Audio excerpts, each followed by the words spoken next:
Welcome, everybody, to Dishonor. Noah Falls are here tonight to bring you into an honorable night from the home of the extreme, the 2300 Arena, as we are here with the 0 hour. And actually, Vox enters the ring as we go into a women's Pure Rules contest with Billy Starks. Preview, of course, of the upcoming ROH Pure Women's Championship Tournament coming up. And this is once again Ring of Honor, Death Before Dishonor. Honor is real. Hello, everybody. Welcome back here once again to Simply Predicting. You know what? Wow, I'm tired. Welcome back once again to another live watching event here at the Simply Live Studios as we bring you our coverage tonight of Death Before Dishonor that starts at the top of the hour for all Honor Club members. I am rolling solo, I believe, for the evening. Happy to bring you all into the conversation discussion as we look at a little bit of pews actually here for the women's Pure Championship Tournament. Referee Paul Turner for this opening pre-show contest. Thank you all for tuning in, by the way. Please like, subscribe, comment, tell a friend. If you want to dictate the conversation, super chat, or pay by the passions, it is truly as simple as that. Billy Starks going one-on-one with Ashley Vox as we are under Pure Rules. For those that don't know, Pure Rules is a staple of Ring of Honor. There are 3 rope breaks. Closed fist to the face is a warning. Second closed fist disqualification. All other closed fist shots and palm strikes to the body are allowed except for low blows. That includes to a woman. You have 3 rope breaks, and of course, you use all the rope breaks. You are then able to pin or submit somebody inside the ropes. Looks like we're going for a test of strength here. Actually, bots out of the ocean area.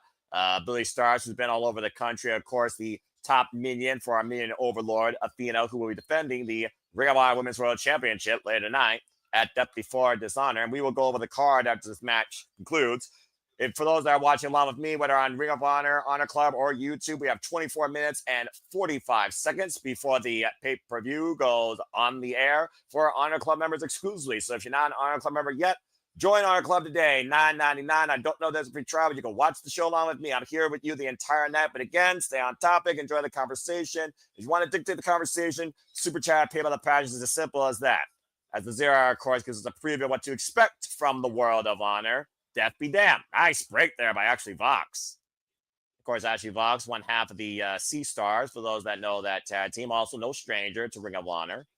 Previously seen her, of course, in AEW as well. A full Nelson applied here by Billy Starks. Billy Starks looking to make history here as the first Ring of Honor Women's World Television Champion. Of course, beating Queen Aminata, in that tournament last year at Supercard of Honor as she takes a seat on Ashley Vox. Disrespect to the challenger. But that schoolgirl by Ashley Vox and a 2 count by Paul Turner. Goes to the big right, and Billy Starks able to catch her. Of course, Pure Rules, technical wrestling, scientific wrestling, a foundation of Ring of Honor. Heavily headlined by the likes of Nigel McGuinness, Bryan Danielson, Samoa Joe, Jay Lethal, the franchise, of course. Just to name a few. And of course, the current Ring of Honor Pure Champion for the men, Tiger Style Lee Moriarty, who will defend that against CMLLs. And there you see, of course, the clock, as this has a 10-minute time limit, and our scoreboard at the bottom of the screen. Thank you for that, by the way, Honor Club. That makes things so much easier for me. Ooh, man, hyperextending the arm and forcing Billy Starks to use our first rope break. That was a nasty Widow's Peak of sorts. Again, 3 rope breaks per athlete. They exhaust them. Pinfall submissions count inside the ropes. There's a cover with the backslide and a 2 count for Ashley Vox.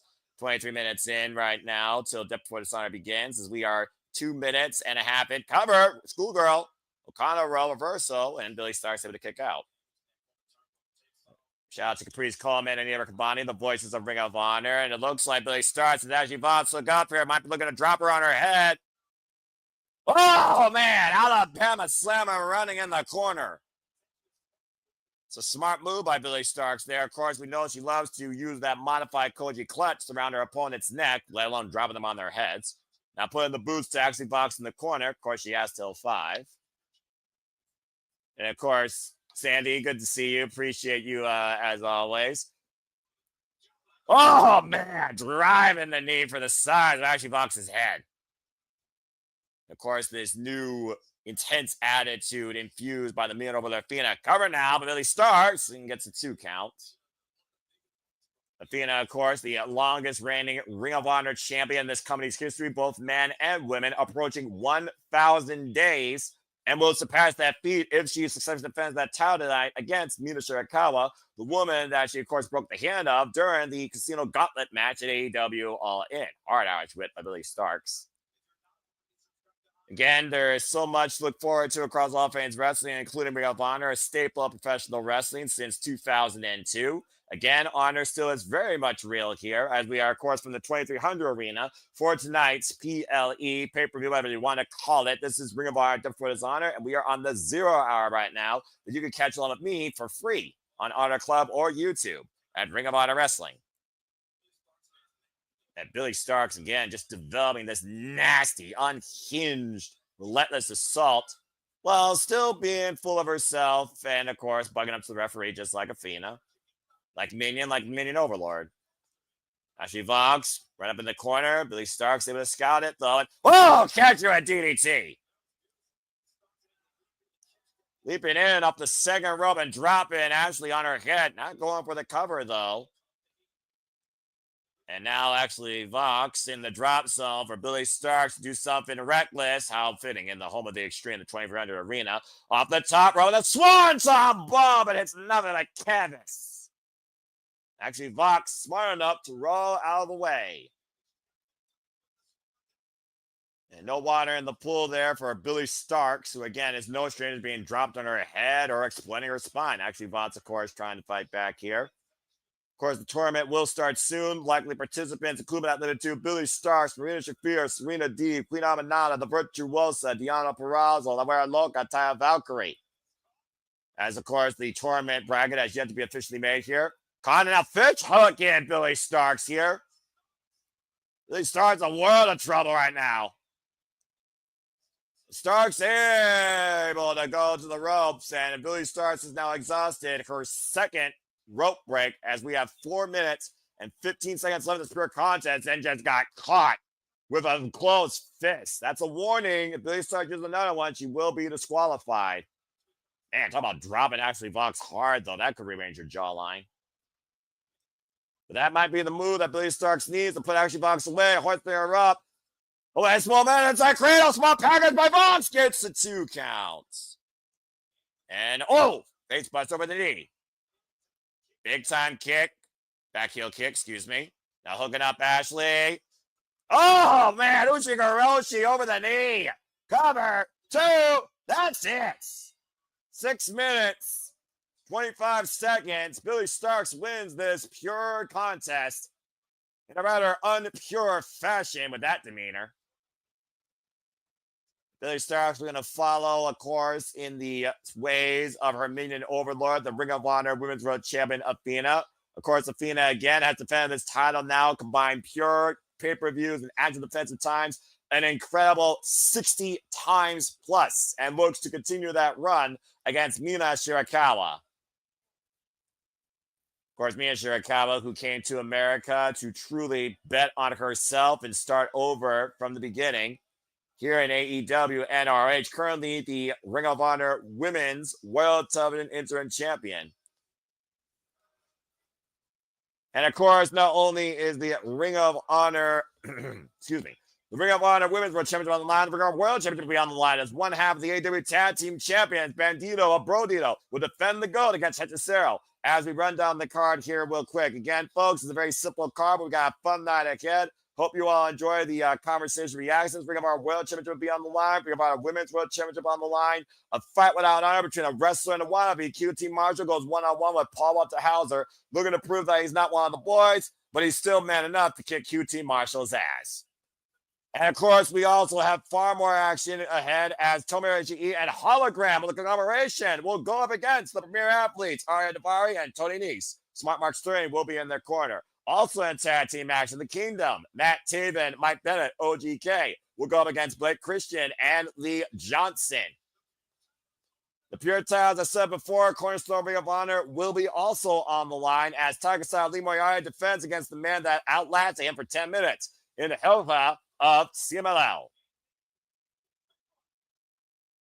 And there you see the bracket officially for the Ring of Honor Women's Pure Championship Tournament that will begin tonight. 8 participants, and only one will be crowned the first ever Ring of Honor Women's Pure Champion.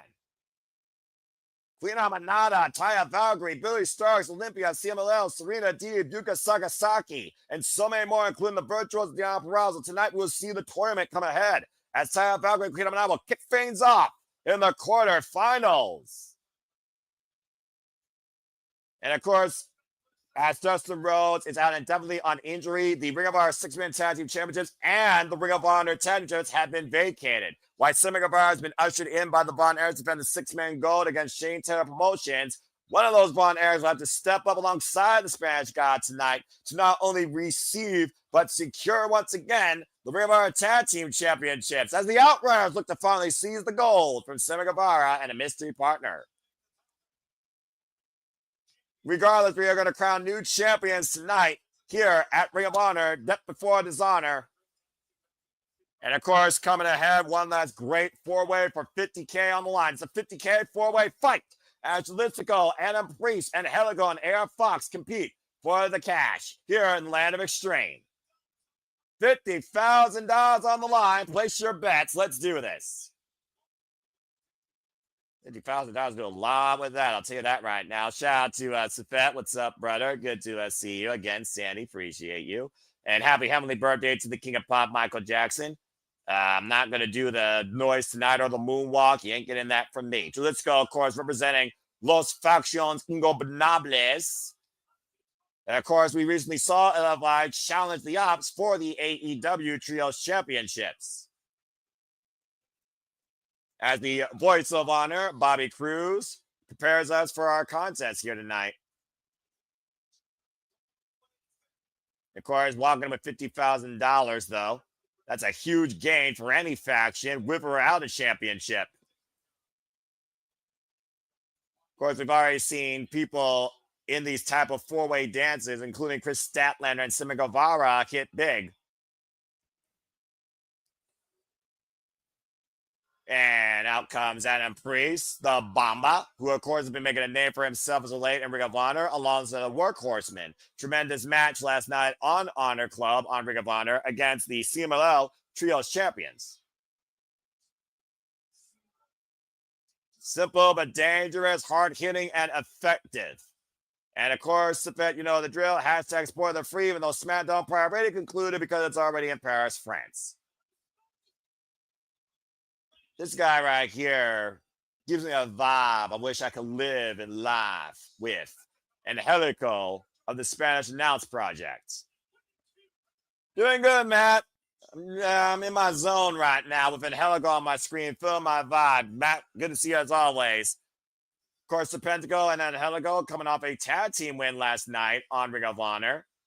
As the Spanish Announce Project might be looking to move one step closer towards the Ring of Honor Tag Team Championships.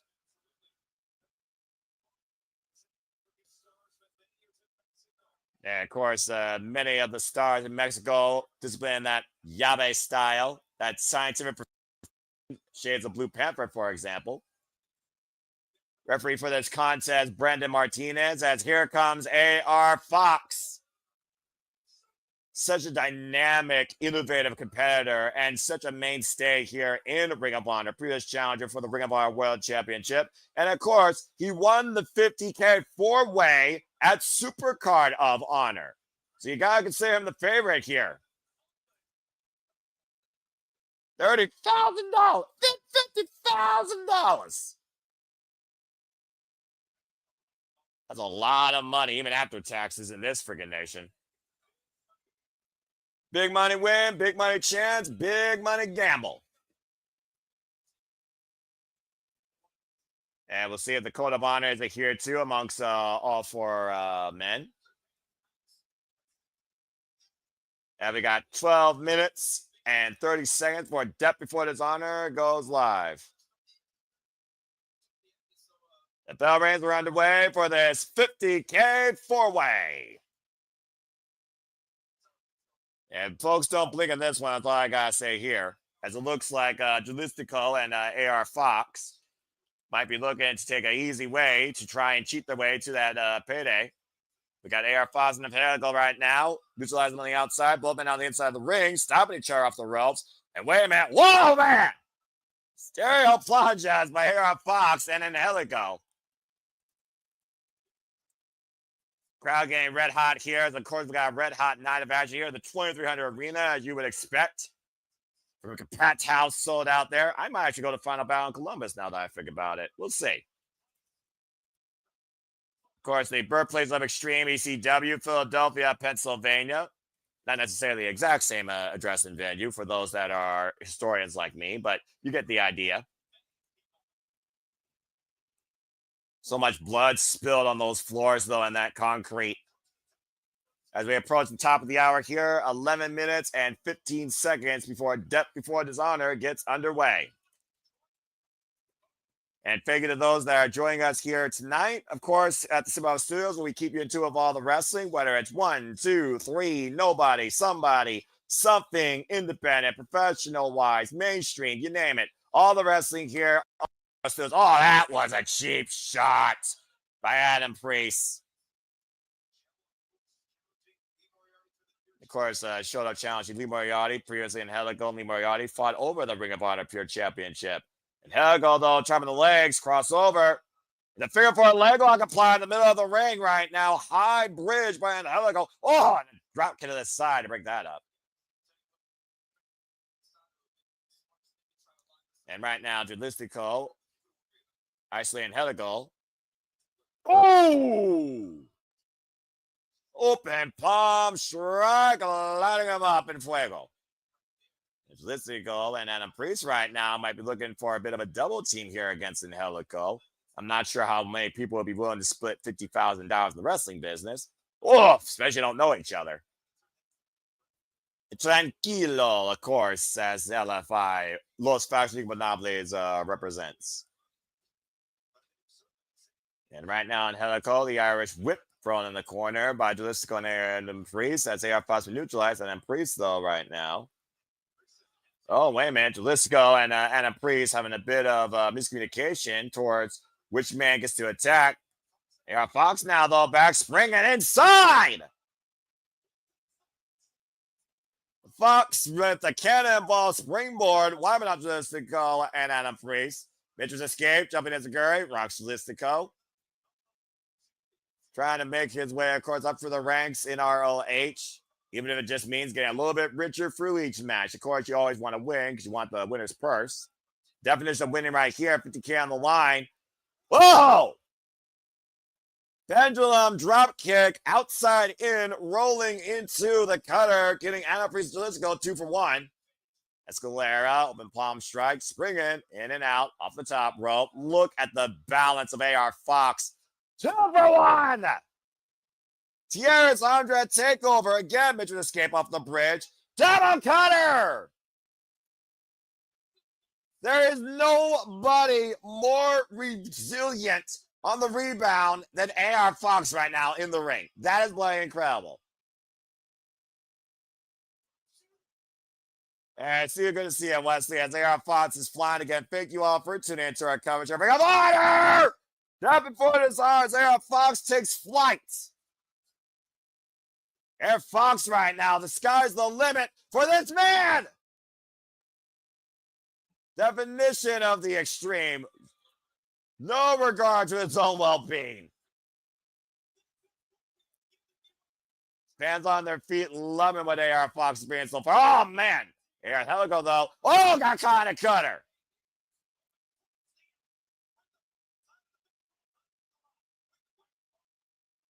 Still so much ahead. We got multiple championships on the line. Of course, the Ring of Honor Pure Tournament will also be ahead as well.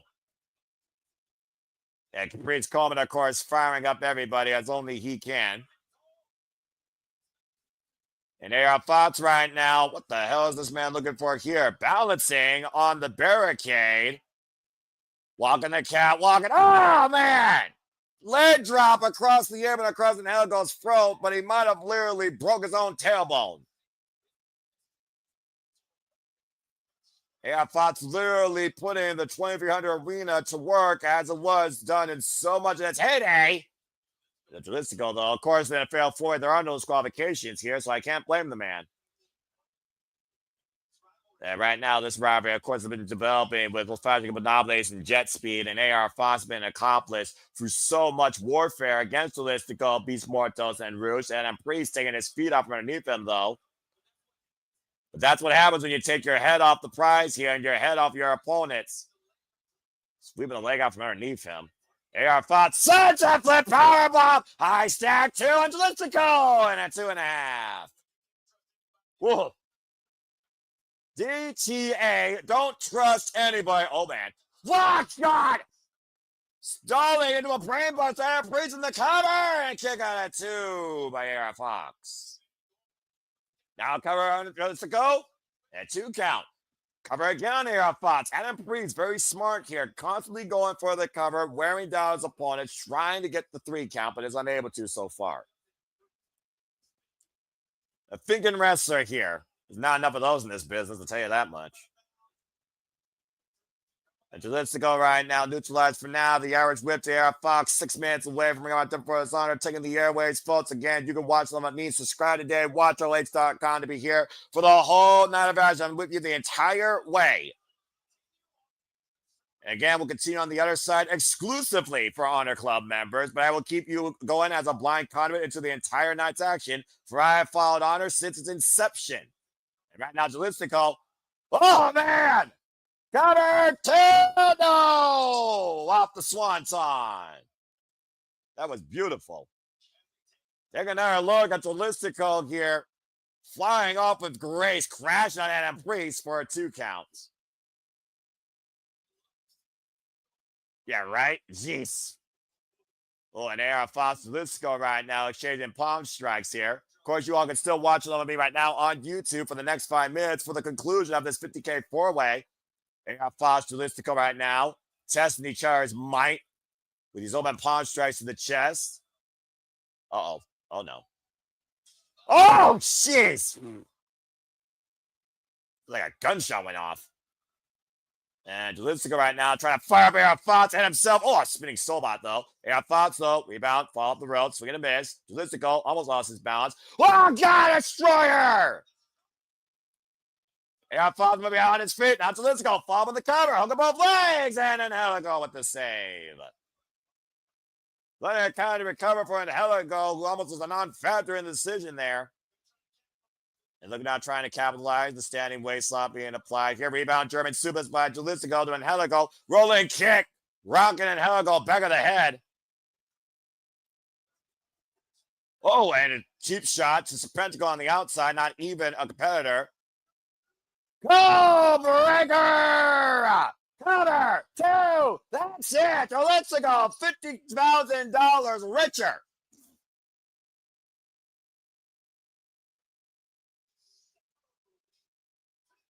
$50,000 for Los de Facción. El Jalisco muy bien. Taking advantage of a great opportunity here to get rich. That's a big match to win right there and a huge payday, especially for a luchador in this day and age. Again, folks, that was our last match for the 0 hour. You still got about 3 minutes and some change to support Ring of Honor today. Join Honor Club. Join me along for this entire night of action. We're going to start the Ring of Honor Women's Pure Tournament. We're going to crown new tag team champions, new Ring of Honor 6-Man-Tag-Team champions. The Ring of Honor World Championships on the line. The Ring of Honor Women's World Championships on the line. And of course, Ring of Honor Pure Championships on the line. And of course, we got Ian Riccaboni and Caprice Coleman, the voices of Ring of Honor, for the entire night as well, to deliver that energy and the knowledge that I may not have for you here as well. This is going to be a phenomenal night of action. I cannot wait. So again, watch ROH.com here. Shout out to DJ Mutt King. It's, again, what is this about? Thanks, Sammy. Tell Lexi, I know you're trying to break the walls down and figure out this Friday. We can see for sure. I don't know, honestly, right now. We'll talk more about that probably on the shenanigans, because I haven't kept up with WWE. Tonight is strictly about Ring of Honor, but I would say that probably, you know, Sammy and Chris Jericho, I can see that as a program. Again, folks, we got a huge card here tonight. Athena, Mina, Shirakawa, Women's World Championship. Bandido, Hechicero, Ring of Honor World Championship. QT Marshall, Paul Walter Hauser, a fight without honor, a wrestler versus a wannabe, and Golden Globe winner versus Quality TV or QTV, whatever they still call that thing, if it still exists. Trying to be one of the boys, not Don Castle's boys. Conglomeration, Termination, and Hologram taking on the premier athletes. All right, Guevara and Tony Nese. I'm going to need more background on that, DJ Mud King, because I don't know anything about WWE right now. I've only focused on Ring of Honor for the last 2 days. And of course, we're also going to see the return of the Kingdom. That Kingdom Come. I hope Maria Canel's doing okay. Taking on Blake Christian and Lee Johnson. So, oh, man, this is going to be a fun night. Woo. Just changing me. Xelhua versus Lee Moriarty. I've been curious about this Xelhua guy. He had a good match with Stigma. No, that was Okinawa. And of course, the Ring of Honor Women's Spirit Championship tournament starts tonight. The Virtuals Dion Peraza takes on Trisha Dora. Taya Vouches on Clean Manana. Yuka Sakasai takes on Serena Deeb. And Billy Starks takes on Olympia of CMLL. One of these 8 women will be the first ever Ring of Honor Women's Pure Champion. I am looking so forward to this. Ring of Honor shows are always a hidden gem of great professional wrestling. Damn it. And I guess right now I'm just doing everything here tonight. Well, someone has to keep the conversation going. But yeah, Chris Jericho, I think he does have one last run in WWE. And I could definitely see him starting a feud with Sami Zayn because we all know Canadians versus Canadians just seems like an obvious thing. Other than that, I got nothing else to really say about that, honestly. Are we talking about Lexi? Is that his wife or is that a short-term fate for Alexa Bliss? I don't know. Anyway, Smoke, stay tuned. Watch ROH.com to watch along with me as Ring of Honor starts right now. And again, for those that try to pirate this, you've been warned, blah, blah, blah. They will find you. They will find you, suspend you, blah, blah, blah. I don't believe in that nonsense. I mean, in this day and age, people have a shared economy. People try to keep up with money, and it's impossible to do. So, you know, you do what you have to watch freaking professional wrestling. And we got our cold opener here. We get ready for a night of honor. Unforgiving, unrelenting resolve will be the difference between honor and dishonor, as there will be death before dishonor tonight from the 2300 Arena. On the battlefield of the extreme, the 2300 Arena. Well, while we got a cold opener, I'm going to go ahead and segue real quick to remind you, if you haven't already, please subscribe to The Rage of Wrestling, Walter Cruz. Again, if he gets to 200 subscribers, he will be going to WrestleMania next year. So please support my friend, the most reliable friend of the Super Bravo Studios, Walter Cruz at The Rage of Wrestling today. If you are watching on The Rage of Wrestling channel, please subscribe, like, share, subscribe, comment, tell your friends. And again, if you're watching at Bad for Wrestling, also please subscribe. Like, subscribe, comment, tell your friends. Please support all my friends here. At the end of the day, let's just enjoy ROH. If you are watching SmackDown, remain #spoiler3 because it will not be acknowledged unless it is super chatted. Thank you, and enjoy tonight's presentation. This is going to be such a good show. Yeah, Priest won't be alone. A commentary with Smash Begins will join them. Yeah, I could see that, honestly. I mean, again, phenomenal match at Forbidden Door for the IWGP World Championship against Satsuma Jr. Stay tuned, folks. We'll be talking about Forbidden Door, Keeper, and so much more tomorrow on the Saturday Shenanigans. But for now, Ring of Honor brings to you tonight Death Before Dishonor.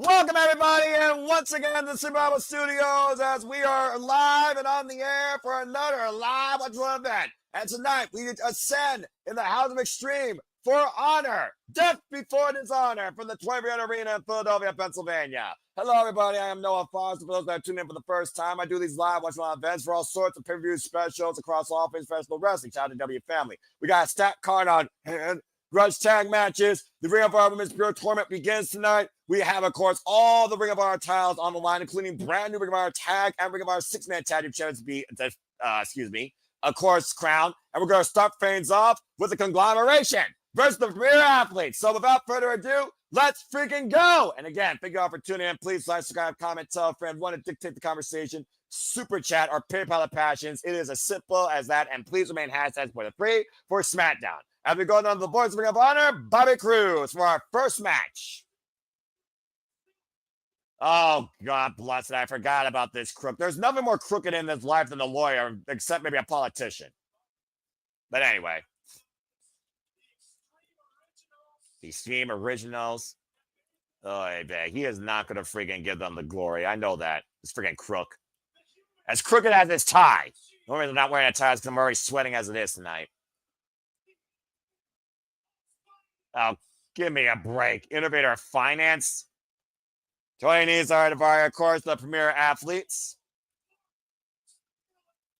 And Smart Mark Stern, the most crooked lawyer that will take you for your wallet, whether you are found guilty or innocent. And for those that are wondering, Mark Sterling is speaking right now, which is why I'm kind of just like, eh. But I'm also trying to bring you up to speed on what's actually happening here, as of course, this kind of has been the formula for these Ring of Honor pay-per-views at times when it comes to more matches, more matches, more matches, more matches, more matches. But that's okay. So to shove and do what we say, we're going to do the exact opposite. All right, when he says athletes, you say rule, nothing else. Hands in, boys. Y'all know what to say, right? Oh, leads suck, idiot. You've been to 25 different states and it hasn't changed. When are you going to learn, dumbass? Anyway, I don't know what I was expecting, but I do know one thing. I'm always going to appreciate the conglomeration and the still unpinned, unsubmitted, undefeated hologram. Tagging along the side, the NJPW Strong Overweight Champion, the Stone Pitbull, Tomohiro, of course, representing the conglomeration. It's the first time, of course, we're not seeing the conglomeration here in Ring of Honor, but it is the first time we are seeing these two as a tag team. As, of course, we will crown brand new tag team champions tonight, and this very well could be a team in the hunt. A huge reception here, of course, for Hologram and Tomohiro, of course, again, the conglomeration. Hologram, of course, has been a mainstay in AEW since literally debuting during the Arlington All-In Path at Arlington, Texas, of course. And you never know what Hologram is going to do next. A man that truly brings you to reality. Very exciting, extraordinary talent, of course. I remember his matches with the Beast Mortals. And, of course, Tomohiro, when you're in the ring with the Stone Pit Bull, you are in always for a fight with a man that has absolutely no nonsense. Former multiple-time never overweight champion. And, of course, gave Kenny Omega one of the damnedest matches of his life in G1 Climax history. A referee for this opening contest here as we get ready for Depth for Dishonor will be Brandon Martinez. And we'll see we got a code of honor here between Ishii and Ari Daivari. Of course, Ari Daivari previously worked out of the NJPW Academy. Of course, also not necessarily just a tag team neverweight specialist. Tomohiro is a former IWGP Heavyweight Tag Team Champion. Bell reigns are underway. And also a former NJPW six-man never overweight champion. 250 plus days with Kazuchika Okada and Hiroshi Tanahashi. Kyle will tie up here in the opening contest. Again, folks, be part of the conversation on all the social medias. Tell your friends. This is Ring of Honor Wrestling. This is Ring of Honor, Depth Before Dishonor, and we are bringing you our play-by-play coverage of it tonight, as I can only do. Nice shoulder block there where the fridge didn't budge. Talk about running into a brick wall.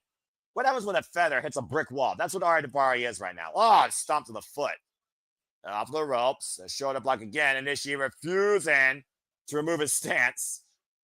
The man with no neck with the toughest freaking fight you ever see. You don't disrespect the Stone Pit Bull or underestimate him. Oh, that slap to the back of the head. Okay. Ladies and gentlemen, this is the moment Ari Daivari officially fucked up. Yep, you and Tony Nese don't want none of that. Ari, you might want to turn around, by the way. She is still standing there. He owes you something. Back into a corner. What do you expect when you freaking slap the Stone Pit Bull on his head? Knife edge chop, and Tomohiro absolutely unfazed by these chops. Oh, one chop wipes Daivari out. Again, Tony Nese right now does not want to be in there with the over 5-time NJPW Neverweight Champion, the man that's held that title more days than anybody in NJPW history amongst his entire career. Guevara again trying to break the jaw and the grit of Ishii. Oh, God, I got knocked down with an elbow. Good Lord. And right now, Tony Nese trying to distract Ishii and Guevara taking advantage from behind. The premier athletes, though, again, you think about Tony Nese being a former WWE Cruiserweight Champion, running shoulder block for Guevara to inside out. Tab made a hologram now. And hologram here, the Irish whip off the ropes. Leapfrog, elbow, Izaguri, shoulder block. And hologram comes in with the moonsault. Great combination by the conglomeration. Try saying that 5 times fast. Combination by the conglomeration. The front face lock now applied.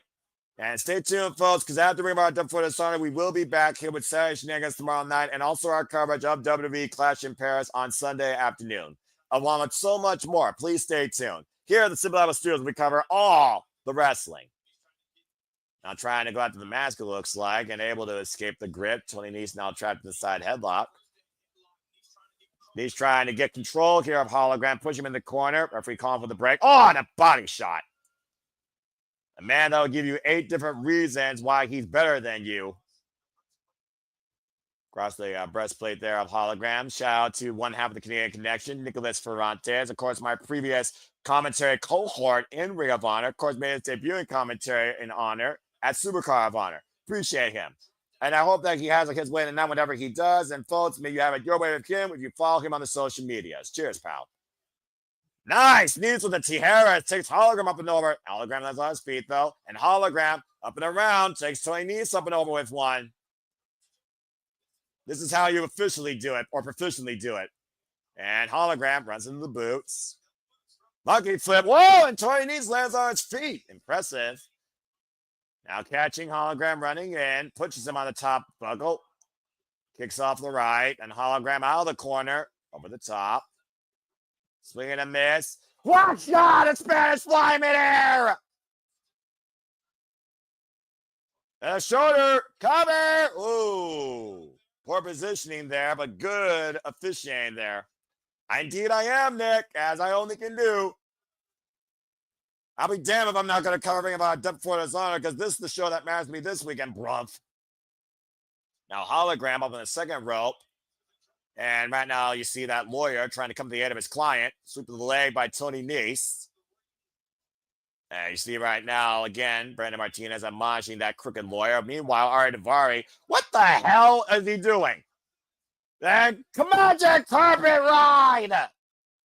The flying carpet splash. Now Tony Nese in the cover to pin. A 2 count on hologram. And Premier Athletes almost stole one there.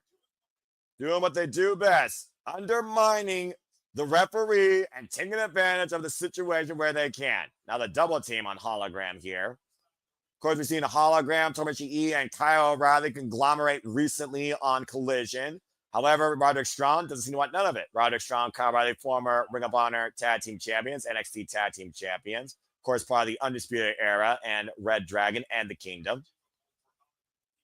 A difficult situation for hologram here as Daivari's got him down in the sleeper hold. 2,300 arena, standing of rooms only capacity here. I love the idea that we got bleachers now where everyone's elevated and gets a better view. A cheap shot by Daivari to Ishii has no effect on the Stone Pit Bull. Oh, wait a minute. Ishii, they'll try to advantage while hologram with a roll-up. Turn around, referee, turn around! Again, Ishii, again distracting the official. Unfortunately, way too long there for the athletes to take advantage. Covered now by Daivari, gets a 2 count. To lure Brandon Martinez into a false sense of security. And right now, hologram in the wrong part of town. Then again, we are in Philadelphia, so the jury is out. And you see right now, Mark Sterling trying to take advantage. Again, come on, Brandon, you need to get freaking eyes in the back of your head. That's why I feel like two referees need to be in tag team contests. I've said that for the longest damn time. That was one of the smartest things they did back in that freaking, what was it? That 16-man tag or whatever. I wish I saw more of that in tag team matches. Maybe referees wouldn't be that damn stupid. Tag man now to Tony Nese. And Tony Nese and Ari Daivari again isolating hologram here. Athletes still suck. Oh, jeez, but that move didn't, though. Guillotine leg drop. Going for the cover. Hook on the outside, leg and arm. But again, the shoulder was up. Yeah, Martinez, though. Hologram was way too close to the outside. So again, referee discretion here being advised. And tag made now to Ari Daivari. Just over mounting hologram right now. These overhead shots with the full Nelson applied. Oh, knife and chop. Quick tags being made here again. Tag team 101. Isolate and dominate. And again, right now, just taking advantage every way they can to the referee's 5 count with these double team moves. Ishii again unable to do anything here until he's tagged legally. Tomoshi, of course, from our IWGP Heavyweight Tag Team Champion alongside freaking Toru Yano. Now, what is this? And of course, current IWGP Heavyweight Tag Team Champion alongside the Holy Emperor Taiji. Up and over. Tag me to the refrigerator. The conglomeration's foundation, the strongest foundation of the Stone Pitbull, Tomohiro Ishii. Oh, man. Oh, man, driven through the Daivari. And right now, Ishii taking up Tony Nese into the backdrop suplex. Stalling, excuse me. Ishii not finished for a long shot here. Again, Amanda will never smile, but will never waver or show you weakness. This man could take on any Golden Glove boxer as far as I'm concerned. Literally trained at one point by 10. You rendered dead for 10 minutes. Combination in the corner with the chops and the elbows. And now Tony Nese in a world of trouble with the Stone Pit Bush. Irish whip reversal. Ishii! Back suplex. Cover, legs hooked, and Daivari jumps in for the save. And knife edge chop applied again here by Ishii, lining up Daivari, who is not legal. Both athletes taking care of each other, though. The waist lock and Daivari. Oh, wow. Great double team there, preventing Ishii with the suplex. And again, just double teaming the Stone Pit Bull. And Martinez right now is losing all control here in this match. Clearly not the tag specialist here in the AEW Ref Corps. A hologram bounce off the rope, standing switch. And whoa, went for the sliced bread, was able to slip out of it. Needs Daivari standing center. Meanwhile, hologram, Ishii trying to break their grip, looking for the German behind the mines. And German suplexes. And that is how you conglomerate, as Mark Briscoe would say. Great cooperation by the conglomeration here. Irish whip. Ooh, Tony Nese sending Zaguri. Ishii looking to hoist up Tony Nese. Stalling vertigo. Whoa! He got all of that cross body and the cover kick on it too. I was over there for a moment there for the Premier Athletes. Great cross body, stalling, vertical drop combination here by the conglomeration. And right now, I believe that Hologram and Ishii are still isolating Tony Nese. I have Nelson standing switch. Oh, call it a super kick. And again, Ari Daivari kicking Ishii's jawline. Ishii refused the budge, though. Spinning Solvat, up kick. And the spinning heel kick takes the Stone Pit Bull finally down. And again, that tough chin of Ishii, as hard as granite, still can find a point you can waver it. Springing up the second. Double back elbow strikes. Take down Daivari and Tony Nese. Now hologram. All in the ring by himself. And again, Tony Nese still a legal competitor for the Premier Athletes. The Irish whip reversal. Still up underneath. Now the pump handle. Oh, look at this. Oh! We're in a pile driver too! Very impressive resilience by hologram, kicking out of the pump handle pile driver. course, I believe that move once won Tony Nese, of course, matches in 205 Live. Did not put down the undefeated hologram here at Dishonor, though. As both these teams might be looking to move forward in the Ring of Honor tag team ranks. Paintbrush, elbow combination here by Hologram, lining up the premier athlete. Meanwhile, Irish Rip reversal. Tony Nese almost met his lawyer. Now Hologram. Oh! Using Mark Sterling as a springboard to take Tony Nese up and over. And Guevara takes down Mark Sterling inadvertently. Oh, and caught with a super kick. Crescent kick, excuse me. And Hologram, what is Hologram looking for here? Escalera off the top! Dives to the outside, wiping out Guevara and Sterling. And Hologram looking to go to the opposite side of the ring with a top-bag bullet through Tony Nese. Now Ishii Lariato! And that usually sets him up for Ishii's finisher. Placing up Tony Nese. Vertical drop. Brainbuster! Cover! 2! That's it!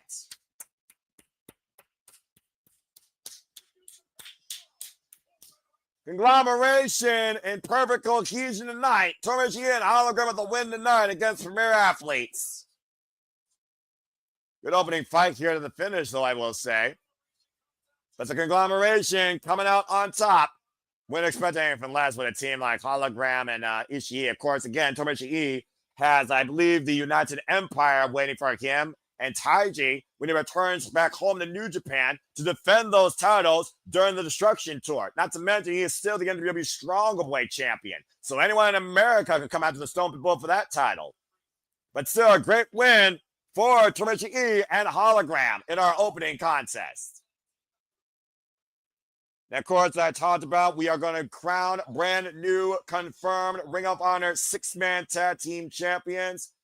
And Ring of Honor Tag Team Champion, since the natural Dustin Rhodes is out indefinitely.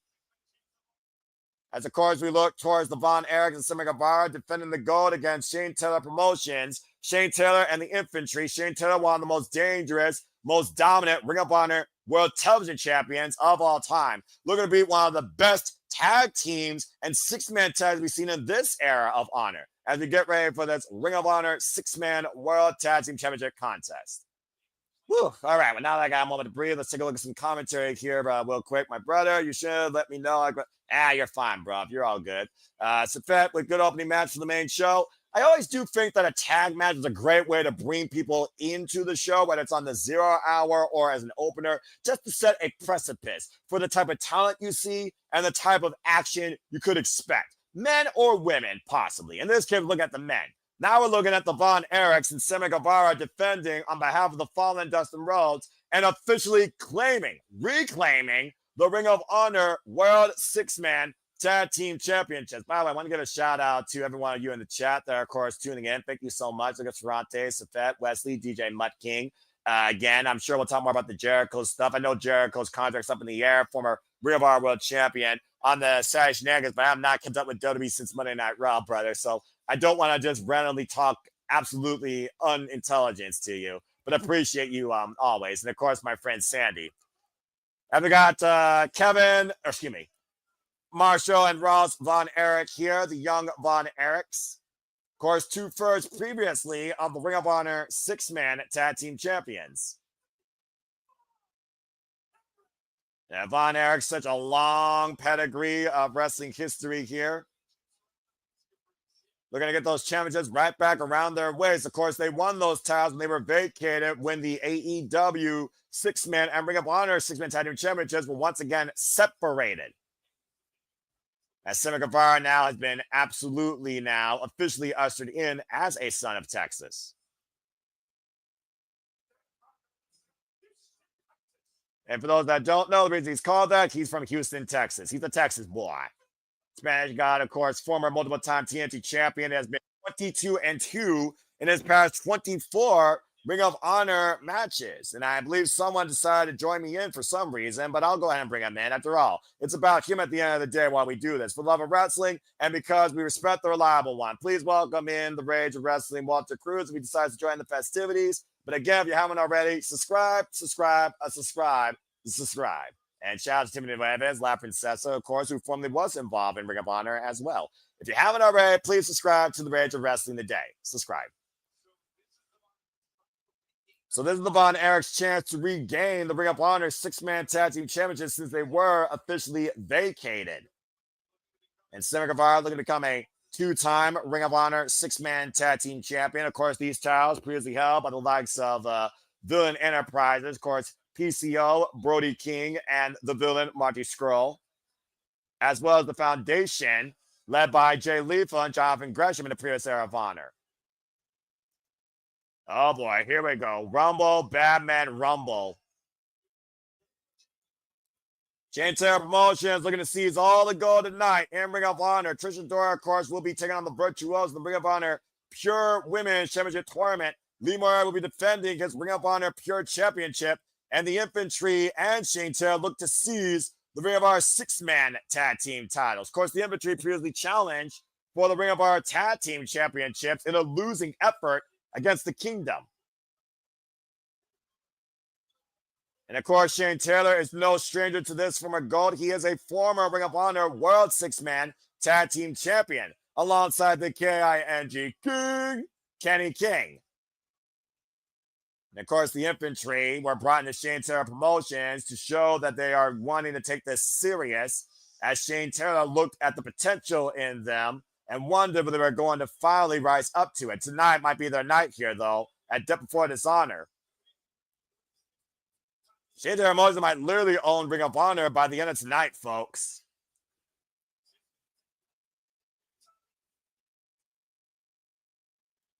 SCP chants ringing out here. Packed fast the crowd again. Standing room only at the 2300 arena, even though they're all sitting in bleachers. But certainly this could be the night that Shane Taylor finally seizes control of Ring of Honor. As you see, senior official Paul Turner holding the Ring of Honor Six-Man Tag Team Championships. I think about the classic belts over these titles, not even just with Bullet Club, for example, but you think about factions that have held tag gold, six-man gold. We're talking about the OG factions, like the Kingdom, like the Righteous, Bell Reigns are underway. You think about other factions here in this day and age of Honor that could hold it.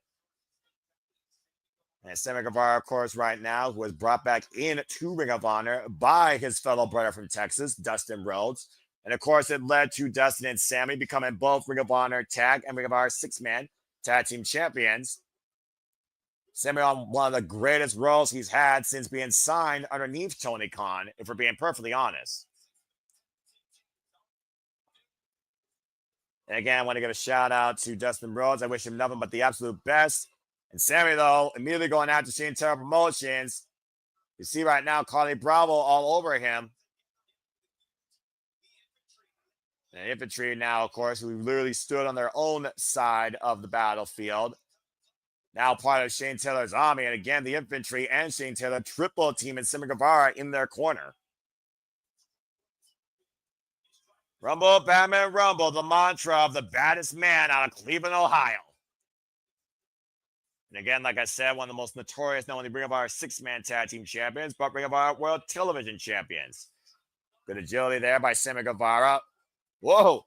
Whoa. Nice drop kick. Of course, Sammy Guevara and Dustin Rhodes did defend the Ring of Honor Tag Team Championships against the Infantry.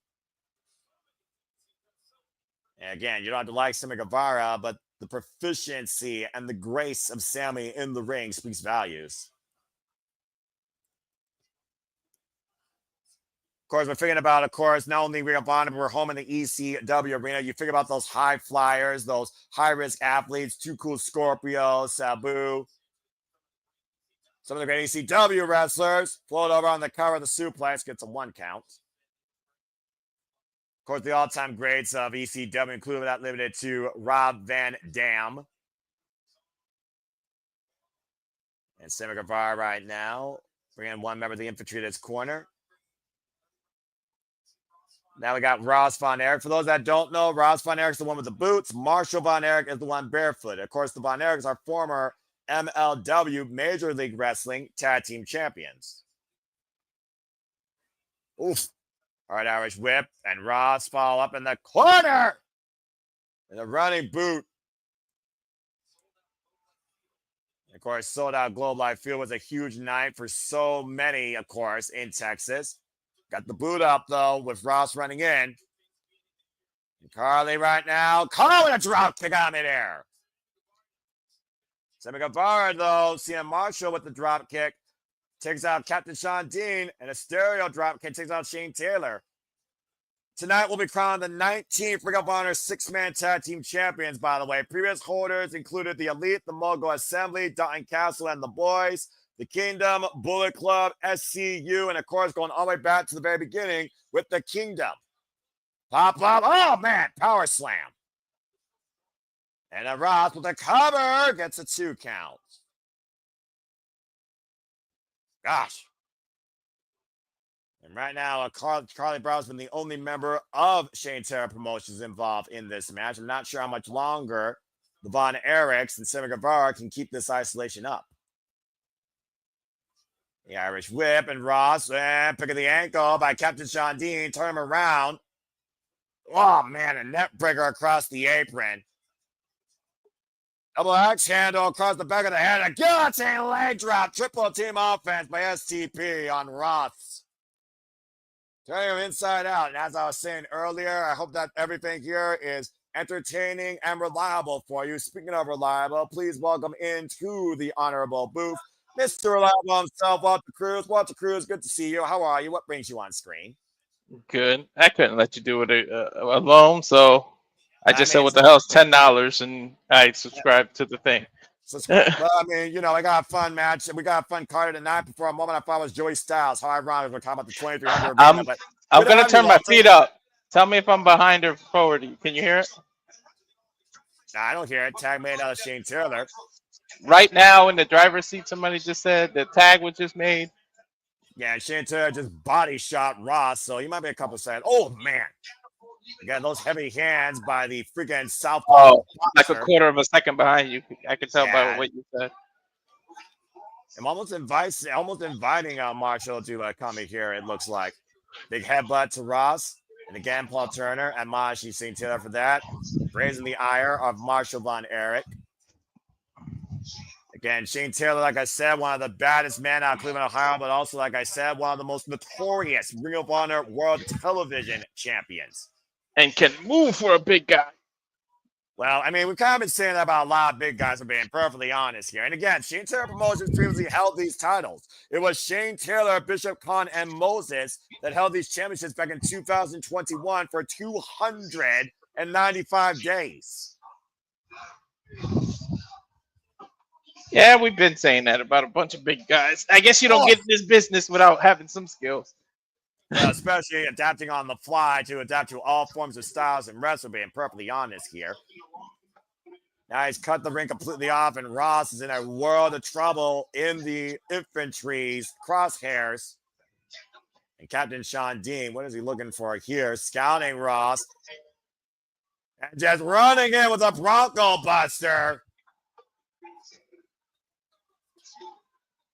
Captain on deck right now, bringing it back towards center. Here's a cover and gets a 2 count. You really can't hear my feet? I got it pretty loud. Noise cancellation works really well. I mean, right now, yeah. I mean, as far as I'm concerned, as long as I can hear you and they don't necessarily hear that, I think we're good, man. It almost sounds like it's just indiscreet and tiny bit noise. So I say that we're all right. And of course, again, Sammy Guevara previously held these titles with Dustin Rhodes. We saw, of course, Dustin Rhodes and Sammy Guevara pull off their best Superman impression back at, oh, God, what a rising knee strike, Super Card of Honor. Right now, I don't hear, Walter, I barely hear it. I hear like little scrapes of it, honestly, and it's not even like, legible. A tag made. Okay. I still turn it down to where I can still hear it. If it becomes a problem, then I'm sure Chad or I will tell you. Yeah, I turned it down regardless. You're fine, brother. Right now, staying room only here, 2300 arena. Again, you see the scoop slam. Cheap shot to Marshall and Ross right now. Off the ropes, jumping elbow drop. Covering out to win the titles, and 2 count, and Marshall comes in. Marshall Von Erich has always been a hothead, though, to be fair. Mm-hmm. The tag made now to Carlie Bravo by Captain Shawn Dean. Of course, both these men, former servicemen of our country. Respect. Setting up to some kind of double team move. Backbreaker elbow drop combination. Across the knee. Cover. 2. Yes, the 2 counts. Good slip up there. It almost looked like he elbowed and kneed him at the same time. It was kind of weird. I mean, hey, you know, double impact. How do you take down a Von Erich, especially one that's driven out of Ross and Marshall? Carlie Bravo, though, runs into the boot. Carlie Bravo, though, again, preventing Ross from making the tag, though, to his corner with wrist control, keeping him away from the ring. Irish whips and back in the other corner. Oh, man! That was just a stiff elbow. And now the sleeper hold applied. Restricting the oxygen. Of course, the flow of oxygen to the brain. You see right now the discoloring of Ross's head here, Walter. Mm-hmm. The elbow across, of course, underneath the point of the jawline. Isolating him, keeping him away from Sammy. Well, I mean, again, we talked about Sammy Guevara and his trepidatious past, but with Dustin Rhodes, you cannot argue that Sammy and Dustin have held Ring of Honor down in the tag and six-man scene. The tag made to Marshall. Marshall's in and Marshall's unleashed. Now that's something. Back elbow strike. Had it not been for Dustin's knee injury, he still would have been holding it down. Big spine buster. Double A on Anderson approved. And again. I mean, unfortunately, Kyle O'Reilly got to him and then tore his knee. You're talking about Kyle Fletcher. Big scoop slam. Yeah, Fletcher, sorry. By Marshall and all the Kyles. We had a match of Kyles recently on Collision, so it's all good, man. Wait, what's Marshall doing? Why is he climbing the rope? That's not his territory. Marshall moonsaults! Cutter leg for 2! No! Wow. Damn, dude, Marshall got some height on that moonsault. I gotta admit, I'm impressed by that. That is unlike Marshall, but this is very Von Erich-like. You see the claw has been implemented, passed down from his father, Kevin, and Shane No Taylor. Von Erich has ever been a high flyer, so that was unique to see. Yeah, the claw denied, though, as you saw. Whoa, jumping knee strike. Why has Sammy got the hat on? Carlie Bravo. Well, we're not in Texas. Oh, and a headbutt to the freaking jawline. Big elbow. Blind tag made to Captain Shawn Dean. Carlie Bravo, though, isolating Marshall. Axe kick. Scissors kick, excuse me. Booker T Taylor. Splats. Captain on deck. From the top, the salute, the cover. 2. Oh, man. Woo! Split. Ross broke that up at the very last second. Yeah, we were literally half a second away from new Ring of Honor Six-Man-Tag-Team champions and STP finally taking the gold. But STP needs to stay on the attack. They need to focus. Oh, Ross at head first, but still ring steps. Yeah, hard to focus when your head just bounced off the step. Captain Shawn Dean right now with Marshall Von Erich. Oh, boy. Again, like we talked about, Supercard of Honor, shout out to Nick Ferrantes. It was the infantry taking on Sammy Guevara and Dustin Rhodes for the Ring of Honor Tag Team Championships. Marshall with the bare foot to Captain Shawn Dean's face, off the ropes. Oh, and a running, rising knee strike. And Shawn, though, rolling lariats. Damn! Could be a knockout shot. Sammy, though, poised for the tag. He can't capitalize, though. And right now, Marshall make the tag to Sammy. Tag made to Carlie Bravo. Infantry trying to come into play. Double cross body by Sammy, though. And a jumping knee takes down Shane Taylor. Low bridge takes out Carlie Bravo. Captain Shawn Dean, for those that don't know, of course, the one without the bandana on his head. Off! Kick the back of the head with the enziguri.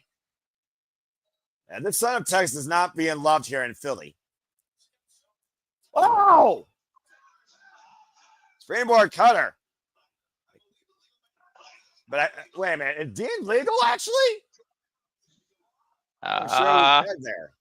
There was a tag, but Well, right now, this crowd may hate Sammy, but I think Sammy is about to show him why he's loco. Oh, no! He wiped out Marshall. And meanwhile, the infantry trying to take advantage here. And Carlie Bravo, I believe, is the legal man right now. Yeah, Guevara just pulled in the wrong man. Hoisted up into the cutter. Now Shane Taylor's in. Oh, and a knockout shot. Oh, shit. We're about to get new champs, Noah. Double stop with the shoulder blades. Infantry cover. Shane Taylor Promotions with the win.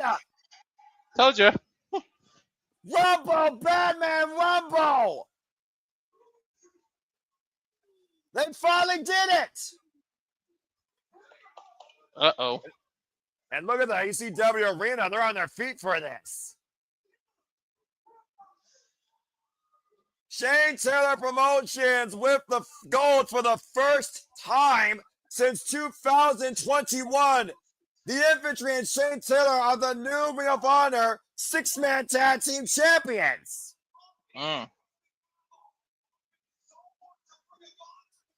First time the Infantry have finally held gold here, by the way. And again, it was that key miscommunication from Sammy, wiping out Marshall, that allowed STP to get the advantage and the win. Whatever it takes to win. Let's not forget, Walter, Trisha Doors in the Ring of Honor Pure Championship Tournament. Lee Moriarty has the Pure Championship. Like I said earlier, STP may be on the verge of owning all the gold in Ring of Honor. Good grief. All you need now is having a go-go challenge for your world title. Yeah, she ain't beating Athena. Well, the jury's out. If Mina, you want Mina? If Mina is going to do it ahead of Athena getting 1,000 days, just saying. But we'll talk more about that later. Again, folks, good to have you all here. It's good to have Walter. Now, like I have a moment to breathe to actually talk with him. Walter, how you been? And welcome back to Honor, man. Been a moment since I've seen you here. I'm okay. Yeah, I know. How you doing? You know I'm good. I literally got home and I got ready. Want to take a screenshot of that? There's your Ring of Honor Women's Pure Championship Tournament, folks. Again, we're going to start that tonight. Taya Valkyrie and Priyama now are going to kick off the quarterfinals, and the winner of that match will face either the Virtuoso Diana Purrazzo or Trisadora in the semifinals. It will start with 8, and it will go down to 1. One of them will be the first ever Ring of Honor Women's Pure Champion. Wait, we might get Queen versus the Virtuosa? That is correct, good sir. That is correct. God damn it. Then I won't know who to root for. I'll be stuck. Well, you might want to strike a pose and get ready to root for either MXN Collection or your queen to possibly be. Because it's time to kick off the Ring of Honor Women's Pure Championship Tournament. Oh, God. What is Johnny going by now? Johnny TV. They are the MXN Collection. Taya Valkyrie just got a win on Allison K last night on Ring of Honor. I really don't want to see this because Tyra and him are gonna like kiss in the middle of every little move. They're gonna do all this weird shit. Dude, it's MXN Collection. They're touching tips and they're kissing lips. I'm just saying. I know. Yes, folks, that is exactly what they do. I just said that. Yep. And I knew it walking in here, so I walked right into the right damn match. Well, yeah, ain't that freaking ironic? And of course, Tara Valkyrie Loca, former Triple Reina de Reinas champion, former TNA Knockouts World Champion. I believe she still has the longest record. But here, Walter, is not Mamacita, but certainly a queen that you appreciate. I have to bow to the queen. The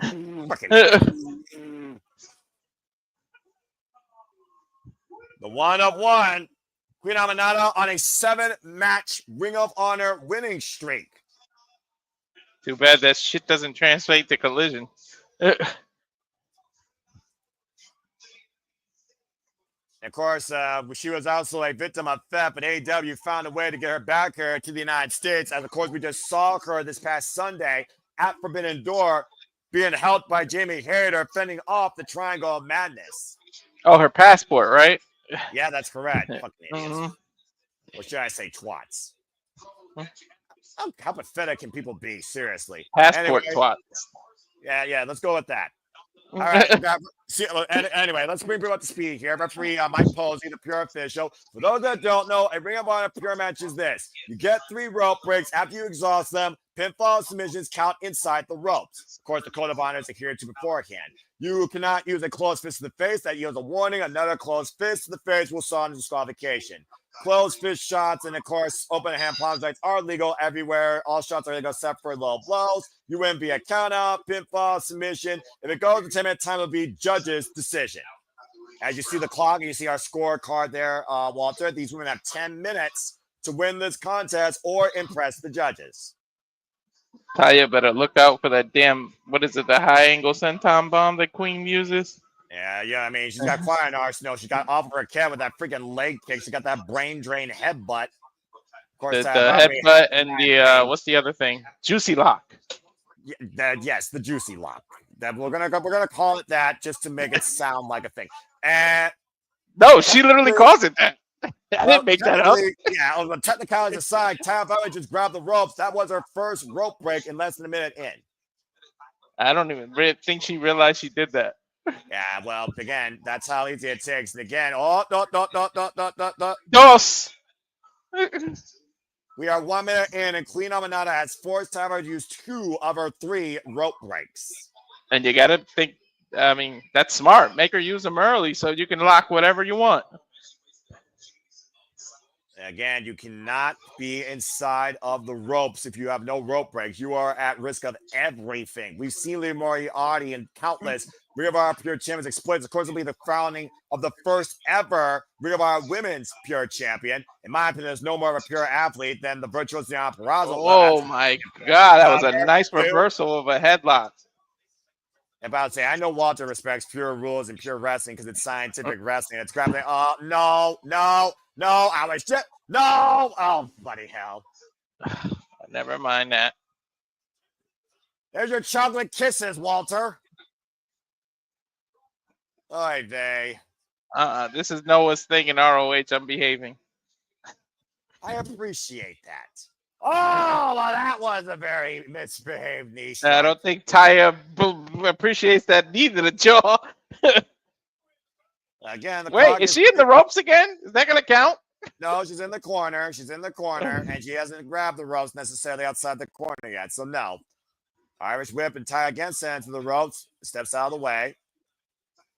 Again, Aminata, again, she's so explosive. Of course, made it to the finals of the Ring of Honor Women's Television Tournament. Ooh!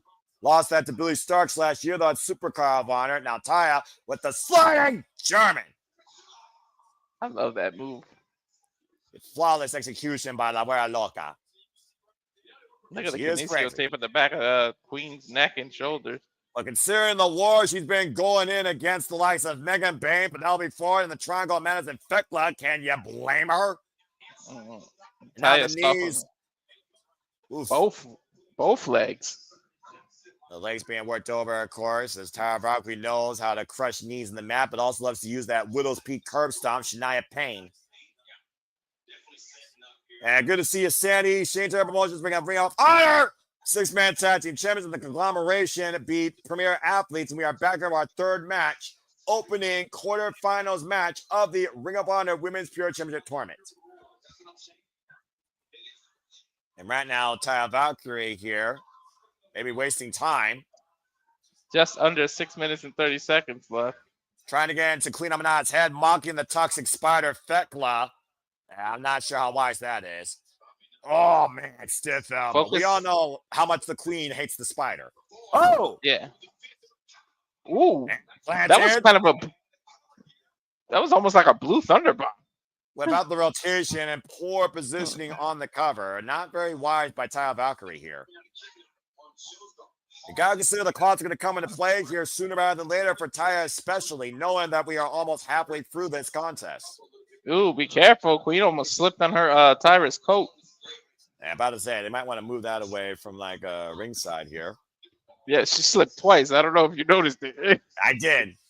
Oh, open palm strike. Didn't slip with that shot. And again, kick right into the hamstring. Screw noticing that slap. I heard it. I felt it. Again, it was a heated affair this past Sunday after being during the 0 hour where Queen Aminata continued her war with Thekla. Taya's getting a little too confident already for my liking. Let's keep in mind, of course, the count on the outside of the ring. That also does come into play here. Queen Aminata sit back inside. Looking for the cover. Hook of the leg. It's a 2 count. Does Taya only have 1 rope break left? That's correct. Queen Aminata still has all 3. Mm-hmm. Double underhook. Oh! Just Whoa! Cover. 2. No. That'll crack your jaw. Well, that would also compress your shoulders. Think about the heavy kinesio tape to your point. Now Queen Aminata with a Muda lock. Mm-hmm. And she got her right under the chin. And she's covering her mouth to not let her breathe on top of it. Yeah, again, and you see Queen Aminata carrying all of Taya's body weight on her already heavily exaggerated back with all that tape as she forces the ropes. She forced Queen to use one of them. Queen Aminata still with 1 rope break advantage, though. Clock down to 4 minutes and 13 seconds here. We are 5 minutes and 50 seconds through this contest. Big elbow strike, though, by Queen Aminata. About to say, you work her shoulder, she still can push forward with that elbow, Walter. Yes, make it rearrange Taya's jaw. And Queen Aminata using what brought her to the dance, those proficient strikes, those stiff. Oh, man. Kick to the mid basket. Rising knee strike. Kick right underneath the jawline. Grizzly Magnum lining up like we're loca. Whoa.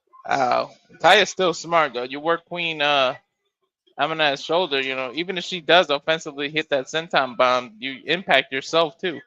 Yeah, well, either way, these are leaving their mark for sure on the most sensitive part of a woman's body. With that one. Gets 2 more across the chest, lining up where Loca.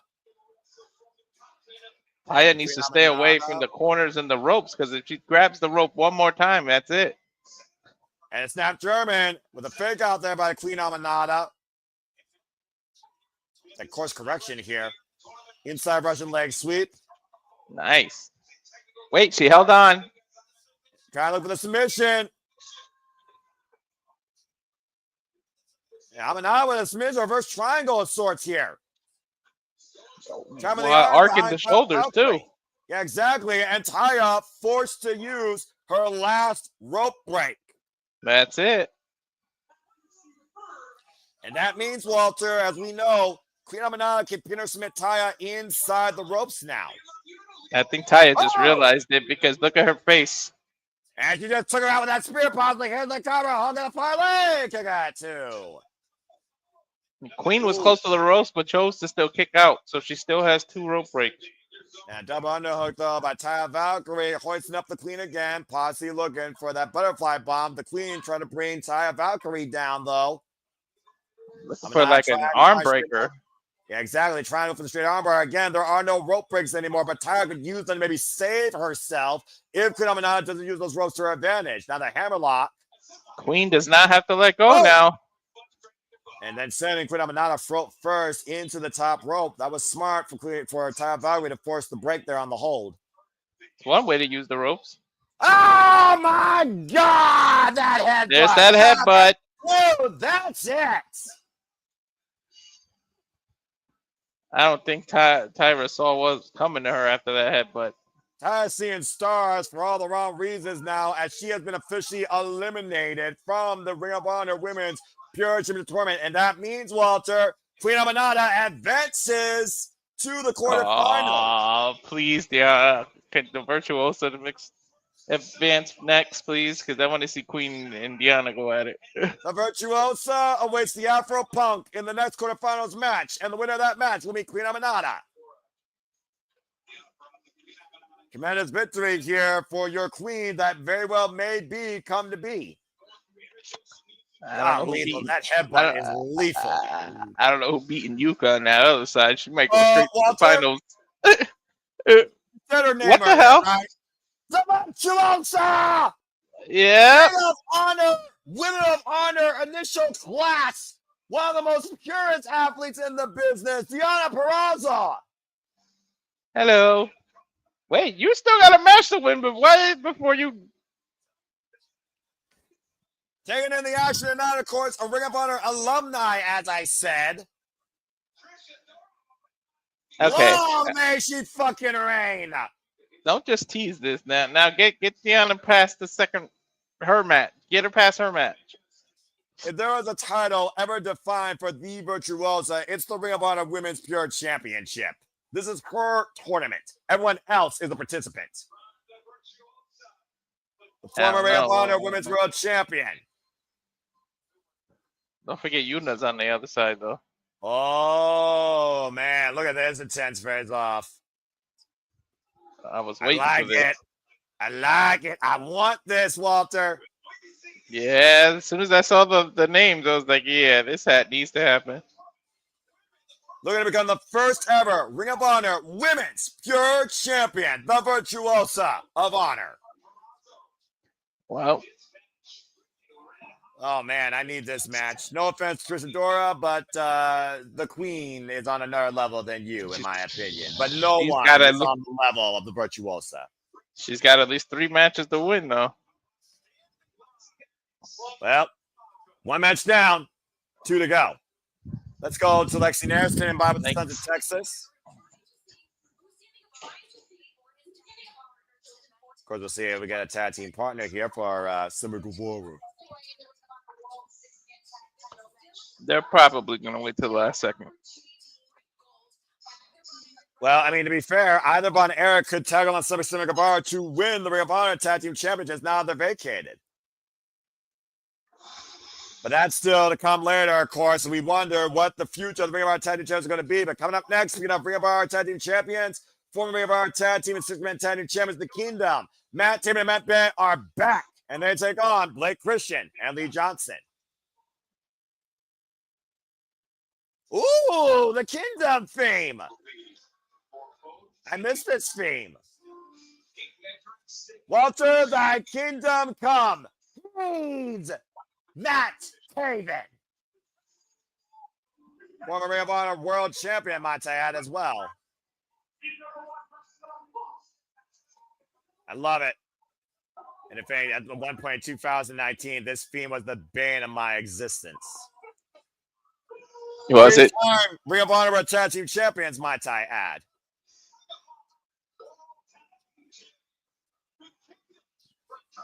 Oh, this just feels right here, honestly. They are ROH alum. There is no argument there.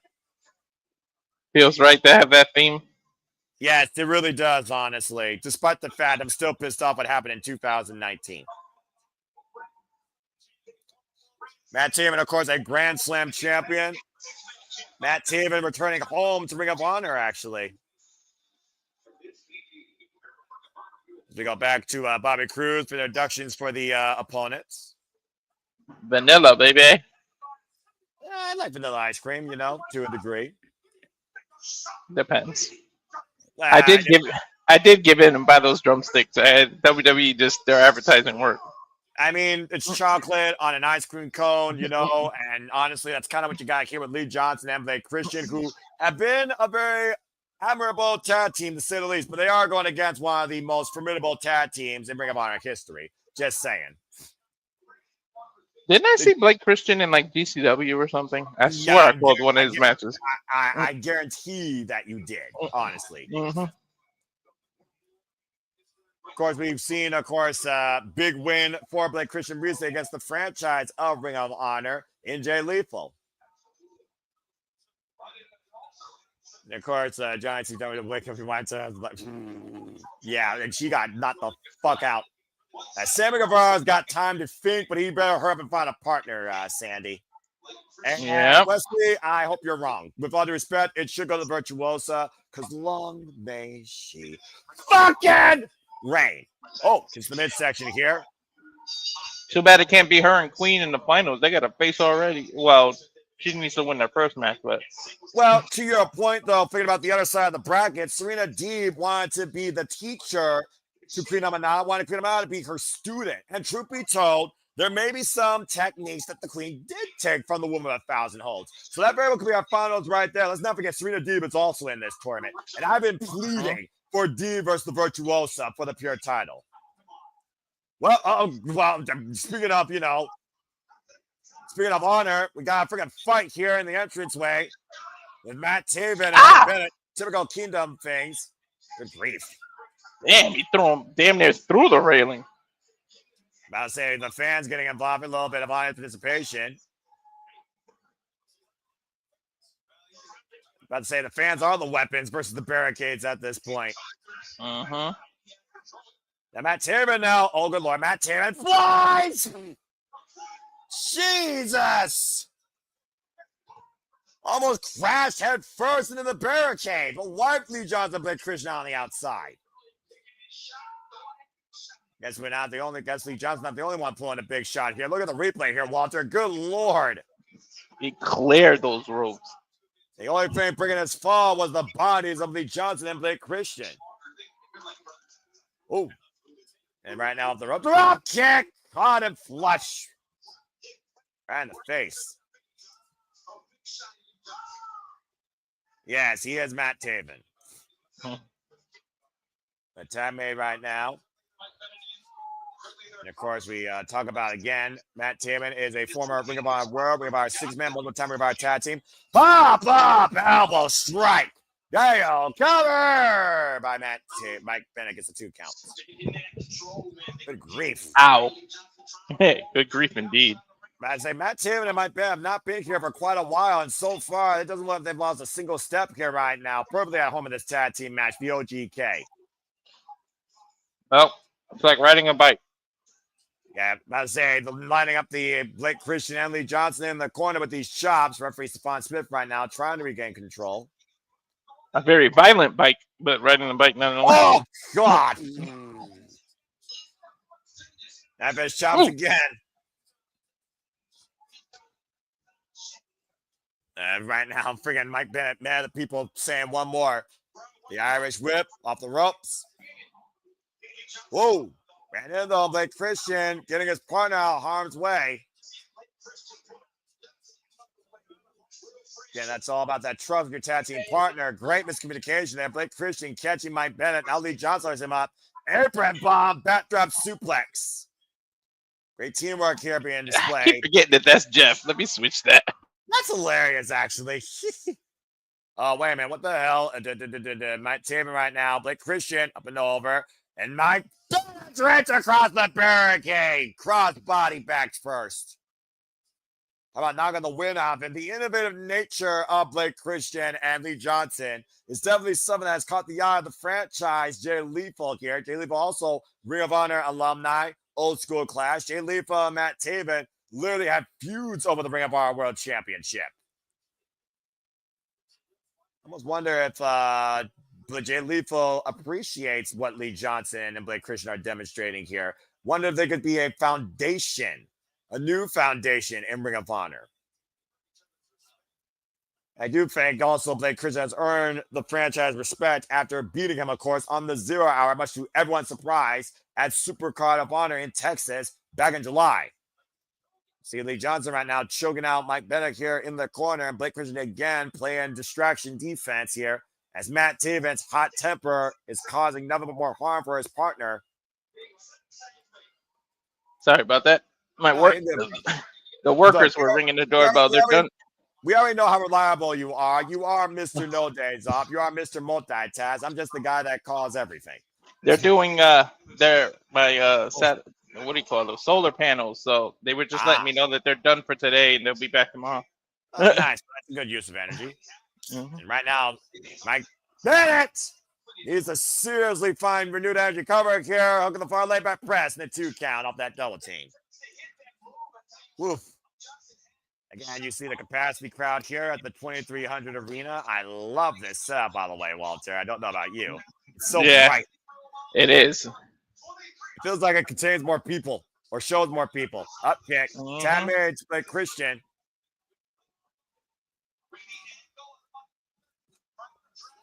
Smart move there with the reverse roll. Doesn't need tap made Matt Taven. Damn it, big clothesline follow up. What's up, Blake Christian? You were saying. No, I'm just seeing why it's not letting me fix it.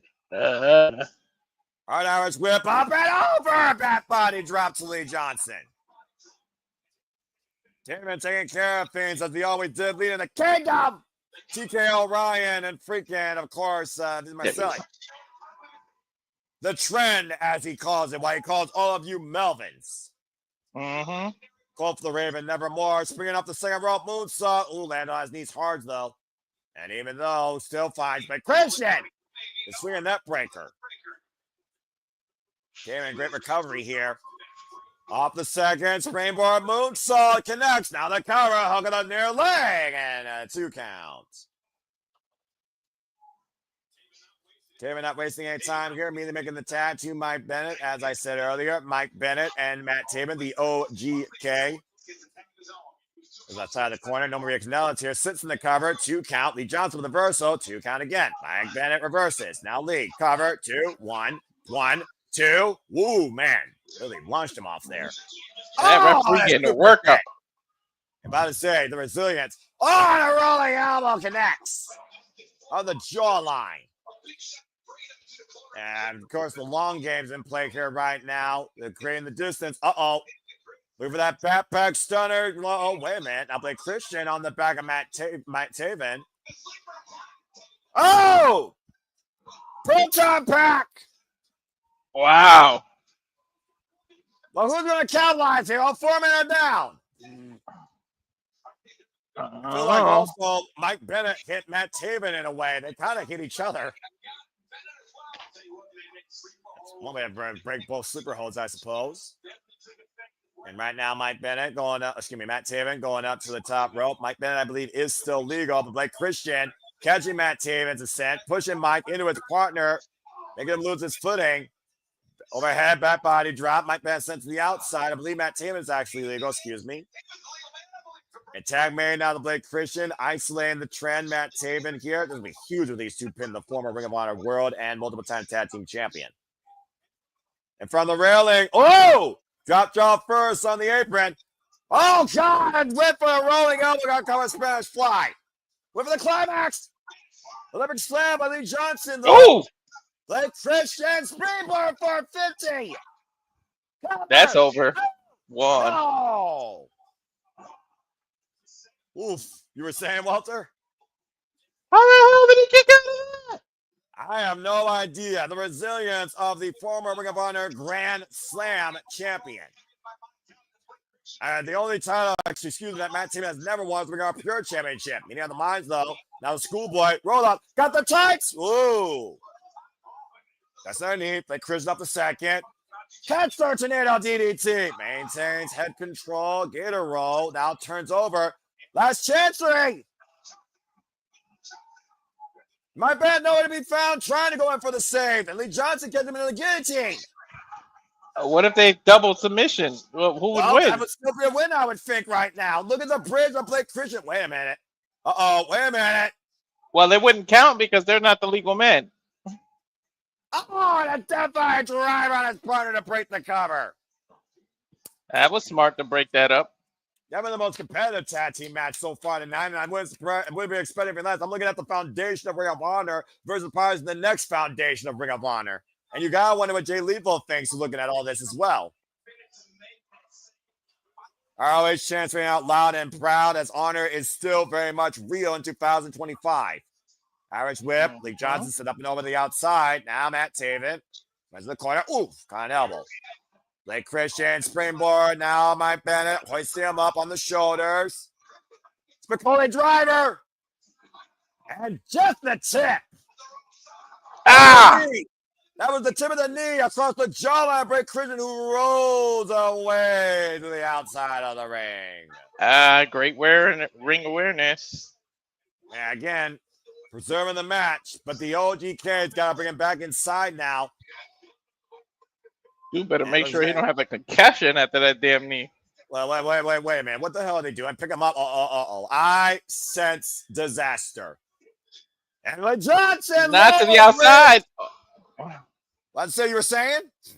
I said, please, not to the outside, but low bridge, stop that. Now Lee Johnson hoisting up Mike Bennett up on the shoulders. What the hell is this? Double stomp. Oh, my God. Rolling divine driver combination. That could have been lethal right there for Mike Bennett. And Ben might literally be out here. Of course, Matt Taven is still legal for the Kingdom, but literally might be all alone now in this endeavor. 2-on-1 here, Walter. You better fight your way out of it. But that's not the first time Matt Taven's taken on Ring of Honor. Super kick to Blake Christian. And now it's Taven and Lee Johnson springing off the second. Oh!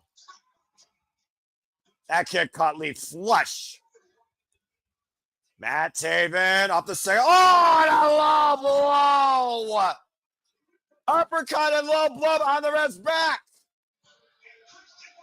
That'll stop you in your tracks. And again, double stomp, Spicoli driver combo, countered by Blake Christian. Blake Christian, Lee Johnson just beat the Kingdom. The Kingdom has fallen. Man, I just saw the coronation of the next foundation. You gotta wonder what Jay Lethal thinks of that. Wow. Blake Christian has now pinned two former Ring of Honor World Champions now, Walter. He pinned Jay Lethal and he pinned Matt Taven.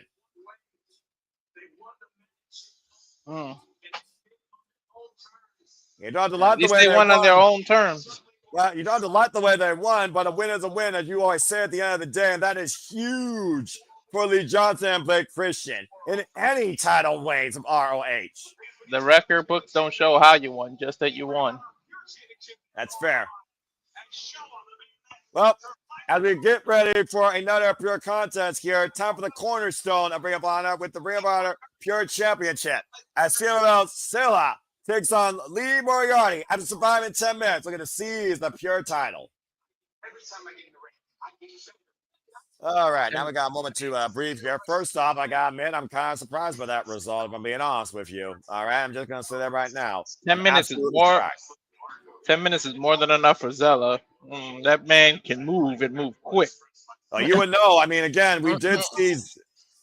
Of course, we know the influence of Tiger Style. Of course, he took on Blue Panther. Blue Panther also, of course, beat Lee Moriarty. But when it came to the title, Lee Moriarty was able to outlast Blue Panther and pin him inside the ropes to hold on to the championship.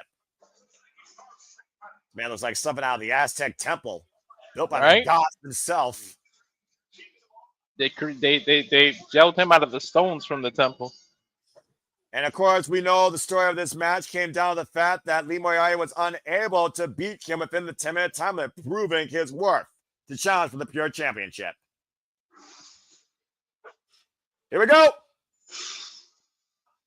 Pure title on the line. We're going to slow things down and get scientific once again. Same rules, 3 rope breaks. Yep. Man, that dude's built, by the way, too. I'm just going to put that out there. I told you they used the stones from one of the temples to build him. Aztec Temple. Yeah. 2024 CMLL Barranco champion. Actually looks bigger than last time I saw him. Shit. Now you're talking about one of the 7 Aztec giants, to your point. There's his father, by the way, SWAT, over there. Part of the Leyenda de Puebla, Mexico.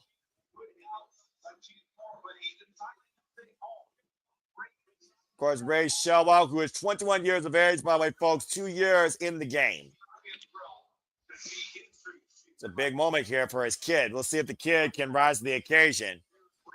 Of course, we talk about, of course, the Ring of Honor Pure Championship. Again, folks, there are 3 rope breaks for each competitor. There is, of course, a time limit to this. If it goes to time, it goes to the judge's decision. Of course, the title can change hands via countout, submission, pinfall, or disqualification. Disqualification occurs when you use 2 closed fists to the face. But once all 3 rope breaks are used, pin submissions are legal inside the ropes. And of course, open palm strikes are legal, and closed fist shots are also legal to any part of the body except low blows.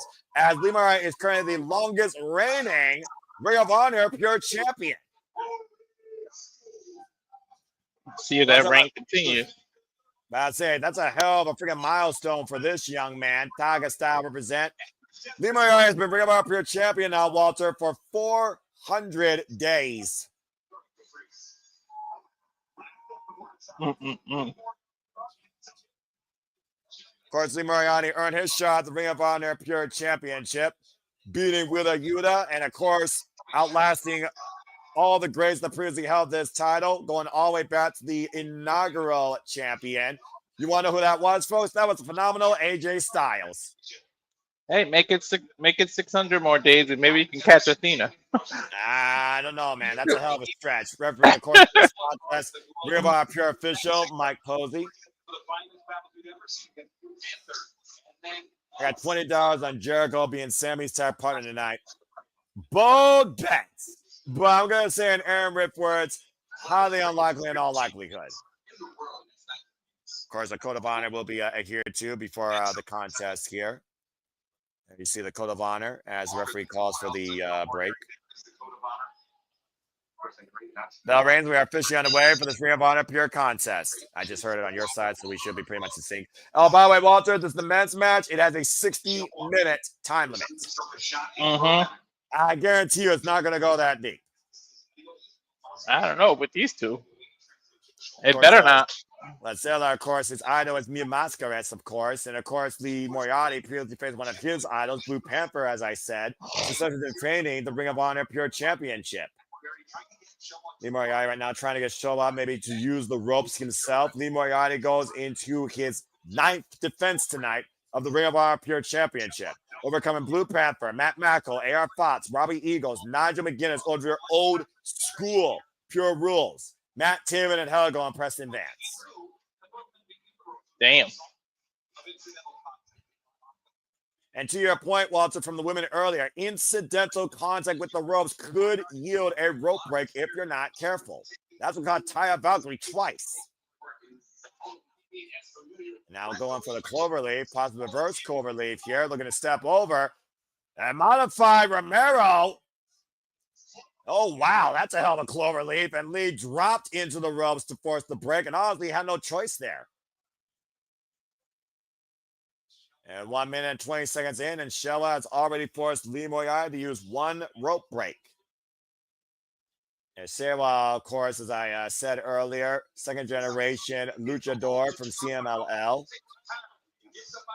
Lee Moriarty, of course, is now outlasted the Ring of Honor Pure Championship pedigrees of Josh Woods, Jonathan Gresham, Nigel McGuinness, John Walters, and, of course, Katsuyori Shibata at 239 days. And with a Yuta at 244 days. Tiger Style right now might be looking for a grapple exchange with the open palm strike. Open hand. And again, I don't even think Elliot felt that. I'm about to say, you see Greco-Roman knuckle lock here. Talk about the Yabe style of course, CMLL and Luchadors. Great head scissors takedown corkscrew. And holding it for a nice submission.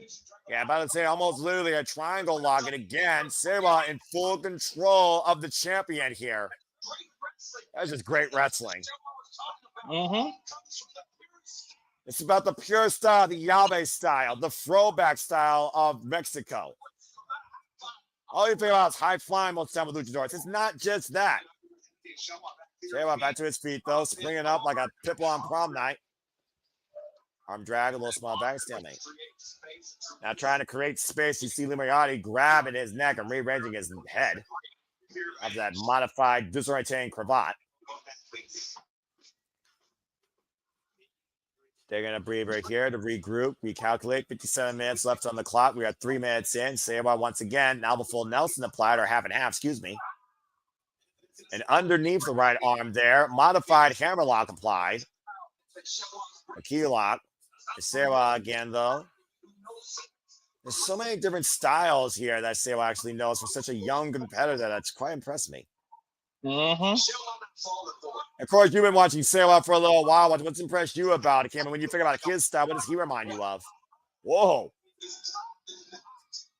I'd rather think of him as the first him than to see who he reminds me of. But he's a Zella, right? He's sort of a taller Rey Mysterio, to be honest. Overhead right hand to the top of Xelhua underneath the referee who didn't see it. Oh, that was an overhead right fist. Sale's been injured one using their closed fist, by the way. Gotta be careful. Whoa!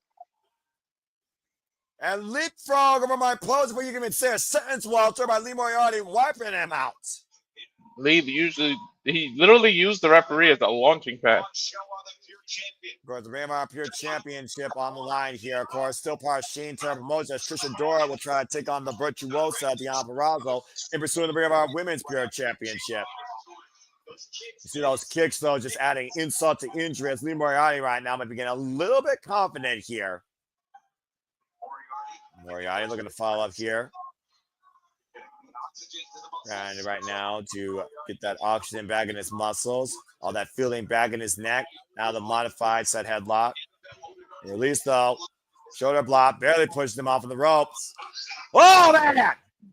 I don't know who got the worst of that. I'm not sure, but you saw him miss that time. Looking for the running elbow drop, misses that time as well. Same on Lee Moriarty, looking for that big move. To the backbreaker there though, connects. That'll stop you in your track. Xelhua now in the cover. Lyra press and a 2 count. And Xelhua, by the way, that's Xelhua, folks. Xelhua. Xelhua. Walter can say it better than me. He's Latino. It's Xelhua. Muy bien. Gracias. And right now, the Irish whip by Xelhua. Lee Moriarty, though, ooh, a misdirection there. Stopping the Irish whip. Trying to lure Xelhua in. Oh! For those that don't know, For sure, it's mythology. It's Aztec mythology. He's pretty much a giant from the Great Pyramids. There's a reason why you've been saying that all night. I haven't heard the word Aztec in wrestling since Lucha Underground, but thank you for that. And Xelhua, of course, right now, like I said, only 2 years involved in the business. That was a picture perfect drop kick to the left arm.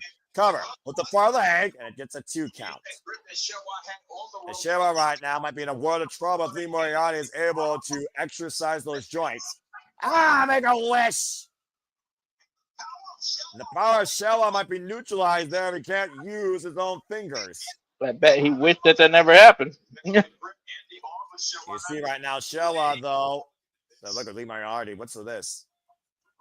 Great finding. The Yabe style here being applied by Taga style here forces Xelhua to his first rope break. Xelhua with his first rope break as we are now 6 minutes and 45 seconds in this match. We talked about before what scientific wrestling is all about, Walter. We arguably call one of the greatest scientific matches ever between Zack Sabre Jr. and Nigel McGuinness here. But of course, that was British wrestling. This is the Yabe style, though. Of course, the discipline down in Mexico. It's a different type of discipline, but still the same principles apply. Yep. Catch as catch can. Oh! After extending the arm over the shoulder. I see what his target is. Yeah, you think? Double wrist slap being applied here, though, by Xelhua. Big knife is chopped with the working right hand, although Xelhua is more dominant with his left, and he knows it's damage. Pushes Xelhua into the barricade as Lee Moriarty goes back inside the ring. Remember, Xelhua's already used a closed fist. Oh, man, a double stomp. Picture perfect to the forearm of Xelhua. That was so smart to catch him coming in like that. You see his father there at ringside. I don't know if that's a look of concern or not, but it's like, like Hito Del Wagner Jr. and Galeno. You wonder if there's concern for your brother in that case, child of pro wrestling Noah. And once again, hyperextending that left arm. All the work being done on the left arm of Xelhua, neutralizing his power. Now bending back the digits individually here. Every digit. Oh, and just spiking those fingers in that canvas. Gosh. Yeah, I know that hurt. Well, how many tiny bones are in the finger, Walter? What do you think? Woo. That press, hook the near leg. Crucifix, cover. Oh, almost got it. Oh, for the PK. Man. And Lee Moriarty right now, who literally is trying to fight a one-armed man here at this point. Trying to take over the power. Inside cradle, small package, 2 count for Xelhua. Reminds me of like the Gresham or somebody that loves to just manipulate any joint or any digit like that. Now, Lee Moriarty just drop kicked his challenger to the outside here. Got a smile on his face. And the toe breaks to Athena. We are 9 minutes in. Driving Shawn to the barricade. Fitting. Do a tope suicida to the Mexican guy. And it looks like it's not done yet. Looking for the second, launching like a bullet. Bro, head first Oof. bullet with the railing right there. Yeah, he might be looking for the hat trick. Lee Moriarty knows exactly what Xelhua is. And Lee Moriarty knows that he's in the driver's seat right now. Oh. Well, wait a minute. It's direction off. Wait a minute. Xelhua caught him. I think he tripped a little in the middle rope and then allowed Zella to counter. Now straight drag on the outside into an arm breaker. Yeah, it's no submissions outside, but it'll wear you out. Yeah, I'm about to say, I think Xelhua realizes that now, to your point. I think the referee reminded him. Well, again, you don't want to get counted out. Towel won't change hands if both men are counted out on the outside. Mm-hmm. Hey, wrestling, those we are 10 minutes in this pure contest now.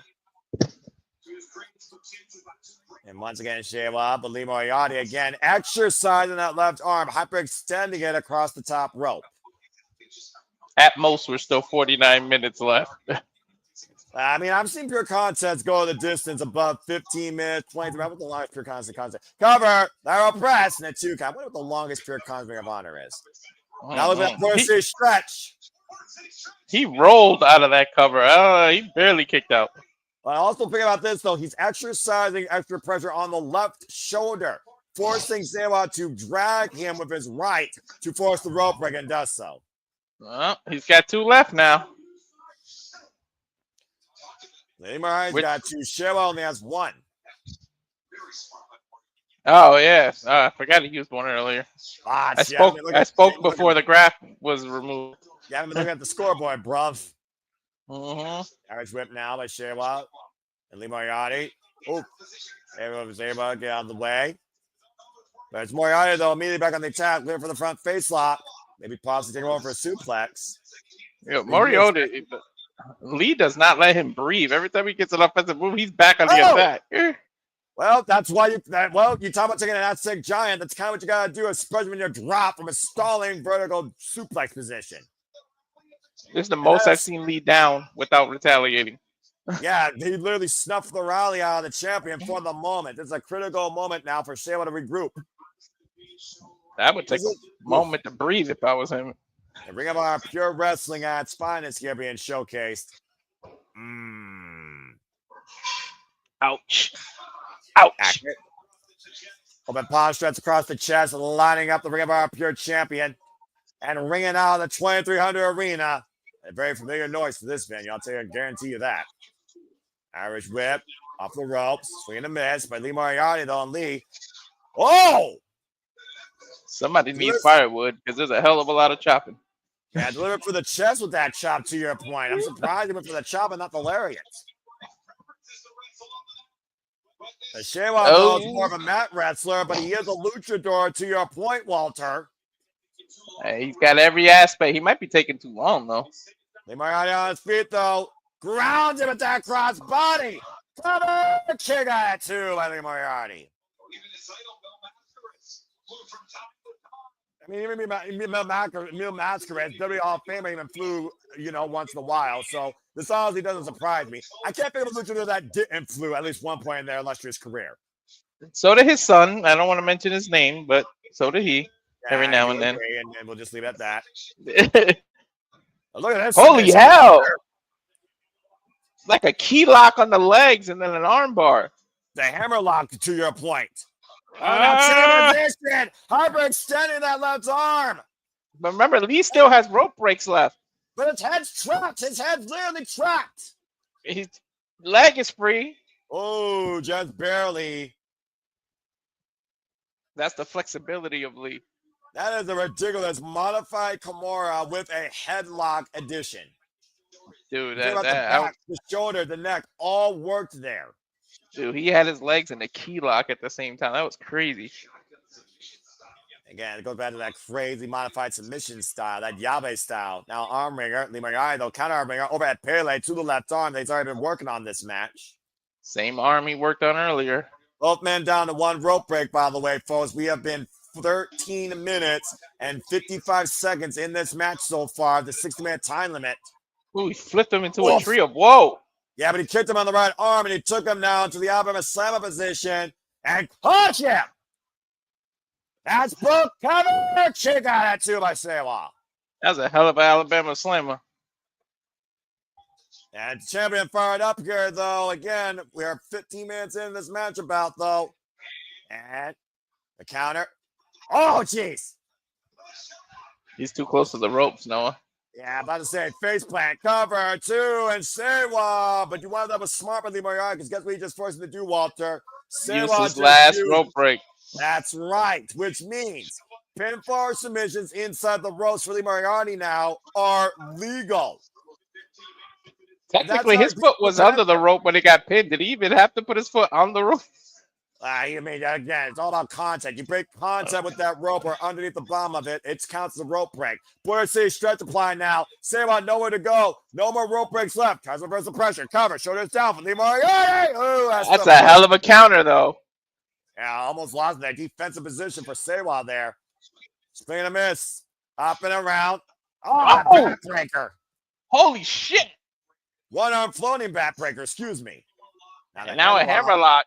And again, grabbing the hammerlock DDT. Oh! On the tailbone, modified Bubba Bomb 2. No! That was a hammerlock sit down DDT. I don't know what the hell that was. A Bubba Bomb, dude. That was a modified Bubba Bomb. And the hammerlock now taking over crucifix position, trapped the leg and arm and got a 2 count. Modified by Lee. Crucifix rolls through. 2 count only. Pin could happen any time here. Up to his feet again is Lee Moriarty and Xelhua. Now Xelhua looking for a test of strength. Positive backslide. Ooh. Oh, that was smart. He threw his weight so that arm, now it looks like a tarantula almost inside the ring.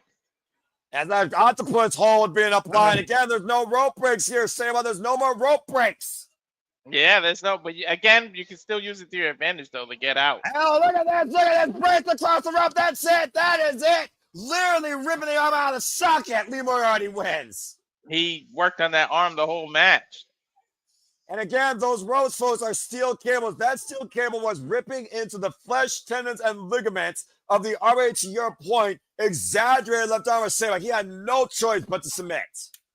Look how red his arm is, too. And you can see that the ropes were digging in it because you can literally see the rope marks in his arm. Yeah, he had no choice. Otherwise, he was going to literally lose his arm in the process. Lee Moriarty was not going to let go of that hold. Lee Moriarty, once again, while Tiger Style has been the most dominant Ring of Honor Pure Champion in Ring of Honor history. Incredible defense. You have to make a choice to live for to fight for another day. And again, right now, you see how close Xelhua is grabbing that left arm to the inside of his body. There was heavy damage done there, but still a great, great match. Of course, Code of Honor, see it here too, post-match here. Lee Moriarty commending the effort of Xelhua. I don't know if he can even use the arm to shake it. Shit. I mean, it's a marquee event. Xelhua wants one more go. Again, there you go. There's the handshake. I mean, you got to respect and commend the effort there. It's the ROH tradition, though. Yeah, and there you see Shantara Promotions very happy with Lee Moriarty continuing to prove Rumble, Bad Man Rumble. Even SWAT impressed with that. Been a hell of a night for Shantara Promotions. I'll tell you that much, Walter. Woof. Congratulations, Lee Moriarty. Nice to seventh defense, the Ring of Honor Pure Championship, and we'll see day 141 as STP holds all the gold, it seems, right now. And Trisha Dora has a chance to make history for the Ring of Honor Women's Pure Tournament. She got a hell of a fucking way to go. Well, speaking of a hell of a way to go, how far is somebody called a wannabe before he proves to you he may not be a wrestler, but I can still kick your ass? It's a fight without honor with Paul Walter Hauser and QT Marshall. And truly, this is just downright simple and personal. It all started, of course, during the 0 hour show when Paul Walter Hauser, of course, was called out by QT Marshall. Of course, continue conversation on the No Wrestling Contest podcast. Not QT Marshall, it's Marshall. Say your shit right. Marshall, yes, Marshall. Not you, Noah. I'm talking about the host over there. Yeah, that's fair.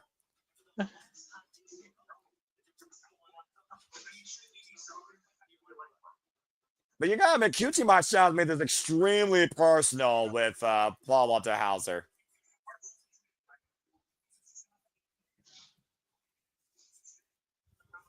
Not that fun to be around. And he's an asshole. Accurate. The most accurate description of a person, huh? Well, if your name's QT Marshall, while you're a quality wrestler and you're a despicable human being, the jury is out.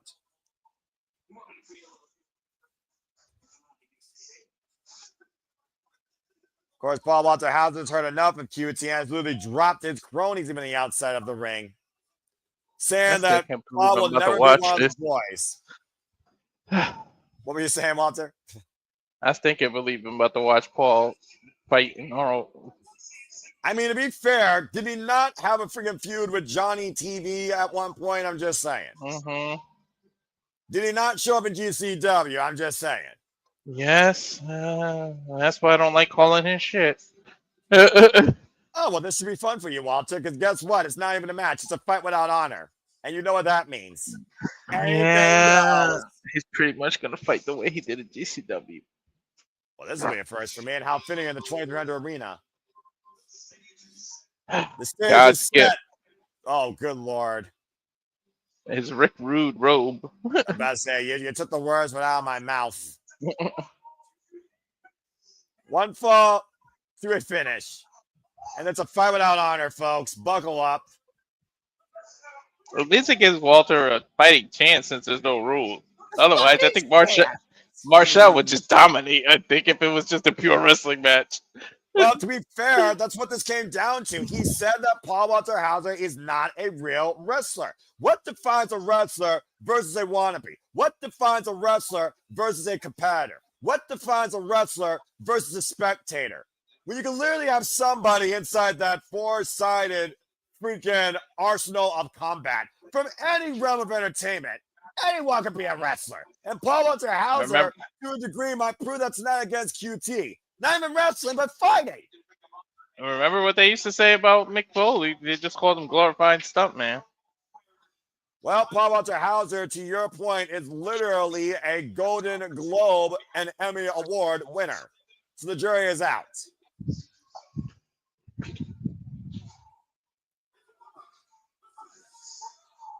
Bringing out Saginaw, Michigan. It's a big dude, by the way. Let's not forget, this guy was once one of the boys for Dalton Castle. Mm-hmm.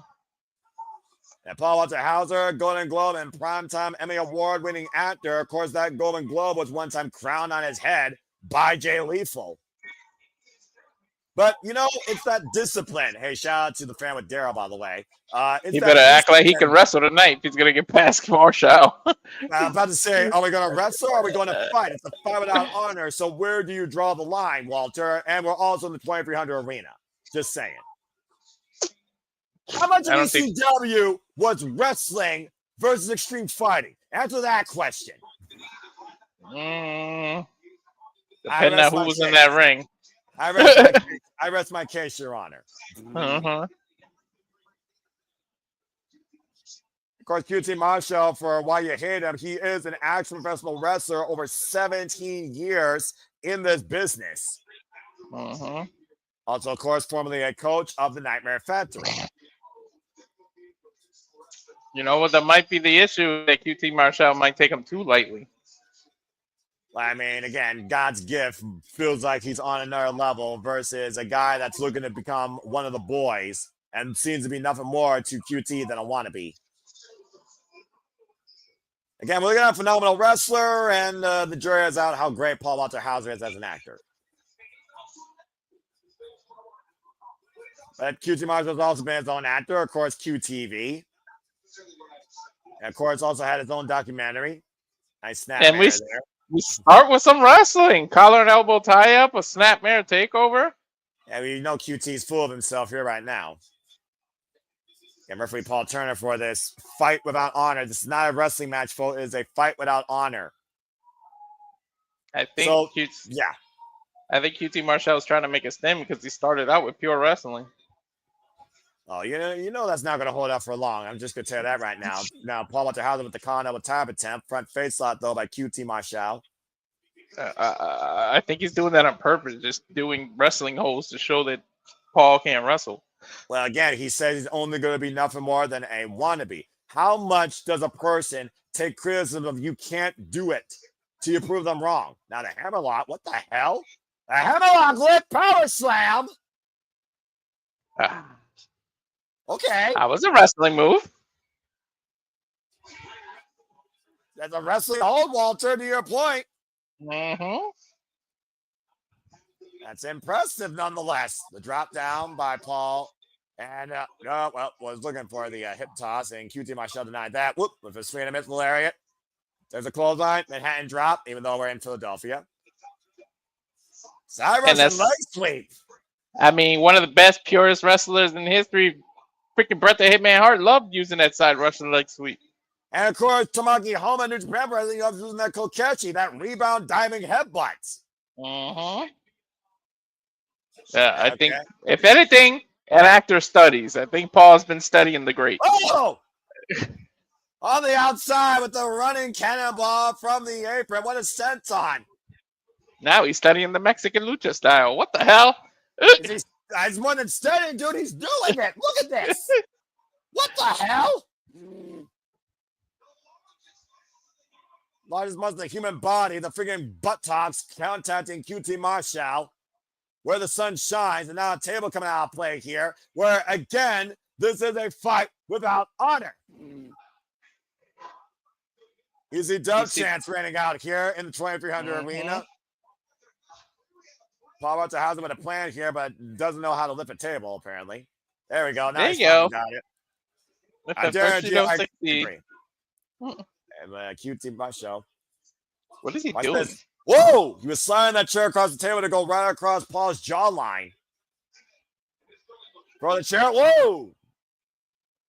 Oh, and then Taylor just kicked in a freaking QT's legs. The axe handle. I figured I almost broke the table there. I think that table hit him right in the little Marshalls. I think it was a little bit lower than that. And whether or not it's little, we have to ask his wife. And of course, we saw his wife back at Final Battle. Back when, we had Black Machismo and Elizabeth, Karen Jarrett.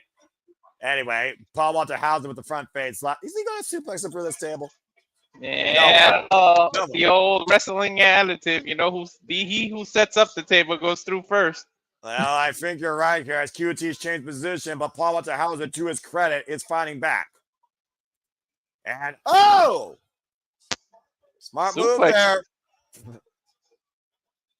Another pure wrestling move. Right now, Paul Walter House, as far as the wrestling goes, has been in the driver's seat of this fight. Again, a wrestling match of this fight without honor. And right now, Paul Walter House is looking for more instruments of destruction and humiliation. And, oh, no. Well, we are in the home of the extreme. It wasn't just defined by tables and chairs, Walter. Mm-hmm. The ladder coming into play. Oh, that baseball slide by QT Marshall to Paul Walter House in the ladder. And now QT hoisting the ladder up inside the ring. I feel like someone's going to take a ... dive from higher heights. Also, another thing about being a wrestler, you got to not only know how to take a bump, you also got to know how to take pain. And I'm not talking about proverbial pain, like you're ejected from a role. You got to take physical pain. QT chance rating out. Oh, that was a nice kick. And then QT right now. And what the hell? The jabs. The jabs being applied here by Paul Walter Hauser. Mixing in the the Dusty Rhodes. Oh, bionic elbow. I told you he studied the greats. All the greats, apparently. Shout out to the American Dream, if you will. And right now, Paul Walter Hauser and QT Marshall in the corner. Irish whip stops himself going ladder. Now QT Marshall. Oh, no. Oh, man. Someone had their breaks. Paul Walter Hauser had to take a bump eventually, and unfortunately it was a bump through steel and not wood. Planted on that ladder. Through the ladder that he set up. Yeah, vertebrae, though, again, does not give on a steel rung, Walter. You know this, and you've never even been involved in a wrestling match yourself. He's not a professional one.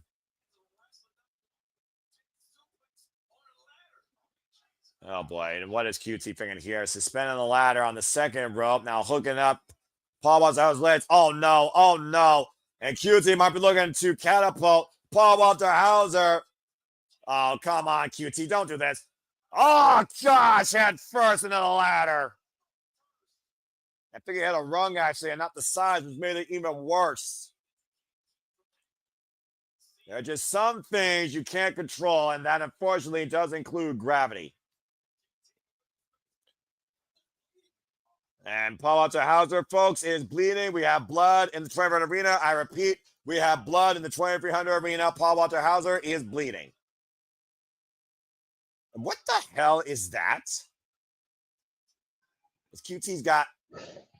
Are those toys? I don't know. Is that barbed wire chair? My God. It's barbed wire in a box. Yeah, that's accurate. Barbed wire baseball bats up Paul Walter Hauser's chest in midsection, thankfully wearing a shirt. Oh, and again, ripping through the shirt, though, across the back.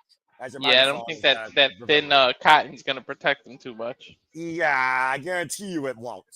Again, Paul Turner right now checking on Paul Walter Hauser, who is literally bleeding. Oh, my God, man, no! Shades of Barbie with the barbed wire ring across the face of Paul Walter Hauser. So you want to be a wrestler? Yeah, what price are you willing to pay? Here you go, Paul Walter Hauser. I hope it's worth it.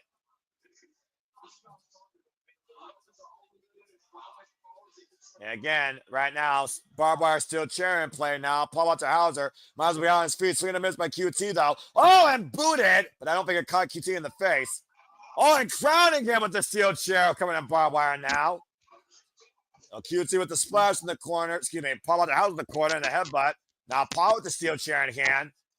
Oh! He doesn't have a shirt. No, he doesn't. I guarantee you that's going to rip the flesh off QT's back. Well, he called himself God, right? He just crowned him.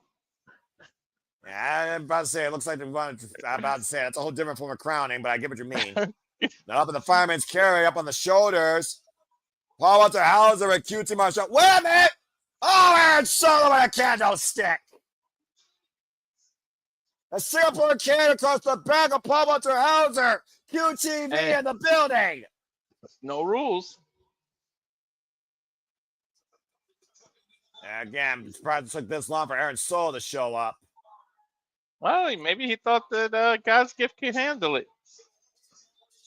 I mean, the Lord does have his servants, and what they now, though, we've got Erich Solo and QT Marshall pulling out the tools and the toys. Just be careful one isn't a Judas. Yeah, I mean, for all we know, I mean, you might literally be looking at Lucifer. And right now, another table coming out in play here. Oh my God, I never thought I'd be doing religion puns. Yeah, Paul Walter Hauser's on Ring of Honor in a Fight Before Honor. Welcome to ROH in the 2300 arena, Walter. And again, it's a fight without honor. It's all legal. They can do whatever the hell they want. Another vicious shot to the back of Paul Walter Hauser, that barbed wire steel chair. At least the shirt's still in play. I don't think Paul has any backup either. I don't think so, dude. If he wants to be one of the boys, he has to prove he can actually beat the boys. And I'm not talking about Dalton Castle's boys. He's in pain. Look at that face. Yeah, but you gotta admire the grit as Paul Walter Hauser somehow using the ropes to get back up to his feet. And again, right now, Erich Solo holding up Paul Walter Hauser, QT Marshall squaring him up. This ain't gonna end well. Oh, they say you gotta take a beating to give a beating, right? Elbow to the top, and QT lands knees first on the apron. Oh, that'll hurt your quad the way he landed. And now Erich Solo. No handcuffs. Wait, what? Wait, hold on. What? Who's here? Whose music is that? That's Hook! That's Hook! The son of the ECW legend?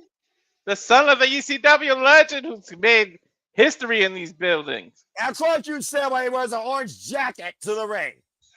And hook the cold-hearted devil himself. Uh-oh. And a T-bone suplex right through the table. There goes Aaron Solo.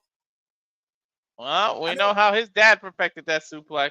Well, let's not forget QT Marshall and hook up their own fair share of history over the FTW Championship. And the rep bump being applied now to Aaron Solo.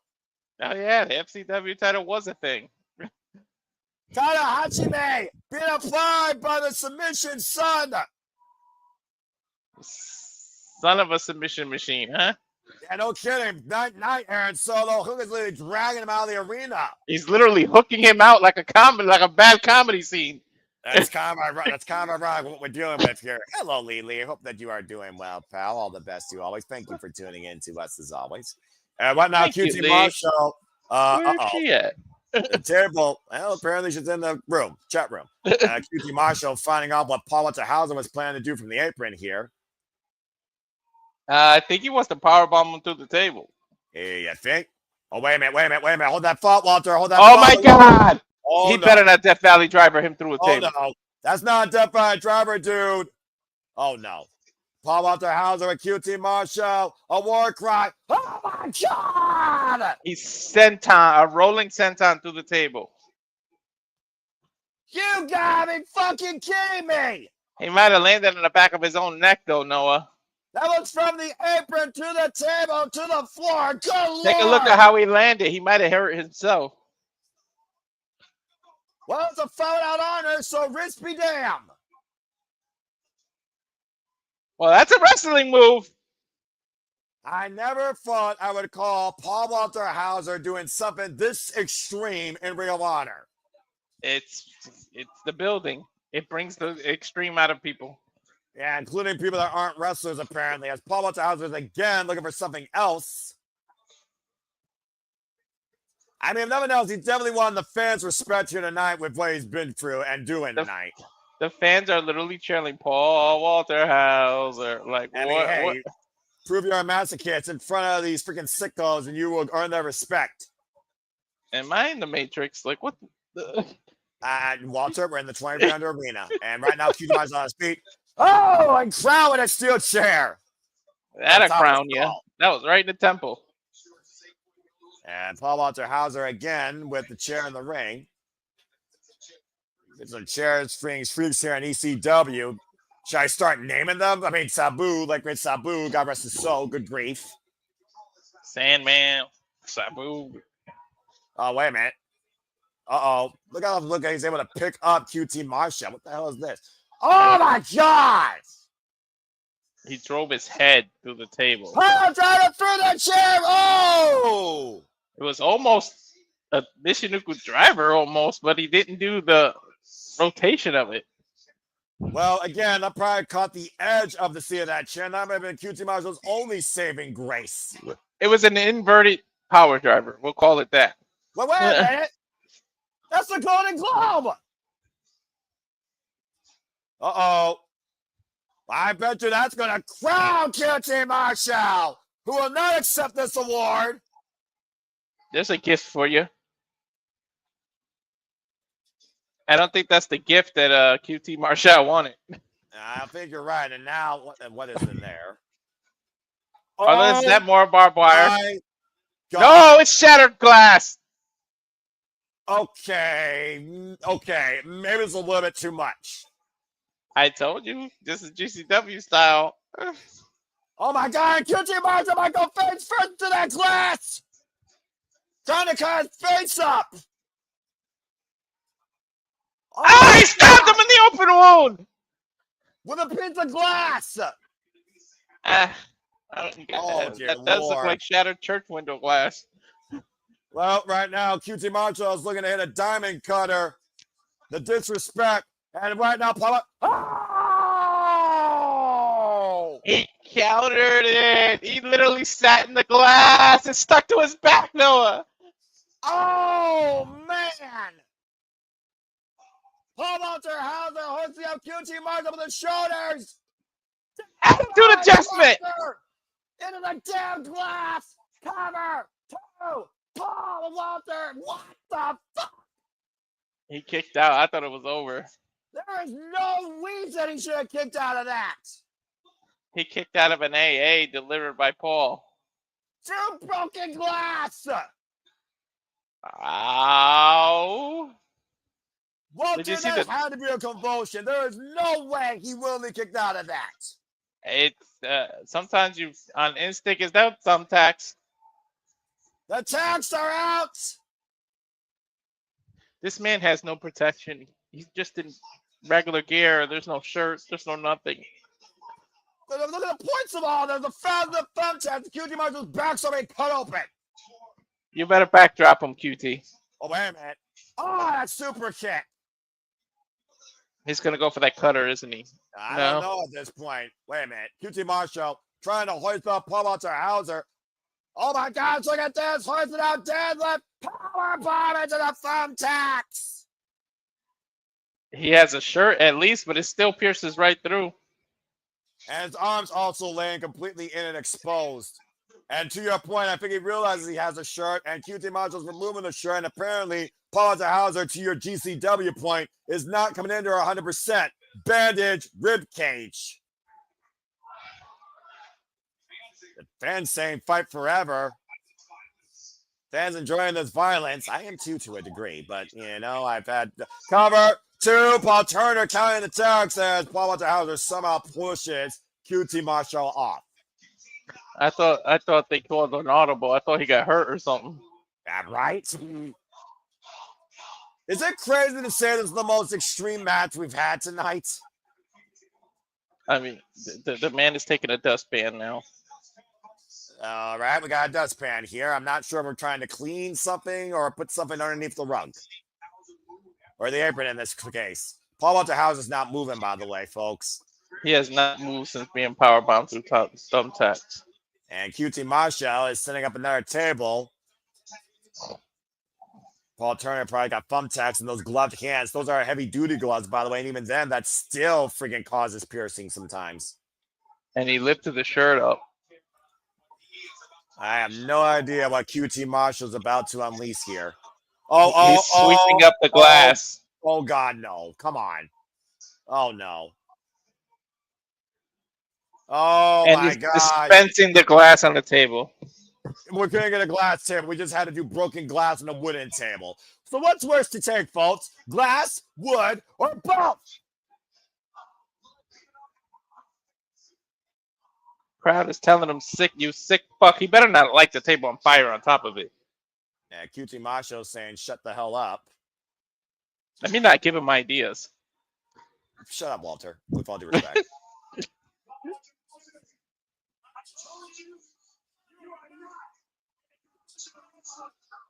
QT Macho saying, "Paul Walter Hauser, I told you I'm not a professional wrestler." Crowd chanting, "Shut the fuck up," as we only do. ECW Arena, folks. We're not censored here. Go Michelle, I'll show right after this. Oh, God, a low blow. I heard that loud and clear. Schoolboy, roll up. Oh, kick out at 2. He almost kicked the referee in the head. All right. He said, "Fuck you." That first kick, and QT Marshall is looming over that glass-covered table. Double axe handle, a pure wrestling move. Yeah, but there's never going to be pure about what's going to happen here, Walter. I sense the ultimate disaster. He's going to give him a tornado DDT, isn't he? Oh, dear God. Paul Walter House in the corner, QT. Oh, my Lord! Ooh! Hey, little Walter. That's a hentai grab if I've ever seen one. Right in the Golden Globe. Oh, no. QT Marshall willing to give up life and limb to put Paul Walter Hauser away. Diamond cutter through the glass covered table. Cover. QT Marshall wins this fight without honor. He diamond cutter through glass. The irony of that. Wood, glass, and everything else that you could really put up Paul Walter Hauser's ass. So says QT Marshall. QT Marshall wins. Keyword, wins this fight without honor. Did he really win, though? Look at his body. What did he win? What did you prove here? You literally obliterated a man that is a Golden Globe winner and Emmy Award-winning actor to prove a point that he's now a professional wrestler. And I'll give Paul Walter Hauser credit's due. That man endured hell and delivered it too. That was QT, Walter, at the end of the day with that deadlift powerbomb and those thumbtacks and the damnedest diamond cut I've ever seen through a glass-covered table, glass and wood through Paul Walter Hauser's face and back. Look at the glass. Look at the glass bounce off the canvas as the referee slaps the 3 count. You know, I've always said the canvas is the masterpiece to a wrestler's craft. This was an absolute human car wreck. The man is still moving. And the fist raised up by Paul Walter Hauser and QT Marshall right now. Can't believe what he's seeing. Looks like Paul Walter Hauser still wants to fight.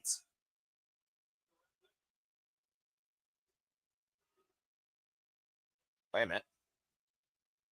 A little bit of respect there by QT Marshall. Whether or not he thinks he's a wrestler, I guess Paul Walter Hauser did earn a little bit of respect from QT Marshall tonight. Don't take this the wrong way. I think he just respected his balls.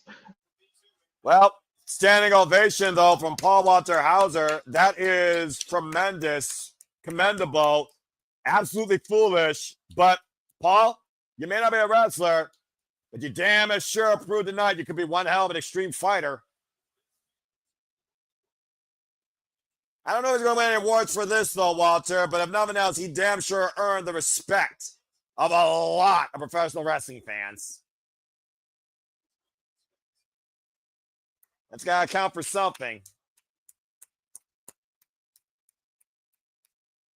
The crowd chanting, "You're a wrestler." If he's only a wrestler for one night only, this was a hell of a night to become one. Well, Paul Walter Hauser, respect, but in the name of your acting career, maybe you shouldn't do something this damn stupid again. I don't know. I mean, he earned respect. I thought he was hurt after that powerbomb. He literally didn't move. Yeah, and the fact that he still took on kicking and took that damn freaking cute diamond cutter proves a lot, Walter, but that was fucking ridiculous. And then, I mean, to the point I thought they ad-libbed and Marshall was just going to pin him, but he kicked out. Well, again, to bring about the speed, again, we got brand new ROH World Six-Man Tag Team Champions in Shane Terror Promotions, Shane Terror the Infantry. Lee Moriarty still holds the Pure Championship for Shane Terror Promotions. And again, we just saw the damnedest fight I've seen in a long time, fight without honor. But of course, the wrestling continues this week if you are fans of wrestling like I am, because coast to coast, tomorrow night at 8 p.m. Standard Time, Collision is on your Saturday night. And it will be all right for a fight. As Juice Robinson goes one-on-one with Big Bills. Of course, we know Collision will be from the 2300 Arena. And Wednesday, live on Dynamite, it's another 8-star all-man tag. As we have Hangman Adam Page, Kenny Omega, Speedball Mike Bailey, and Jet Speeds, Kevin Knight taking on the Don Callis families, Kyle Fletcher, Josh Alexander, and the Young Bucks. And the Young Bucks. Can we stop that? Okay, they're jobbers now. Let's give them a little bit of respect. But anyway, let's go ahead and look towards the Ring of our World Championship that's on the line, shall we? As Bandido defends the gold against the Alchemist of CMLL, Hechicero of the Don Callis family. Ooh. But before that, you want Mina or will she fall? Because, of course, Athena will defend the Ring of Honor Women's World Championship against Mina Shirakawa, the interim Ring of Honor Women's World Television Champion. Can she stop Athena reaching 1,000 days? We'll find out soon. And Walter, you and I, let's freaking go! Let's freaking go! The Outrunners will become Ring of Honor Tag Team Champions. Taking on Sammy Guevara and a mystery partner, if he found one. But who was Sammy Guevara get? I think so, as we clean up things here. As we reset things under that damn fight without honor. Dadgum. Let's go to Bobby Cruz and back to the 80s of Synthwave and Vaporwave with the youngest man of the century, Truth Magnum, Triple Floyd, the Outrunners. You want to go surfing now? I don't know about that, but I will definitely check. I will definitely hang out with these guys. I love this team. Wasn't Outrunner a racing game back in the bowling alleys and stuff in the arcade? Remember that? Yes, Where you just drive a Corvette around? Outrun, to your point, from Sega, which I still play as an emulator on my PC. I play Outrun 2006. Anyway, Truth Man on Turbo Floyd, previous challenge for the AEW Tag Team Championships, looking to become Ring of Honor Tag Team Champions tonight, and on one hell of a winning streak going into this match. Dude, relax before you pull your freaking shoulder out of the socket. They're smacking the ring like that. And of course, Turbo Floyd, Truth Man, of course, the youngest man of the century that drove Jeff Meacham up a wall when I first introduced him to these men. Straight out of Howell Valley Wrestling.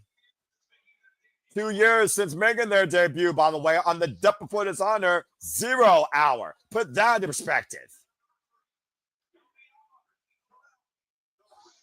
Sammy Guevara. Probably the most hated man right now in the building. And I do wonder if Sammy actually has a partner here.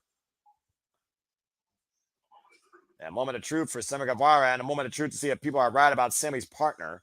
And shout out to DJ Mutt King who had $20. DJ, your bet is about to be put in place. Good luck. What did he say, Jericho? He says it's Jericho. Sammy Guevara coming out by himself so far here. The Spanish. First we had God's gift. Now we got the Spanish God.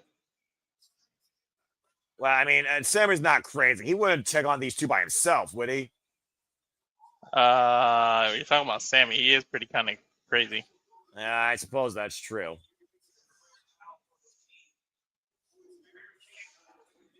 Better not be his wife. I'm about to say, they're very capable of winning in big matches. Okay, we're not going to make this mixed tag team, dude. Reverend Stefan Smith, by the way, will preside over this contest.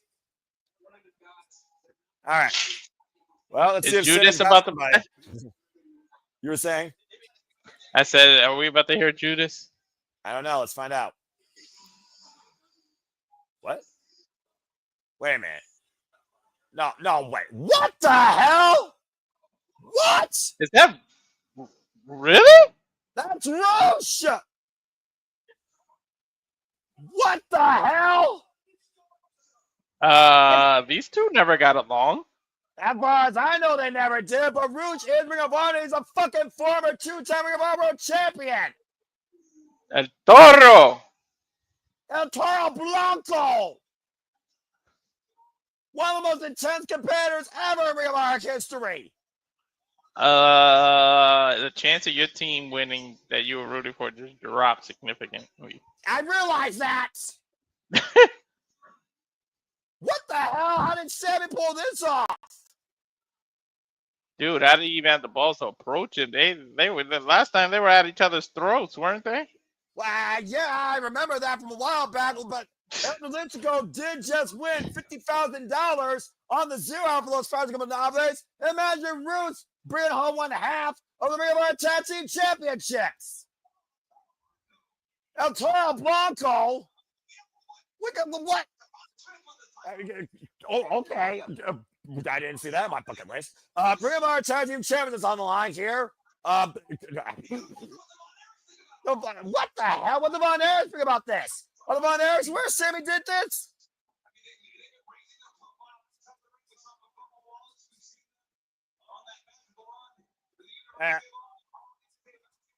And of course, Outrunners, though, have been community leaders, of course, in that basketball tournament. Like I said, Priest John, the Hurt City of Revolution for the AEW Tag Team Championships. Roosh and freaking Sammy Guevara? I didn't expect to call Roosh tonight. Oh, what a pleasant surprise for you, calling a former two-time Ring of Honor World Champion. What the fuck? Oh, man, the moxie of Sammy Guevara, like we used to know him, is back on full display tonight. No code of honor. Of course, we know Dustin Rhodes was taken out via that vision attack by TNT champion Kyle Fletcher during that Chicago street fight. So, again, Sammy Guevara could literally, double knee surgery. Sammy Guevara can go back to his heelish ways, and that's a hell of a partner to do it with. And a man that is anything but tranquilo in Roosh. I guess he just turned here right now, Darren. Yeah, DJ Mike King. Yeah, who got $20 now, bro? It's Roosh and Sammy Guevara. You could have gave me 10 million freaking guesses. I wouldn't have said Roosh. Neither would I. Whoa! What the hell? I'll Oh, take things out of nowhere for 200, Alex. answer, daily double. This man wants a former two-time Guevara world champ. Never mind. It's the first time I've ever seen Sammy Guevara and Rouge actually coexist for longer than 10 seconds. Yeah, usually they're on the opposite sides of the right. Good agility, though, by Sammy. And again, the hip toss denied. Flip off to the AEW, bring up our faithful on the Extremists here at 20 Arena. Nice hip toss there. And a drop kick follow-up. I can't even remember the last time I saw Rouge. I think it was on a collision. That would be correct. Those Fauci Monopolies were in trios action against the Ops. An attack made by Rouge. Oh, no. This is not going to end well for Truth Magnum. Oh, boy. Watch out. There's a running bull loose. 36 years of age, 18 years in the game. El Toro Blanco, to your point, the former two-time Ring of Honor world champion. Not to mention, freaking CMLL World Tag Team champion 2 times over. I think he was Turbo. Teddy Bell, by the way, was his partner in Los Ingobernables. Rouge has not held a tag team championship, folks, since 2018. Continental tie up here now. I believe that is Turbo Floyd in the ring. Yep, that's Turbo. And right now, very stiff Continental tie up here with these two. Ooh. I don't know. I'm flustered. Like, what the hell, Roos? I mean, again, former two-time Ring of Honor world champion. Last time he held that title, he held it for over 400 days. Maybe it's just maybe it's Latino pride between the two of them. Clearly. I mean, beat Brody King, beat Santana, beat Jay Lethal. Ooh, I don't know how wise that was. I mean, it's basically waving the red flag in front of the bull. Well, good for him they're wearing purple, even though the ropes are red here tonight for Honor. This shoulder block here. You can see the black and white and Rouge in full color. Rouge just got right up. Oh, man. Well, Turbo's not going to take any shit from Rouge. I know that. He's got too much freaking testosterone for that. The knife is chopped. I love it. Come on, Turbo. Oh, boy. Staying on Turbo, though, but Rouge again, so damn intense. Oh, big right hand rocks Rouge down to a knee. Tag made out of Truth Magnum. Outrunners isolating a Toro Blanco. Shot to the midsection. Rising knee strike. Now hoisting up Rouge. Backdrop suplex. Cover here to win the title. Oh, it's a 2 count. This is crazy. Nice I'm calling Rouge. I know. What the fuck? Everyone's going WTF right now. Dude, me too. Oh my gosh. Yes, we all know that he's from Texas, and Texas and Philadelphia aren't the best of friends, especially in sports. You can sports, you can stay tuned for Statboy Mike and company to call Monday Night Football here in the near future on the Simple Album Studios as the sports bar opens up its doors in a different way. Statboy Mikey with all the stats and all the calls in football. Stay tuned. Double drop kick here by Rouge and Sammy. I mean, Sammy Guevara, to be fair, he's an opportunist, Walter. Let's just put it out there, all right? You get the offer from the Guevara and Erich to be part of the Ring of Honor Six-Man-Tag-Team champions. You get the offer from Dustin to be a Ring of Honor Tag Team champion. He's been an opportunity to put himself in the spotlight. Schoolboy cover. Why do you think he rode Chris Jericho's coattails for the long part of his AEW career? I don't know. Don't underestimate out of nowhere tag teams. Literally, the Hurt Business just lost their tag team titles. And they weren't involved in the decision. Accolade being applied across the ropes here right now by Sammy Guevara. Sometimes there's a question mark on a team, and somehow they pull it off. Man, about to say, I think Rouge is about to send Turbo Floyd into all 4 corners of the 2300 arena. Good grief. Sammy Guevara just had any time to go back to his heelish ways. Turbo just had a head-on collision. Yeah. And it wasn't with a car either. It was with a damn barricade. And a stairs. Last time to your point that Rouge and Sammy Guevara were even in the same match was the $100,000 prize 4-way. Oh my gosh. Have a drink, Marshall. Back in May on Collision. And Magnum, Sammy won that night. Mm-hmm. Rouge and Sammy have won one-on-one match in their illustrious careers back in Major League Wrestling in 2018. Dude, Magnum is out of it after being thrown bear in the barricade and the freaking stairs. Front face like applied here by Sammy Guevara. And Sammy, again, dragging him into the corner. Sammy and Rouge as Ring of Honor Tag Team Champions. Good luck to this entire company. Just because you're great single wrestlers doesn't make you the best tag wrestlers. But, I mean, both these individuals have been tag team champions. And they're familiar with each other to a degree. They've been locked in their career since 2018. And right now, Sammy Guevara with a knife edge chop and a tab made. I almost feel like Rouge and Sammy are having too much fun here at this point. We saw how well that went down for Rouge recently on AEW against Matt Caster, who survived 5 minutes against Rouge. I don't think Rouge gave a damn, though. He just told the crowd to be quiet so they could hear that chop. And running Glow's line in the corner, and uh-oh. Walter, we've seen it before. He does the book. Oh. Oh, the disrespect. I'm sorry. That was funny. No disrespect, and of course, tranquilo. And Sammy Guevara with the pose as well, and the subtleness. Look at this. Take a Kodak picture of that. This is a master plan. I guess Magnum was the China shop because the bull ran right through him. I suppose so right now. And Rouge with the hot tag, quite literally, to Sammy Guevara, as Sammy and Rouge are having their ways with the Outrunners here. And to your point, this Truth Magnum. Truth Magnum and Desmond have attacked the Irish whip, a hard Irish whip in the corner. You know what? There's a thin line between confident and cocky, and I think they both just crossed it a long time ago. And of course, the Outrunners, former 2-time OVW 7 Tag Team Champions. And Sammy again just raising the ire of the Philadelphia Faithful here. Jumping in the corner and missing. Sidestep there by Truth to Rouge. Desmond moment here right now to make the 10 of Turbo. Cheap shot though by Rouge. Turbo flying back low. A Turbo blocker, but again, not there in the corner. Needs to go back to the corner. And Truth is right there. Sammy though trying to keep Truth away. That's why you don't get overconfident. And man, sleeper hold applied though. Again, look how close they are. Turbo's right there. Make the tag. He can't. He's being choked. And Stephon Smith perfect position right here.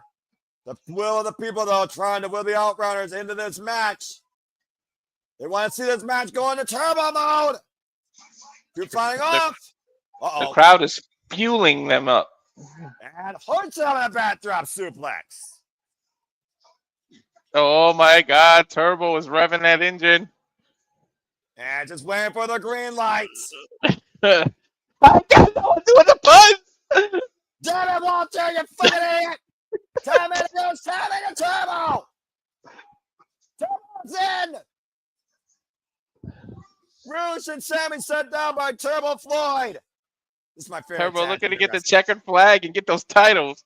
I'm not even sure if we're on the final lap yet. Right now, again, Turbo using Truth as a weapon for the scoop slam on Rouge. Uh-oh. Oh, I know this move, Walter. Look at the masculinity. Double bar on and Sammy, you son of a bitch. Creating a moment there, ruining a great moment there. Rouge and Sammy with the embrace again. A sudden just friggin' dissertation of the friggin' double bicep elbow drop. How dare they? And right now, Sammy Guevara and Rouge having their ways with the Outrunners. Might I add, Rouge and Turbo are legal. And right now, Sammy and Rouge, the Irish whip, the double do. And Rouge and Turbo right now, and Truth and Sammy right now fighting off here. In opposite corners, the double splashes. Send up here, Sammy to the inside out, the bulldog to Rouge. Never count the Outrunners out, Walter. Ever. Try again. Try again. Give it to us, man. Oh, I'm feeling it. You son of a bitch. Oh, there it is. Double elbow drop. Rouge right now might be on the verge of total recall to new tag team champions. Oh, look on the shoulder. Oh, that's super kick by Sammy. Damn, Sammy. Sammy came out of nowhere. Oh, what a headbutt by Rouge. Oh, a Turbo wants Rouge out. Now Sammy, total recall. But that was on the non-lethal man. Exactly. I freaking love this shit. Right now, Sammy, Rouge, Turbo, and Truth all down in the middle of the ring. Rouge and Turbo are still legal. The Ring of Honor Tag Team Championships heading in the balance right here of this match. That's what it's all about. Vacate it. It is Rouge. It is Turbo. It is Sammy. It is Truth. It is all four men to become the 70th Ring of Honor World Tag Team Champions, going all the way back to the Prophecy, Christopher Daniels and Donovan Morgan in 2002. And the Outrunners right now, open palm strike, double teaming of Toro Blanco. The Irish Whip. He lost all control of this match. I don't think he ever had it. I'm pretty sure we all knew that control was going to be lost quickly here. That man was going to follow the likes of War Machine, The Addiction, the Young Bucks, the Broken Hardys, the Kingdom, Red Dragon, the 13-time World Tag Team Champions, the Briscoes, Wrestling Greatest Tag Team, the American Wolves, El Generico, Kevin Steen, just to name a few. Turbo better focus. Stop looking at your partner. Sent fly in the corner. Uh-oh. Bull rush in. Oh, no. Oh, no. China and shop. You know what happens, Walter? If you miss the ball, you get the hood. Oh, man. Flashbangs first. Bull's Horns connects. Guevara wants the 450. And Turbo Floyd, dead to rights, tag made. And Sammy right now to the top rope, not like this. Taking his sweet ass time. A big old double bird. Swanton bomb. Cover to Rich and Sammy Guevara of the new Ring of Honor Tag Team Champions. Say what you want about Sammy, but man, he finds a way to have gold around his waist. What the fuck? Dude, Sammy finds a way to keep gold around his waist. I'm speechless. I'm speechless right now. So let's go right now, a little bit surprised by this. What? Huh? I think Sammy just joined those factions to go with our place. Nah, seriously? I think it was the plan the whole time, Walter. I think it was the whole plan the whole time tonight. I don't think it was premeditated. And the Von Erichs right now coming out in disbelief. Marshall and Ross no longer even in the title picture. Why Sammy Guevara might as well have stolen these titles. And the Von Erichs left with nothing. They lost 0 hour though. If someone needs someone got some explaining to do is all I'm saying. Lucy! You got some explaining to do. Sammy's saying they're cool, they're family. Trying to sort this out. And right now, Sons of Texas coming in here.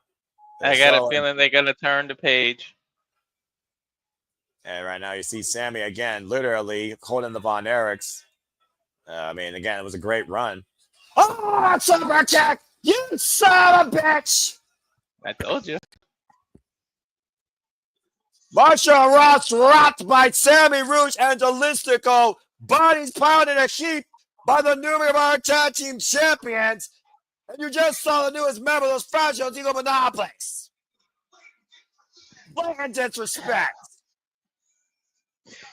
Falta de respeto. Oh, good grief, all freaking mighty. Dustin Rhodes has to be absolutely apoplectic. He might be jumping out of his seat right now. Stay in bed, Dustin. Rest those knees. Yeah, it looks like Rouge literally ushering in Sammy, saying this is family. Latino connection. I cannot believe Sammy Guevara, once again, the ultimate damn sellout while Rouge is having his own beer bash. Right now, the Von Erich. Whoa, whoa, whoa, whoa, whoa, whoa, whoa, whoa, whoa, whoa, whoa, whoa, whoa! The Von Erichs are back up on their feet and looking for a fight. It's still 2-on-3, though. They're outnumbered. I was gonna say it's still 2-on-3. Well, again, no bat down from either of these sides. The Von Erichs literally betrayed and without any gold now around their waists. That Lexi Nair, I believe, is backstage with somebody. Let's try and move away from this. We go to the Outrunners. The Outrunners. Bullshit! I don't think this is over with, though, Noah. Well. Oh, good Lord. And here comes some other team to rub proverbial salt in the wounds. The new wave of our six-man-tag-team champions. Yeah, but she needs to focus on this tournament.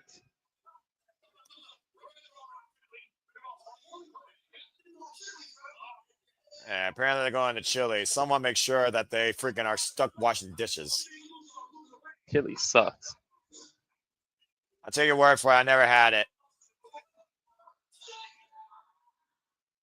She needs to take the money out of her mouth and put her money where her mouth is because she's got a match against a virtuosa.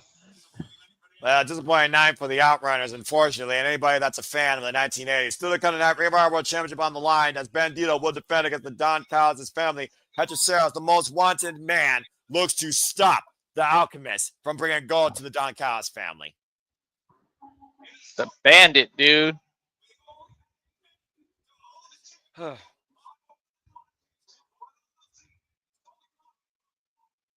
8 men have held the Ring of Honor World Championship on more than one occasion. Bandido joins that illustrious list. Since Bandido beat Chris Jericho at Dynasty, putting his own mask, his own identity on the line, preserving that Lucha Libre heresy.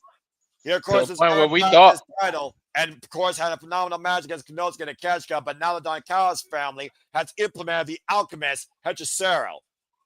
We thought he lost his mask for a moment until the referee pointed out that there was a bat in the freaking corner of the ring. Well, we couldn't let that injustice stand, all right? I'm just saying. It's not very honorable. Well, to be fair, Hechicero's been anything but honorable, being part of the Don Callis family.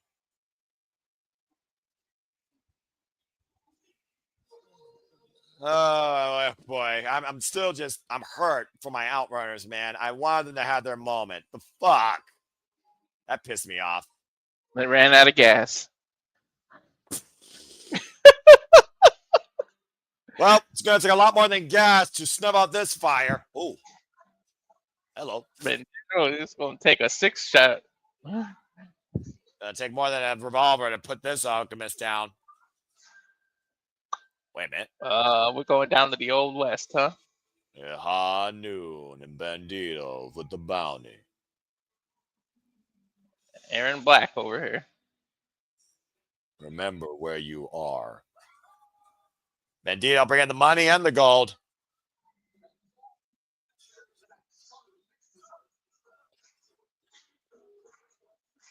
Bandido celebrating here.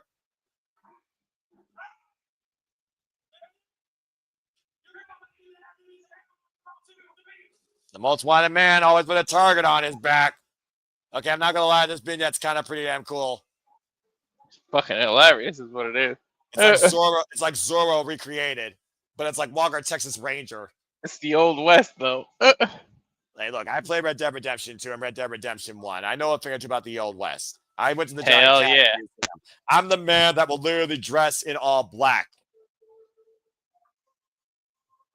It's not a 6-shooter, but it's the belt. I mean, hey, that guy right now is trying to ride out of town. You gotta be careful what saloon you walk into. Well, Hechicero is calling him out. Who's quicker on the draw? What beats a gun? Mad science? That could be the story tonight. The Ring of Honor World Championship. Well, it's our semi-main event, Walter. They got a hell of a lot more than 10 paces to work with inside this squared circle. Here we go.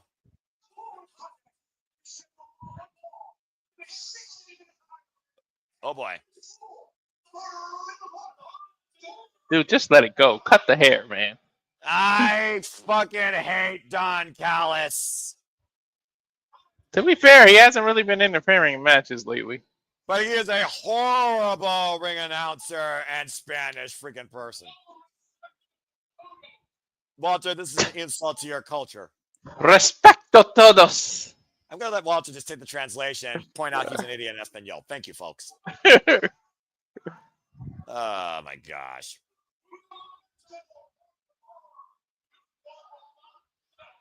One moment, please, obviously. Can somebody just make that cut a little wider? I agree with you, and I agree with this audience. Fuck Don Callis.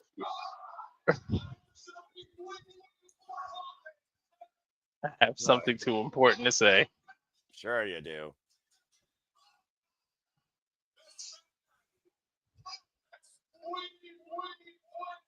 This man is still too good. He's better than Bill Máscara. It's not muy bueno, stupid. The word you're looking for is mejor. I knew this was going to piss Walter off. That's why I wanted him to translate. And correct him.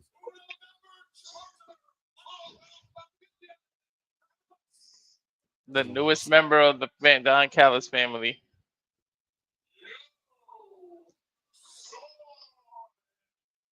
I am Hechicero. It's Hechicero, you fucking You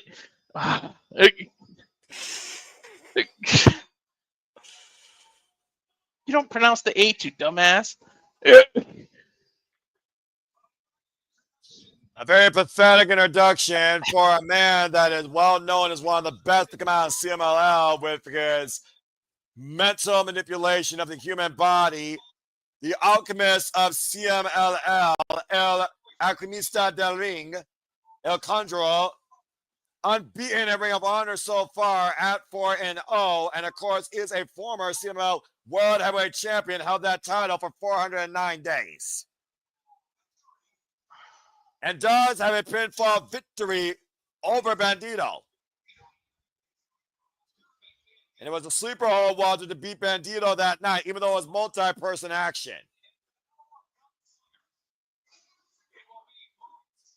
It's going to be who gets trapped or who gets shot first in the right spot to put it down for a 3 count. But there's a big chance that Hechicero could actually win the title here tonight, Walter. I'm a little bit concerned. He's going to need more than sorcery to do it, though. Sorry, Hechicero literally that means sorcerer. Yeah, it's all good, dude. Don That's why I said that. All good. I figured I should have translated that first. Yeah, for those that don't know, and Hechicero is a sorcerer, which is why he does all that weird Cheng Chung movements. And here comes the most wanted in Ring of Honor right now, the Ring of Honor World Champion, Bandido. First time Bandido and Hechicero met each other, they were together as trios in Best 2 out of 3 Falls in Lucha Libre Boom in 2018. Of course, Hechicero and Bandido first met on opposite sides in tag team action in CMLL in the Torino Nacional Incredible First Round in 2020. This is their first ever one-on-one encounter, and it's for the Ring of Honor World Championship. El más querido. And let's not forget, Walter, Bandido's also now one half of the AEW World Tag Team Championships with Brody King, Bandido. That's what I said, the question mark. Don't question unknown teams. Look, Sammy, I just realized Sammy won, and it was an unknown team. Bandido won. Unknown team. Bandido right now literally dressed in armor, a knight forging forward in the battle in the medieval ages, in the land of extreme, this arena. It's a hell of a gear right there. Sure is. I mean, you talk about his Aztec heritage with Cilia earlier. Of course, Bandido honoring that Aztec heritage, carried that forward from Ring of Honor, Supercard of Honor. There you see, of course, the cornerstone of Ring of Honor, the Ring of Honor World Championship. Bandido is now a Ring of Honor World Champion now. Of course, as I said earlier, since Dynasty, shout out to, Hannibal, after beating Chris Jericho in a title versus mask match. He's been Ring of Honor World Champion now for 146 days in this run and is going into his 5th defense tonight. Wins over Mascara Dorado, Jalistico, Kenozi Takeshka, and Adam Priest. And of course, the leader of Don Callis' family, Don Callis, will be joining commentary and further at butchering Spanish. I'm sorry in advance, Walter. Bandido is the 42nd Ring of Honor World Champion in this company's history, following the legacies of Tyler Black, Nigel McGuinness, Taiji Morishima, excuse me, I screwed that up, James Gibson, Bryan Danielson, CM Punk, Austin Aries, Samoa Joe, and Low Key, the inaugural Ring of Honor World Champion. Bandido right now trying to, of course, be wheeled up by the crowd. Samoa Joe, by the way, still holds the record as the longest reigning Ring of Honor World Champion in this company's history in a single run. Held that title for 645 days in 2003. Code Honor right now, let's see if that's secured too. I don't know the amount of sorcery he's going to have to use to get this title off of him. Can you show some honor, please? Again, though, there's a little bit of animosity here over the later years with Hechicero and Bandido, especially since Hechicero now is part of the Don Callis family. There's still a tradition in this ring whenever the ROH title is on the line. And Brandon Martinez, by the way, the official for this contest and all Latino affair. Talk about, again, how agile, how technically proficient Hechicero is. We know also how explosive and dynamic Bandido is in this, Walter. Even Jericho showed freaking respect for the tradition. And, of course, both these men respect the traditions of Lucha Libre. I don't see neither man going after the mask, but I could also see a little bit of visual manipulation involved for Hechicero to trap Bandido. There's a stiff kick to the hamstring to open things up here. Oh, that'll take away the speed. Again, both of these men are extremely agile. Speed is just only one factor to their attributes. I think it comes down to who's more technically proficient. Let's think about what happened with him and Kenozi Takeshka. It came out to an all-out physical war. And the Tolkon, the fighting spirit of Bandido, allowed him to persevere against the Alpha. And immediately following that, Hechicero called himself out to be the next challenger. Just because he joined the family makes him a contender. Well, either that or just the long-term history, as I said earlier. But looking at Hechicero, going one-on-one for the first time with Bandido, what does Bandido need to do to literally outmaster the Alchemist in his own style? I don't know. Well, they have the same style. He just needs to do what he does best. And don't get distracted by Don Callis. Keep focused. A hammerlock right now being applied, and Hechicero, of course, knows incredibly how to slip out of that. Both men at a stalemate. Of course, we've already seen Hechicero in the rings against the likes of Bryan Danielson and Zack Sabre Jr. Of course, Kenozi Takeshka will challenge Zack Sabre Jr. now for the IWA Championship in Ryogoku Sumo Hall at King of Pro Wrestling in October. Stay tuned, folks. We might be calling that here at the Super Level Studios. Take time and card to be determined. I know Ash is going to be locked on with that. Yeah, I'm about to say, speaking of locked on right now, both these men are looking for the lock and looking to be the key Smith to the other. The front face lock applied here. Great exchange so far. Again, there's incredible respect here with these two because both men know what each other bring. Wrist control in play here. Bandido, beautiful escape.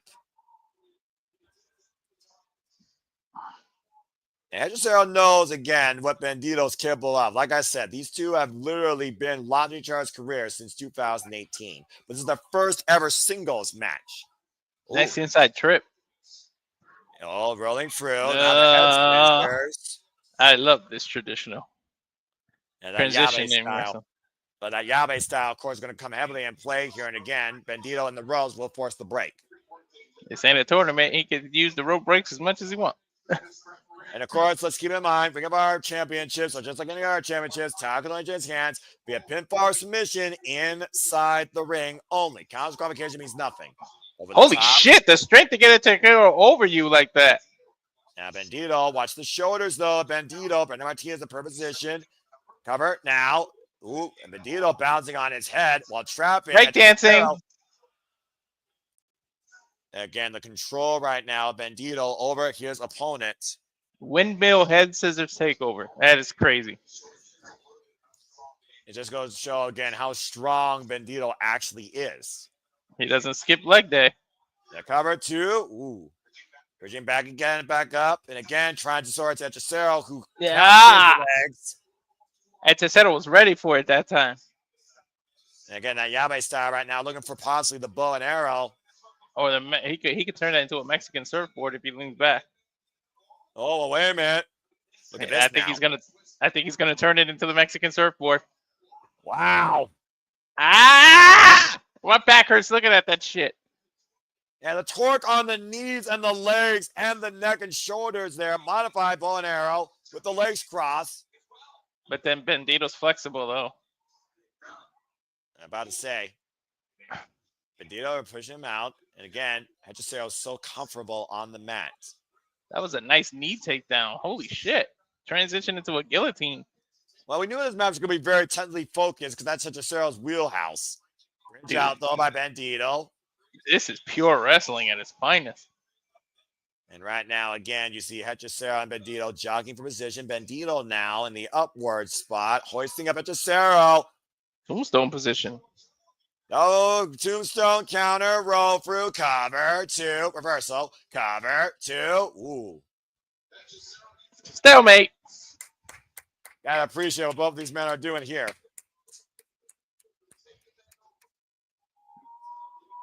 And misinterpretation, mix up, of course, between, of course, Yabe style, talking about the Mexican wrestling style, of course, known as Lucha Libre, with more of a technical focus. Oh, wow, look at that. Cover, two, locking up Bandido there and still maintaining hold of the right arm. He's got that wrist trapped, but again, look at Bandido bridging. Oh my God, those handstands. Look at that. Now going for the cover again, looking to hold Hechicero down. Hechicero, though, able to pick the ankle. Hechicero now trying to force Bandido back up to his feet and does so. The side headlock applied to Bandido right now has slowed Hechicero for the moment and has kept him trapped towards his body. Now the escape off the ropes and the shoulder block takes Bandido down. Hard to keep up with this match. First physical move by Hechicero this whole match, Walter. Yeah, it's freaking hard to keep up with this match. Oh, wow. The hammerlock, though. Crucifix, two. And Bandido reverse, two. And to your point, Sandy, I'll see Narita winning. But yes, I guess that is a match that will happen during the Destruction Tour. Wow. Nice senton counter. Jackknife. Roll through by Hechicero. Tried to slip out of it, but was unable to. Wow, man. Got toe hold. This is just great wrestling here. Trap, down, trap. Crucifix, trap. 2 counts. Pure wrestling talent. Oh, look at that. The rope. We're going to see a light, too. Ooh. Frankensteiner into a 2 count. Hechicero goes to the outside for the moment. Hechicero needs a breather. Shit, I do watching it. Well, your fans going for Bandido's mind right now. You see Bandido, the heavy chest cavity rising up and down. That was a lot of cardiovascular endurance and focus there by the Ring of Honor World Champion. I think he has something to prove to himself. I think both conditioning and coherency is going to play heavy in this match, Walter, personally. Mm-hmm. Well, for move, hold for hold, grapple for grapple. It may simply be who gets lucky for 3 seconds. And Hechicero looking to become the 43rd Ring of Honor World Champion in this company's history.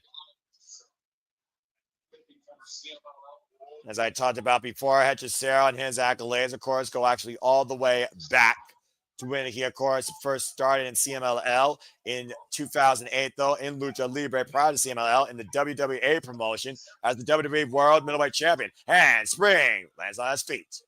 Hechicero with the sidestep, though. Bandido looking for the tiaras. Bandido somehow unable to take Hechicero up and over, lands on his head.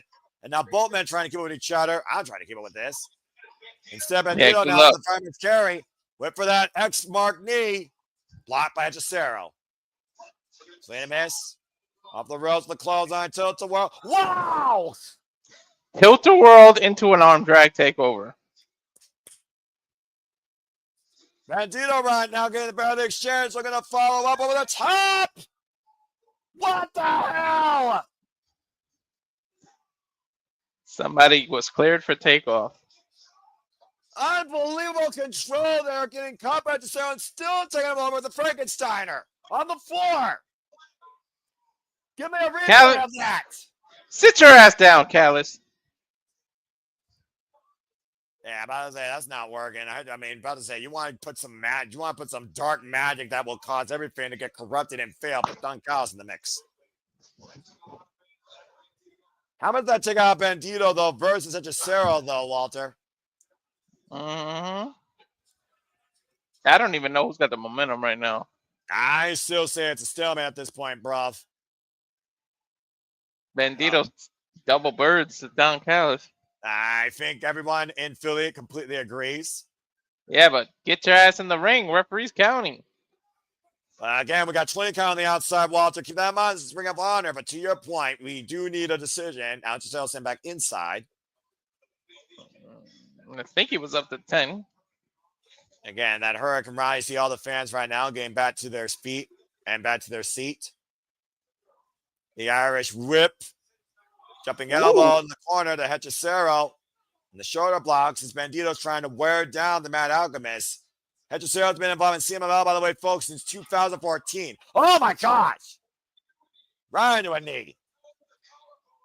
That was right in the collarbone also, and we all know collarbone injuries is the real thing in this business. Yeah, that's Randy Orton. Right? Good grief. Bandido right now is for the first time literally put to a standstill. Oh, short range implant DDT off the kick to the knee. Cover. Hook of the far leg. And a 2 count. Champion might be in trouble. Well, take a look here. Again, watch this knee. Definitely disorientated the champion, if not caused damage to the collarbone on the right shoulder. He was going for a spare and got countered. And now Hechicero going after the mask of Bandido. What were you saying at the beginning, respecting Mexican tradition? I forgot he's part of the Don Callis family, so all jury is out. And right now, just driving that fist into the head of Bandido. Bandido, of course, has been selling out Arena Mexico, of course, this year as the Ring of Honor World Champion. And now the pump handle by Hechicero to the Ring of Honor World Champion. What the hell are we looking for here? I don't know, but he's probably going to reverse it. Nope. A pump handle flat tap. Facebuster 2. No. That is crazy.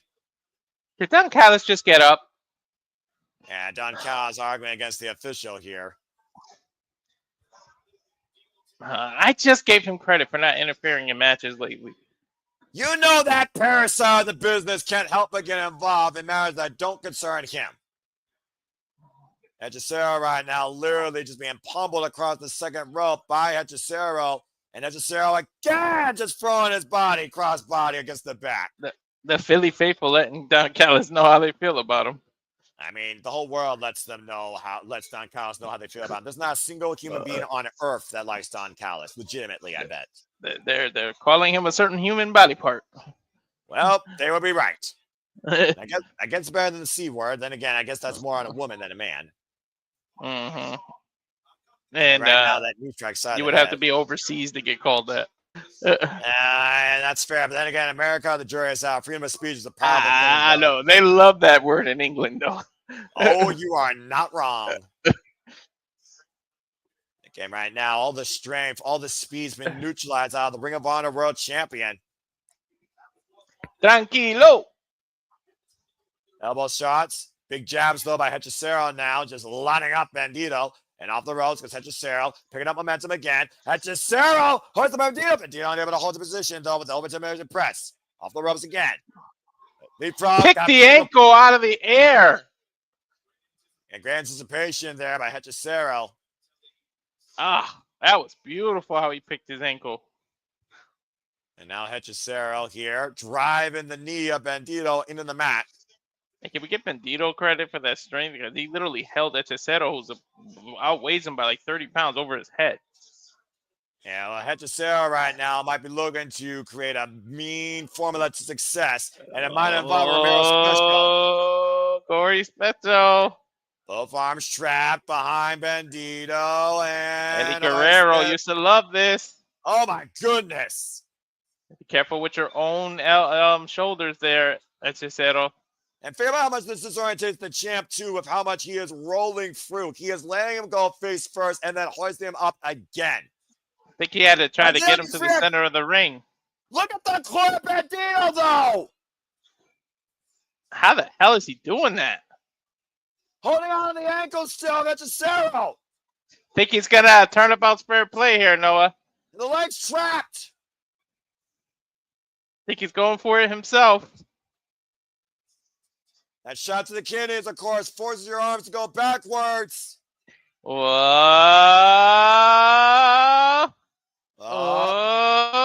Got it. Hechicero hooked.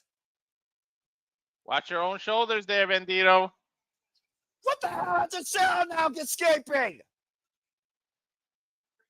Grapevine the legs. Around the grapevine, but again, immediately forced the rope break. Great awareness for our champion. A reverse figure four. Holy shit. That is crazy. And the core strength, though, to raise your body up from that position with your legs laced to escape a Romero special with your arms free is insane. But that angle should not be looking like that. Counter for counter, and this night won't even be over after this match. Shit, we still got one more match to go. That's right. The women will close the show. Athena versus Mina Shirakawa. And right now, though, I'm just wondering what's going to happen here with the Ring of World Championship. And it's Hechicero trying to drive Bandido hard into the barricade. Damn, he threw his ass hard. This show's been fucking incredible, by the way. I love Ring of Honor. And of course, again, you see the Alchemist here trying to create a mad concoction for success to bring the gold home to the Don Callis family. Trying to create some sorcery. Let's keep in mind, Walter, the last time we were here in Philadelphia, not this venue, but in Philadelphia, the Ring of Honor title did change hands. Of course, Mark Briscoe beat Eddie Kingston in the lacrosse center. Wait a minute. He's the main Bandido with a sleeper hold. Let's keep that in mind. That's the reason he got this match in the first place. Hey, transitioned into an armbar. And Jujikatami. And that arm is full extended right now. Bandido needs to reach over with his own arm and stop the extension. Again, it's the only way to get out of this unless you can get to the ropes. And I think Hechicero sensed that as he hammered out the arm inside his right leg. Now change the position. What the hell? He's going to knee him in the back. He's going to knee him in the ribs. Oh, no, and he's looking to make, like, Penta Simiara sacrifice of the arm. That'll pull your elbow out of it. Yeah, that'll literally take your arm out of its socket. That left arm hyperextended out of that shoulder off that. One of those things that Hechicero's as reactive as Zack Sabre Jr. because you don't know what the damn man's going to do next. Freaking Billy Robinson 6 seconds methods. Man, he might have Bandido dead to rights right now. Pop! Wow, God! Pop up, face buster, gourd buster, excuse me, follow up, single leg drop kick. All the pressure. And now he's trying to rip his mask off. All the pressure he's putting on Bandido here is ridiculous. Look at the tear the eye hole right now out of that match, to your point. Oh, man, he better not do that. If he does that, he'll get disqualified. You get disqualified for that here in Ring of Honor. They're trying to expose Bandido, the man underneath the mask. He literally fought Jericho to keep that mask, put everything on the line, didn't have to give him mask, and then here comes Hechicero. Crowd trying to will Bandido back into this Ring of Honor World Championship affair. Fortunately, it takes a lot more than will. Well, you did talk about the one intangible you can't measure a professional wrestler, and that is heart. And Bandido, he's got that in spades. That's true. Not sure how much more, though, his heart can take before it stops pumping.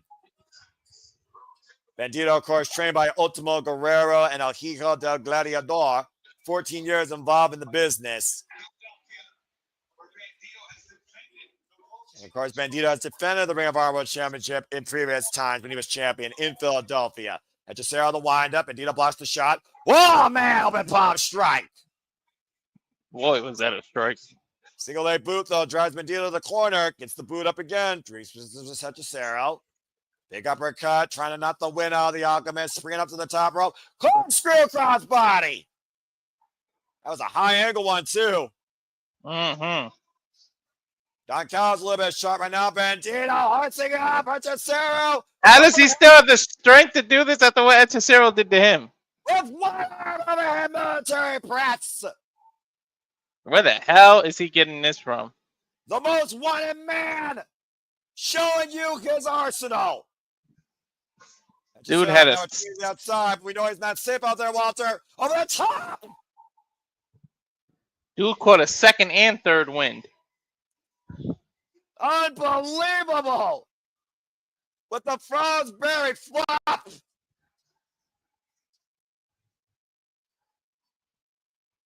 The show of strength, the show of agility, and the show of feet. A great three-move combo. Shit. Yeah, look, Mom, no hands. To your point, he cleared that. Uh-huh.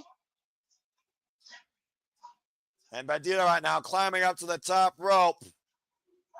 With a chance running out.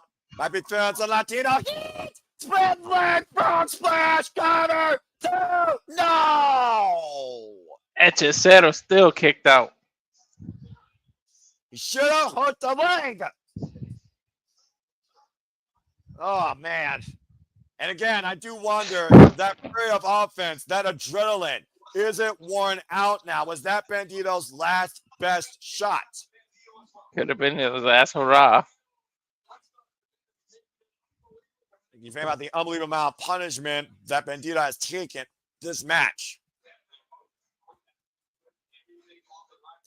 And a snapmare now applied. Well, Turnout's fair play in this case. Yeah, but now he risked disqualification, but he gets to keep the title if he gets disqualified. Yeah, at this point, I think Hechicero made it personal.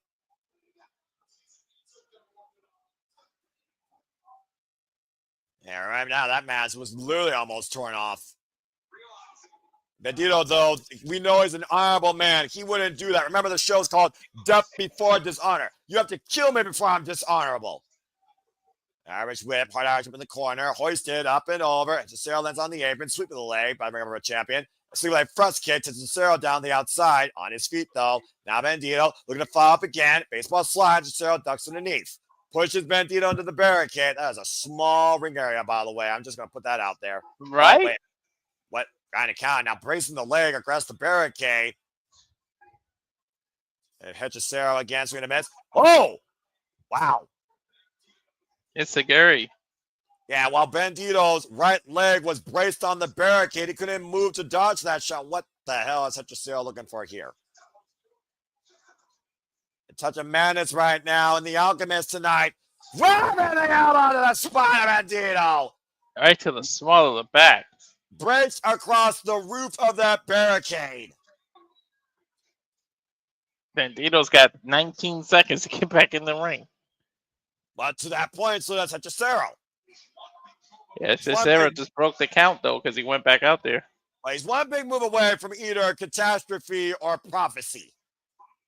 Hechicero finding his battle now as both these men are literally walking on the edge of a lightning bolt on that barricade. And they're going to be exhausted at this point.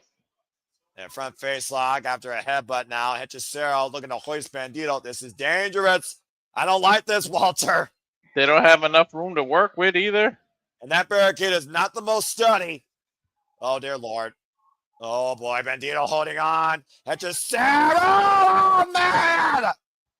Spine first under that thin barricade. German suplex by Bandido to Hechicero. I los míos. Holy shit, indeed. Incredible strength by the Railroad Champion. And a horrible impact for the challenger. And how did Bandido keep his balance? Don't ask me. I think a couple of fans kind of held the railing together for him. It feels like that railing buckled.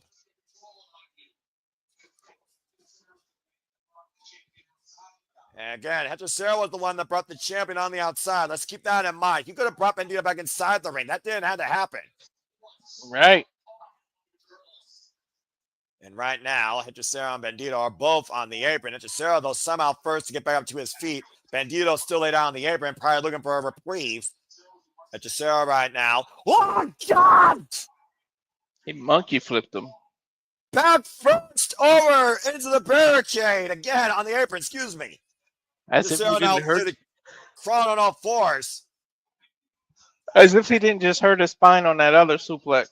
Bandido now up to the top, looking down on Hechicero. Good God, with a crossbody. Nearly crashed into the announce table, though, on the way down. Look at this monkey flip. Damn. The old Western just flew. And I guess he rode a unicorn. I guess he rode a unicorn as opposed to a horse. A white stallion, some sort of mythical creature, apparently. He goes back inside the count, or back inside the ring, excuse me, and break the count. 20 count in full play, by the way. If Hechicero does not get back in the ring, Bandido will retain. You see right now the crowd's trying to wheel both these men into this incredible contest we've seen here tonight. A Depth Before Dishonor for the richest prize in Ring of Honor. Say what you want about Bandido, Hechicero, but you got to give him credit. Well, absolutely. He's still in this. Kick. Yeah, he's definitely still in this. Oh, that palm strike. He caught Bandido. Uh-oh. God, Dragon Screw Leg Whip. Oh. Damn, that move to suck. And he braced him across the second rope. It does suck. Man. I'm taking that move. Oh. Gosh.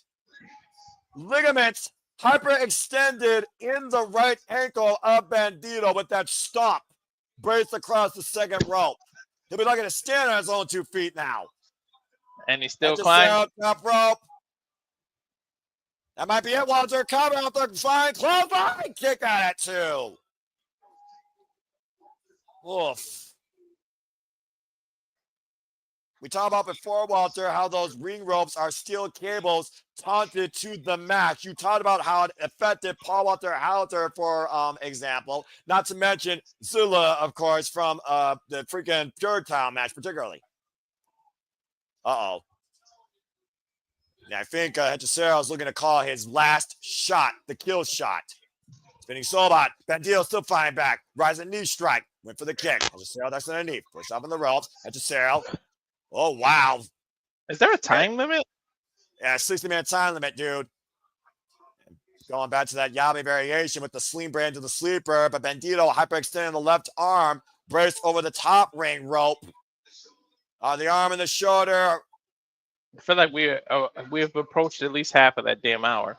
Yeah, probably. I would love to know the official time in this match. This match is fucking amazing. Oh, good shoulder block. As Ring of Honor title matches usually are. They are the standard pro wrestling. Now Bandido, what the hell is he doing? Over the top. Sunset. Oh, my God. No, no, no, no, no, no, no, no. Please, no. No. Now Bandido he can counter. Walter. He can counter. The China's got the champion. Is he going to Alabama slam him back into the ring? Look at the strap at Hechicero. Oh my God! He helicopter spin him outside, and he landed on his jaw. On the Show the replay because his jaw landed on Hechicero's head. He legitimately might have literally knocked Bandido out. You see? Oh my God! His jaw landed right on his shoulder.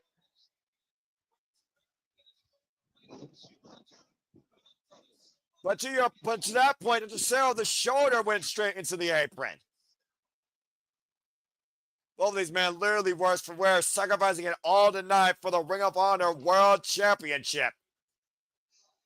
He just took off with that helicopter, and very well, Hechicero's in the driver's seat now. He may be cleared for landing and get this title now. You know, this arena has seen a lot of extreme circumstances for the ECW Championship, and none of them were as pure technically sound as this match is tonight at the 2300 arena. Hechicero with 2 knees for good measure before he tosses it back. Crowd chanting fight for him, and I agree. This is professional wrestling, damn it. Look at the mask is all ripped. Both men's masks are ripped. Both men's bodies are crazily destroyed. Now we're rolling inside. Cradling Bandido. Gator rolling him. Now the body scissors. Cover. 2. Oh. Bridges out. Oh my gosh. And again. Oh my gosh. Look at the way that leg is bent. He's torquing his leg. We're going to crown him a champion. We're going to crown him a champion. He got his arms trapped too in a crucifix position. Well, Brandon Martinez could call this for the well-being of the champion if need be. That's shorter though, cover. 2. Oh, and Bandido kicked out somehow. How the fudge did he kick out? It had to be positioning. You saw how much pressure Hechicero was trying to apply to hold Bandido down. He was unable to keep the position on the cover. And somehow Bandido was finally found a way to get out of it. In order to keep him pinned, he had to let go of the legs, is what it was. That's all that saved him. The Ring of Honor World Champion still has life in this final shootout. This is ridiculous. Horizon knee strike right now. I feel bad. I feel bad for the ladies having to follow this shit. Well, I mean, again, the jury is out. The hammer lock, airplane spin, up and around. Bandido, though, lost his footing. Caught it, though. Catching at the cell, hoisting him up, looking for the Liger Bomb, maybe. Deadlift. And then, oh! Hechicero reversed it. Going red almost. Sunset flip, right the knee strike in the corner. Bandido somehow following it with the running boot. How the hell are all these men still going? Watch out, what a rolling lariat. Hechicero made a big mistake. He should have kept the cover after that. Poison Rana! Stalemate. That might come back to haunt him, Noah. He should have covered him when he reversed that. This is professional wrestling, damn it! Look at this, Walter!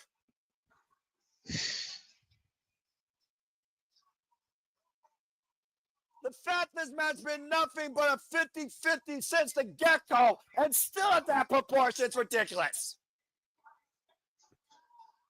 This is either man's match to win or lose. Don Callis literally up a Brentic at ringside. Trying to restore the adrenaline here as both Bandido and Hechicero rise up, meet face to face. The defiance of the Ring of Honor World Champion. The most wanted with the bullseye on Hechicero. Massive headbutts here. Oh my gosh. You are not going to see something this competitive from WWE. Hechicero right now. Oh, the palm strike to the shoulder. And again. And both men right now just willing each other, testing each other's will. Which one gets first? Oh my God, it's a freaking firefight! This is professional wrestling, damn it. This is Hechicero, this is Bandido, this is Ring of Honor. The strap's down. Something's got to give. Whoop, made sure to skip a super kick. Jumping kick by Hechicero. Rocks Bandido. I can't believe this match is still going. This is fucking incredible. And right now, Hechicero is a Bandido. Bandido skip again. The pump knee, excuse me. I almost said pump kick. No way. God, wrench up on the shoulder. Is he going to go for a Gory bomb? He's able to spin out. X marks the spot. The knee hits Hechicero. He just did a modified go to sleep. And might have the kill shot. Yeah, but Walter, that's not his kill shot because I think the dealer is about to show his hand. Hit 21 or bust in Philly. 20. What? Wait a minute. Hechicero blocked it. He was moving the 21 blacks. Oh boy, what is Hechicero doing? Here? I don't know, dude. This is dangerous. That's a submission. That's a modified gory. Submission applied. Unable to hold the hands. Bandido slipping out. Oh, no way. No way. How the hell is Bandido doing this? After 30 minutes plus of wrestling. And that vertebraker might be coming into play, but Hechicero somehow able to get up to electric chair. Lower roll through. Cover. 2. Chop off legs. Reverse to Bandido. Cover. 2. Kick out. Rolling through. Challenger and champion. Separate. Now the challenger stepping through. Wait a minute. Double stomp, reverse monkey flip. Bandido lands on his feet, though. He scouted that. Remember, that's how he was cut before. He was trying to make him. He was trying to catch him into that sleeper that he won before. Now he's looking for his own submission, trapping the right leg. Oh, wait a minute. Hechicero slipping out from underneath, now trapping both legs. Dude, we might literally be witnessing the match of the year. Yeah, I thought Not to Be Insensitive Jr. had the match of the year. Nope, this just topped it, I think. And right now, the challenger trying to hook, trying to hook Bandido possibly in a pendulum. I got it. Pendulum apply, middle of the ring. Help extend the arms and the legs. Bandido nowhere to go. He reversed it. And again, though, Hechicero able to grab the ropes before Bandido could find a submission. What the hell? Walter, when is this going to end? I don't know, Walter, but we are literally calling match of the year, in my opinion. And I know we still have freaking 4 months left, but entire wrestling business, top this shit. It's incredible. Hechicero right now and Bandido have to be running, though, on fatigue and exhaustion here. There's only so much a man can take. Dude, their gas tank, they both got to be on E right now. And the gas tank, though, on both these men is insane, especially the strength that Bandido still holds. How is he still carrying Hechicero to the corner? Yeah, we're looking for that reverse run out of the corner. Massive headbutts, though, by Hechicero to Bandido. Hechicero I don't now. think, you know, somebody's going to get their hand raised at the end, but I don't think either one of them lost. Ring of Honor didn't lost, dude. All right, I'm telling you that right now. What the hell? Both Spanish men fly. eye to eye off the Tell top. me that he's gonna do a Spanish fly. Oh, Walter, I don't think it's that. Avalanche moonsault power slam. 21. I think he's going for 21 now. Oh, wait, the dealer. Look at the show his hand. Buster hit the jackpot. 21. Oh, and Hechicero, he's still holding on. And Bandido tests the arms. Reverse on the roll through. O'Connor. German Bridge cover two. Bandido retains.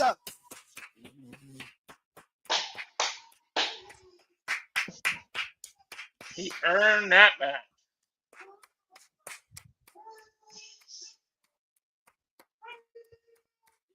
He fucking earned that. Standing ovation from the 2300 arena in full capacity as the most wanted man, the Ring of Honor world champion, hits the kill shot, finds the mark, and beats the Mad Alchemist now death before Dishonor. Bandido has beaten Hechicero. He's standing with the German, went with the bridge, and somehow, even a bad base, Walter, Bandido retained. What a match. Holy shit. This is going to go down the annals of Ring of Honor history when it comes to the testament of fighting for the Ring of Honor World Championship and the prestige and art form of technical wrestling in Lucha Libre. Absolutely fucking incredible. Bandido, Hechicero, Ring of Honor World Championship for 2025, my match of the year right now. That's professional wrestling, damn it! I don't want to give Hechicero credit, but goddammit, he's got nothing to hang his head on. Absolutely he does not have to hang his head low at all. It was as pure as an honorable match with Lucha Libre pride, frustration aside, that Hechicero and Bandido could have given you. 2 men, 1 goal, 1 winner. Bandido pinned Hechicero in the end to retain the Ring of Honor World Championship. Absolutely fucking incredible and unbelievable. Congratulations. That's definitely match of the year, man. Good God. Holy shit. Somehow, some way, Bandido was able to hit the target. Congratulations to still the real world champion, the most wanted man, Bandido. At the end, Hechicero just busted. As we continue to make history in ROH wrestling here at the Ring of Honor. Dude, It's we're just not the even Floyd Honor. Oh my we're God. not even fucking done. I don't even know how I'm gonna calm down.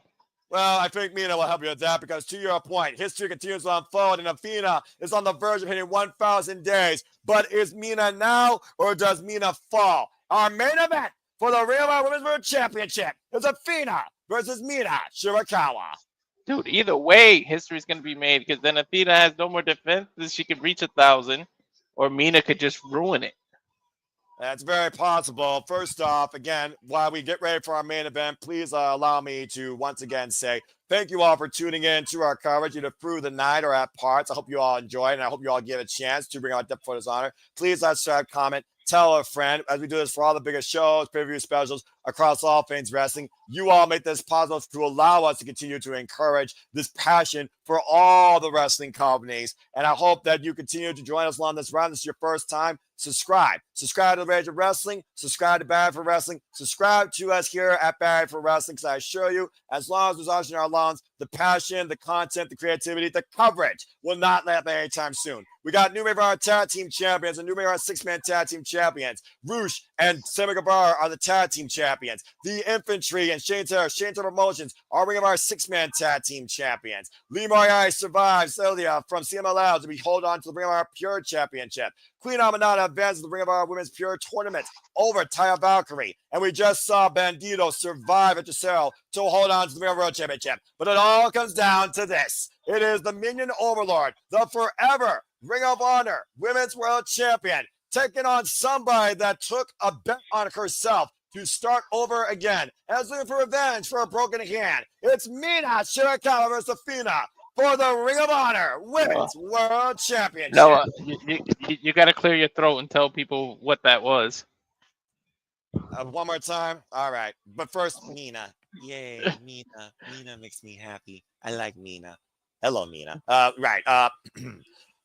Bandido. Hechicero. Ring of Honor World Championship. Death before Dishonor.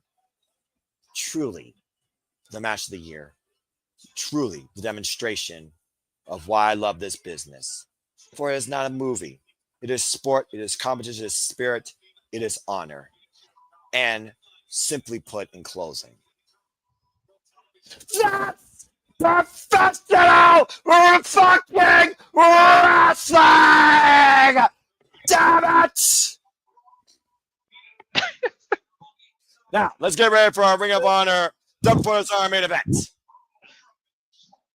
As Athena looks for her own revenge tonight at the expense of Mina Shirakawa after losing the timeless Tony Storm, as Mina looks for revenge against a woman that broke her hand. The longest reigning Ring of Honor champion in this company's history, on the verge of 1,000 days after 60 defenses. Forever, Yoshi Slayer, Minion Overlord, the fallen goddess, Athena. And we, of course, take a look at her most important, most valuable minion in training. Of course, reaching 1,000 days. Wait a minute, what? Is that the real Blue Meanie? The Blue Meanie's a minion? It's Philadelphia. Are you fucking kidding me? It's Philly. I suppose, but I guess Billy Starks is a fan of the Blue Meanie, and I'm not doing that dance. Okay. The friggin' Blue Meanie. All right. I've seen everything. I don't know. Is this distracting or is this encouraging? I'm just saying. I'll do the dance for you. Walter, you're a brave soul. Anyway, folks, as I said earlier, Athena has been champion since being Mercedes Martinez over 3 years ago at Ring of Honor Final Battle. She has been everybody from every walk of life in the professional wrestling business to hold on to this title. Whether it was Joshi, whether it was AEW, whether it was ROH Current or Alum, or her own minion itself. Proving Ground, pay-per-view, Ring of Honor television, street fight, normal circumstances, multi-person affairs. As Mina apparently stands for the Blue Meaning. What the fuck? Blue Meaning? Really? That's what we're talking about, the Blue Meaning? The BWO in full effect here, Blue World Order, as Athena tells the Blue Meanie to get out of the ring, because this is her. Yeah, you don't want to mess with Athena, Blue Meanie. You may be a meanie, but Athena is the meanie. Referee for this contest, of course, Mike Posey. Let's get serious here, folks. It's our main event for the Ring of Honor Women's World Championship. Bobby Cruz, take it away. Holy hell, that was weird. I didn't expect the Blue Meanie on my screen tonight. I'm just going to put that out there. All right. Here we go, Walter. Let's get serious, bro. Bobby Cruz, take it away.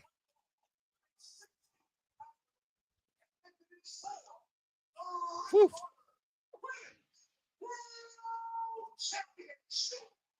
Here we fucking go.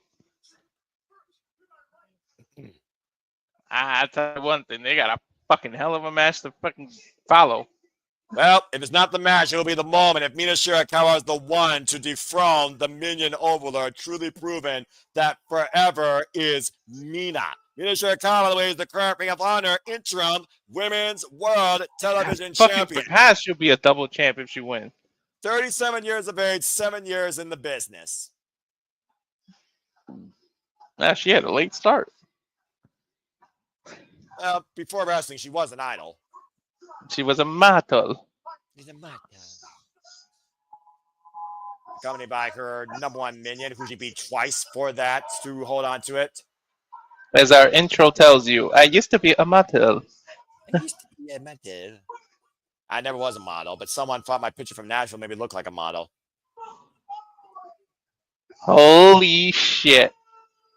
Record-setting Ring of Honor Women's World Champion.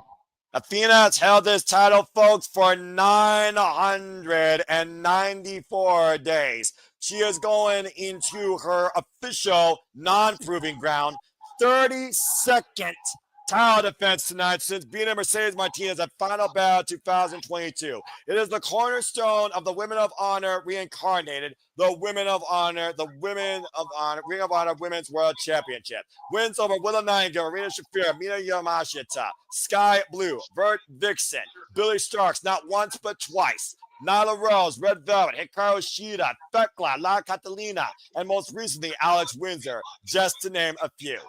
Kiss the ring. And I mean, I ain't going to do that. I'll guarantee you that right now. Dude, Athena has literally had a fucking death grip on this title. But I do wonder, Walter, what's Athena's mindset right now, knowing that she lost to Timeless Tony Storm, Mina's friend, this past Sunday at Forbidden Door for the AEW Women's World Championship. Not only did she lose, she tapped out. She's got to let that shit go. It's got nothing to do with Ring of Honor. You're undefeated in Ring of Honor for 994 days. That's what you need to worry about. Don't worry about pay-per-views and Dynamite or Collision. And don't let this crowd get to you. Of course, which I think she already failed in that. Right? There's only one thing that stands between Athena and 4 digits of forever, and that is Mina Shirakawa. By this time next week, she could have reached 1,000. She needs 6 more days. But this match could make or break Athena as we know it. Spinning back fist miss, and both of them with a stiff carnival tie-up.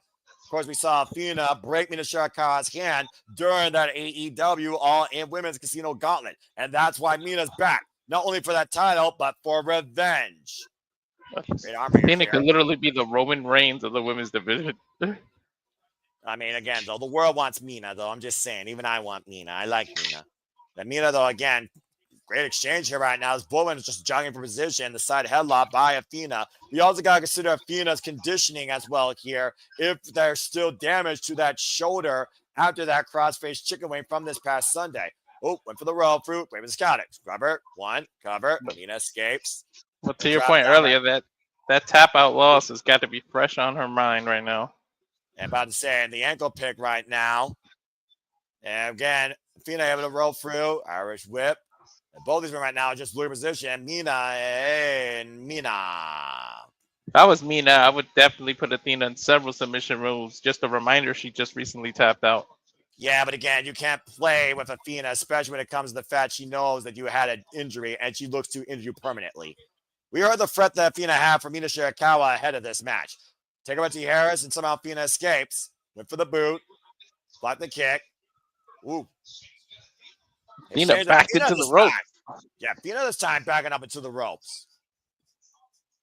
Whew. Fast offense, fast reactions here. Both of these women literally 0 to 100 and bat down to 0 after a good 2 straight minutes. They got to take their time, take their pace. Don't overexert yourself. And again, you also got to be aware of the #1 minion of Athena, Billy Starks, in her corner. I hope they don't ruin this. It was Mina Shirakawa that sent Billy Starks backstage and away from Forbidden Door. Let's forget, Walter. And arguably, if Billy Starks was still out there, who knows if Athena would have won the AEW Women's Championship. As Mina right now is just, dancing, showing off. Again, she used to be a model. She used to dance. Billy Starks better focus on a tournament. Isn't she on the other side of the bracket? No. Oh, is that? Oh, who's on the? Oh, no. Stars, you're right. I'm sorry. Billy Starks actually. Yes, he is. Yes, you're right. Athena, though, again, is not used to this type of atmosphere. I feel like when she really is the person that you're least talking about and also least in control. And Mina, okay, that's a shot. Up the top rope, drops the knee to the shoulder blade. Again, damage done to the head and neck. Cover. Look at the leg. And barely a 1 count. But notice Athena's grabbing the back of her head and neck, Walter. With the kinesio tape neck. And again, Mina right now trapping the legs of Athena. Oh, I'm driving those knees. Damn.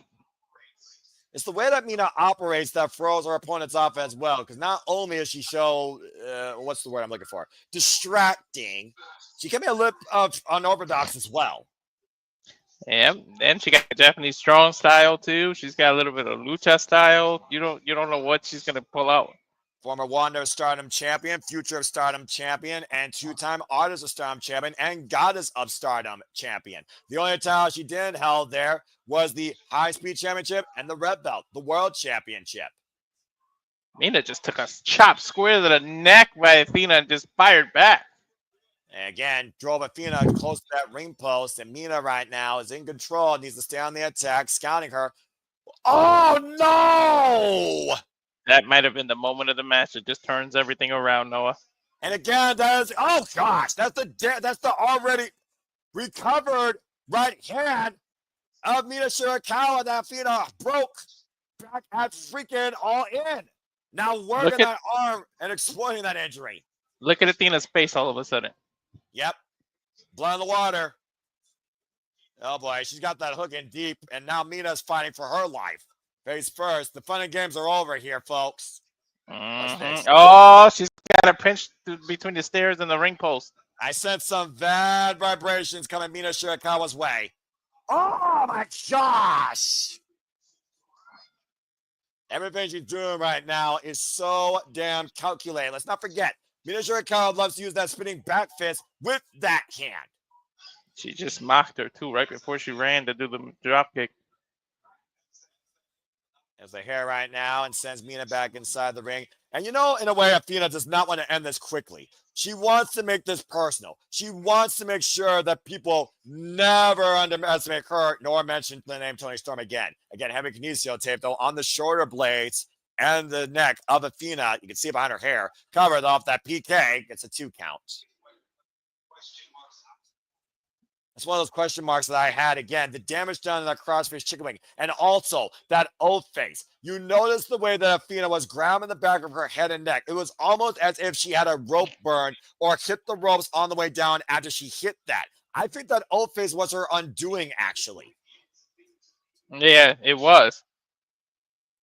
And of course, the crossface chicken wing hyperextended those possible lingering issues that Athena might be having. Oh, again, just stomping away and mocking Mina. Wait, school go by Mina, cover 2! Ooh.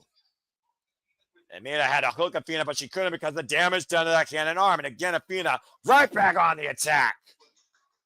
Good Lord. And I'm telling you, the momentum swung hard since that missed the elbow in the corner. And clearly right now, you see that Mina has been unable to get any sort of offense in, let alone a defense in. And Athena has not let up on that arm at all. She has been deadlocked in on it. Now hammerlock it in between her leg and her own hand with a wrist lock on her own ankle. I mean, you throw a hungry dog a bone, what's going to happen? And again, this has become extremely one-sided cover, though. But again, my Mina, unable to push down any further, they'll do the damage, but force the break. Oh, that big elbow. And right now, hyperextension, Irish whip in the corner. Swings out. Swing and miss. And Mina right now, again, using that forearm, though, the damage forearm. Athena, though, catching Mina. And Mina finds her footing. And again, right back on that arm. And now Athena is trapping the arm inside the turnbuckle. Ah! And now she's kicking the rope against it. And again, there's a steel plate underneath that, as we know. That's steel on bone. And then it's double because not only is it from the kick, but then the ricochet of the ropes bouncing. You get hit twice. Baseball slide running, though, by Athena. Drops Mina to the outside. Again, talking about the hand, there are a lot of small bones in the hands, folks, especially the fingers. You see Athena right now with that violent smile that has defined her Ring of Honor forever run here. Again, Mina pinned up against the barricade now. Dude, if Athena continues his reign, you can't mention the greats without mentioning her anymore. There's no denying her anymore. Man and woman. Athena taking too much time, though, as Mina got out of the way, and Athena drives her knee into that barricade mesh. Mina Shirakawa, also former Rev Pro Undisputed British Women's Champion. Oh, wow. Damn. Momentum might have swung again. Driving her knee into that steel chair and the barricade. You notice the anger on Athena's face, both in angst and obviously in frustration. And look at Athena hobbling now. Oh! And driving Athena back first to that barricade.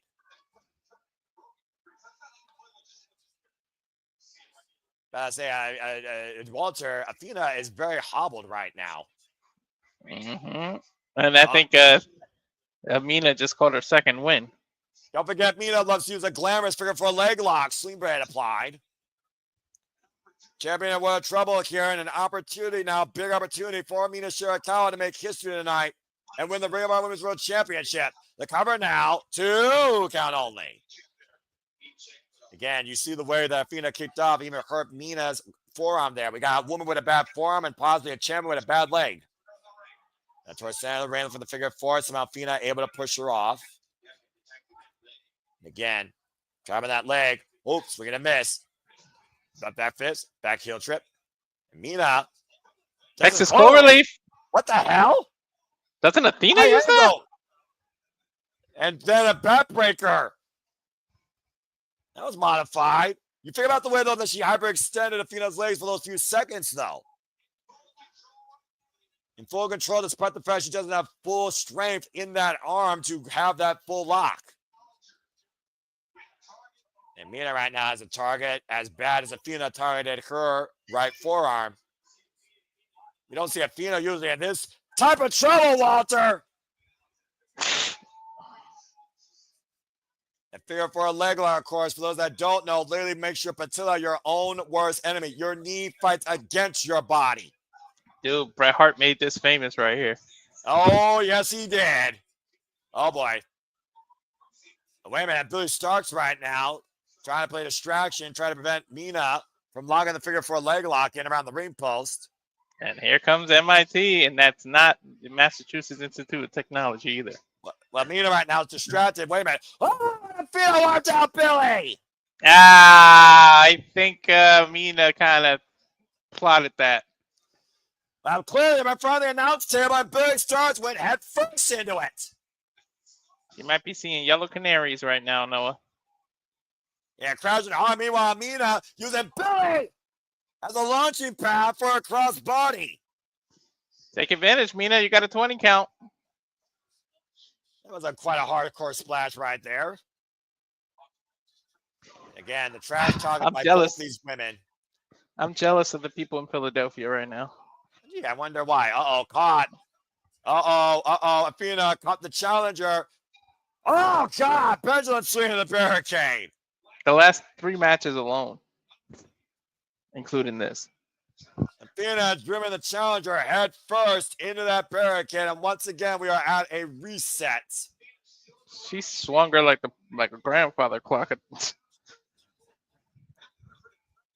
The crowd, of course, still electric as they've been all night. Yeah, I'm going to Ring of Honor. I'm going to try and find a way to go to Ring of Honor Final Battle in Columbus. One of you guys can call it. I'm going to actually fucking see it. This has been so damn fucking good. You think about, again, how we're in Super Bowl City here. Mina Shirakawa looking to win something bigger than the Super Bowl, the Ring of Honor Women's World Championship. History is going to be made either way, no matter whose hand is raised. Yeah, that's true, though. Again, Mike Posey, though, admonishing both champion and challenger to get back inside the ring. Of course, there's a 20 count applied on the outside here, folks. I think he gave him leeway, though. I think he stopped counting. Uh-oh. Oh, Dragon's girl leg whip. Keep in mind the history of leg injuries that Athena has. And inside the ring, look what Mina's looking for. Look how thick the pad on her leg is. Athena used to wear a brace. Again, Athena's got nowhere to go, and that's locked in the dead middle of the ring. That doesn't require your arms. That requires your legs. So Mina's got full strength here applied. She had ankle issues. She's got knee issues. Athena was out of action for over a year. And somehow Athena finds the way to reach for the ropes. Although the year, I think that was her neck, right? Wasn't it? Yeah, it was actually her neck, but I do see what you mean. And we've seen a fair share of injuries in Athena's career prior to even Ring of Honor. Mm-hmm. And trying to create some separation between her and the challenger. Mina back up to her feet. Athena trying to just kick her off. Trying to set a target again on that leg. So somehow Athena able to get back to the 2 feet. Rebound. Dermot.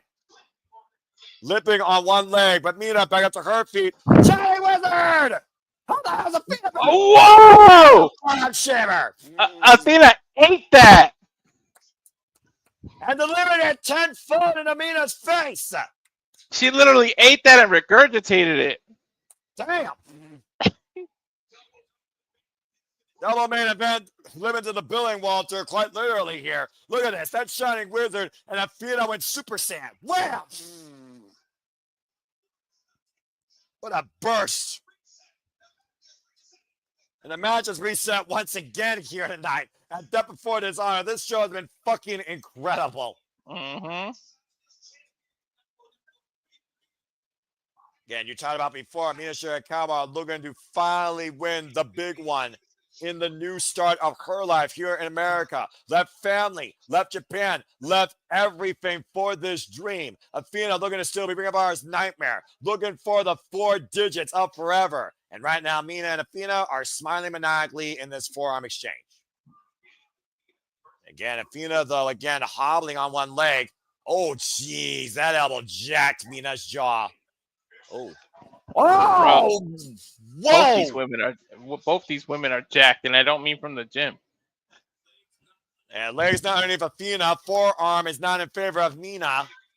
I think Athena just put her whole body into that last one. Yeah, but look at Mina, though, again, grabbing her neck and swinging for the fences, trying to put everything she can in that forearm. Everybody's coming out here tonight. Death Before Dishonor. There will be death before there is defeat. So says Athena Mina Shirakawa. Oh, and again, using the leg, though. Bad move by Athena. Now Mina explaining it, though. Kicks to the hamstrings. Of course, that proficient striking style, Mina Shirakawa on full display here right now. The challenger, though, caught by Athena. Athena up underneath. Hooking up Mina. Uh-oh. Oh, no. Tombstone pile driver. Cover. Leg hook. Kick out 2.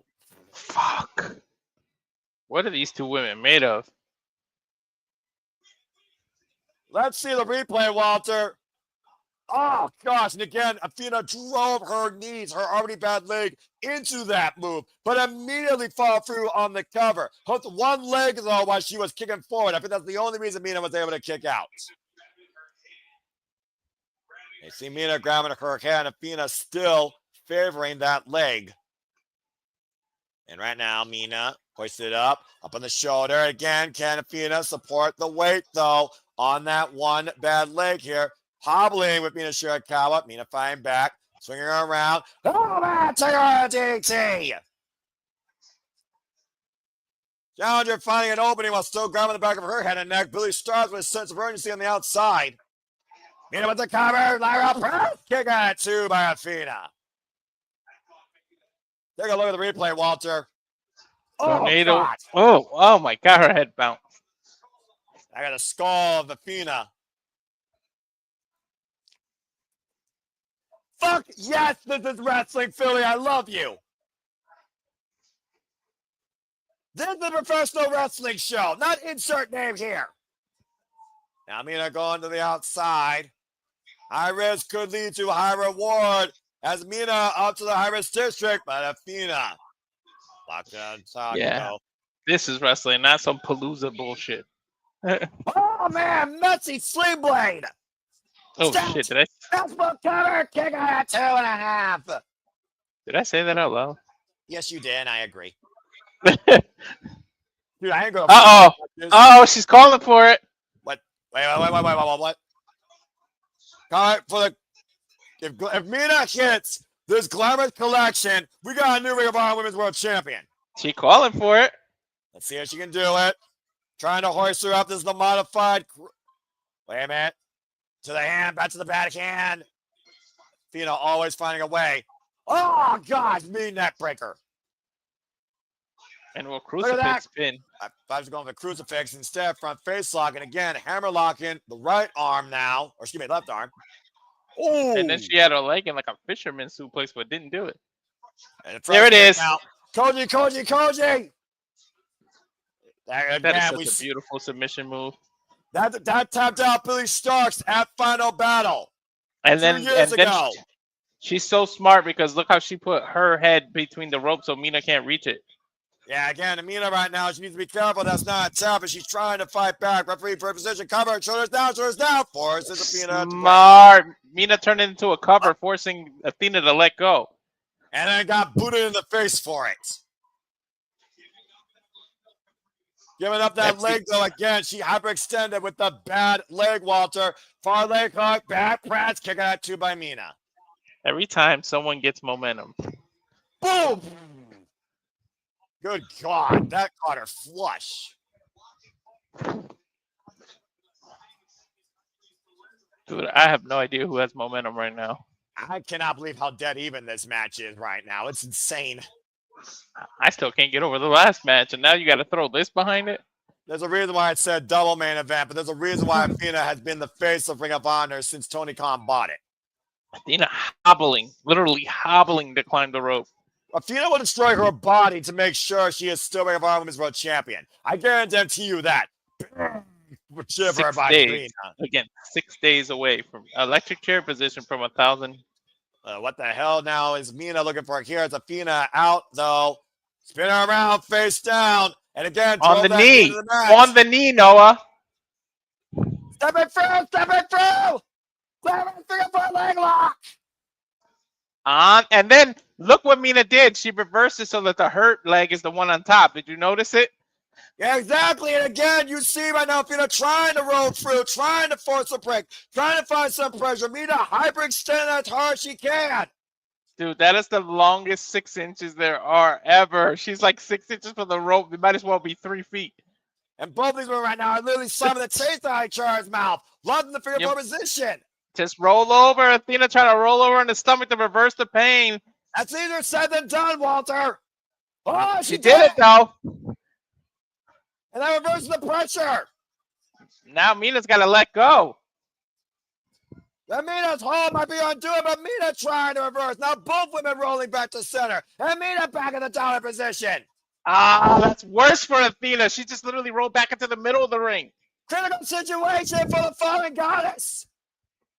This will test her willpower right here. Is she gonna tap? How much 1,000 days? Will she tap? Will she tap? She's sitting up. One last burst of adrenaline for our fallen goddess, for our minion overlord, for the forever Ring of Honor Women's World Champion. Mina pulling back as hard as she can. Athena though trying to stretch back, Billy trying to wheel her on, fingertips away, but Mina pulling her back towards center. Turning by position, Athena forces the break. And Mina was literally bouncing up and down, adding pressure. Yeah, I'm about to say, how much damage was done to the champion in the release versus the hold? Damage done regardless. Now again, Mina Shirakawa, though, still favoring that right forearm, though. Holy shit. I feel spoiled after the last two matches. I'm so damn glad you fucking watched Ring of Honor, bro. And Mina Shirakawa right now, again, Athena trying to stop Mina's ascent, whatever Mina was going for there. Mina still has yet the glamorous Mina, and oh god, glamorous sword. What an elbow. Yeah, that was a stiff elbow. Oh my god, disaster. They're both on the rope.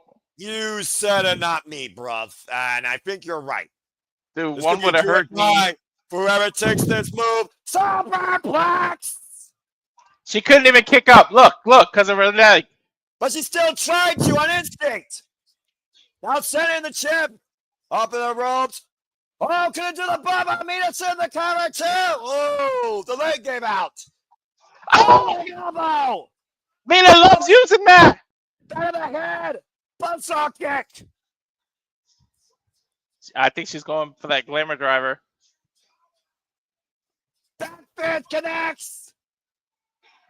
That's usually followed by the glamour driver. And Mina now hooking up Athena. Can she hoist her? Are we on the verge of a glamorous driver? Mina, cover. No. Oh, shit! No. God damn it. Oh, I think I need my blood pressure check. That was Mina Shirakawa's biggest move in her arsenal. And oh my god. It. My blood pressure, dude. Again, can Mina Shirakawa... She's gonna go for it again. Can she shake it off? Can she do it again? It's 2 times the charm.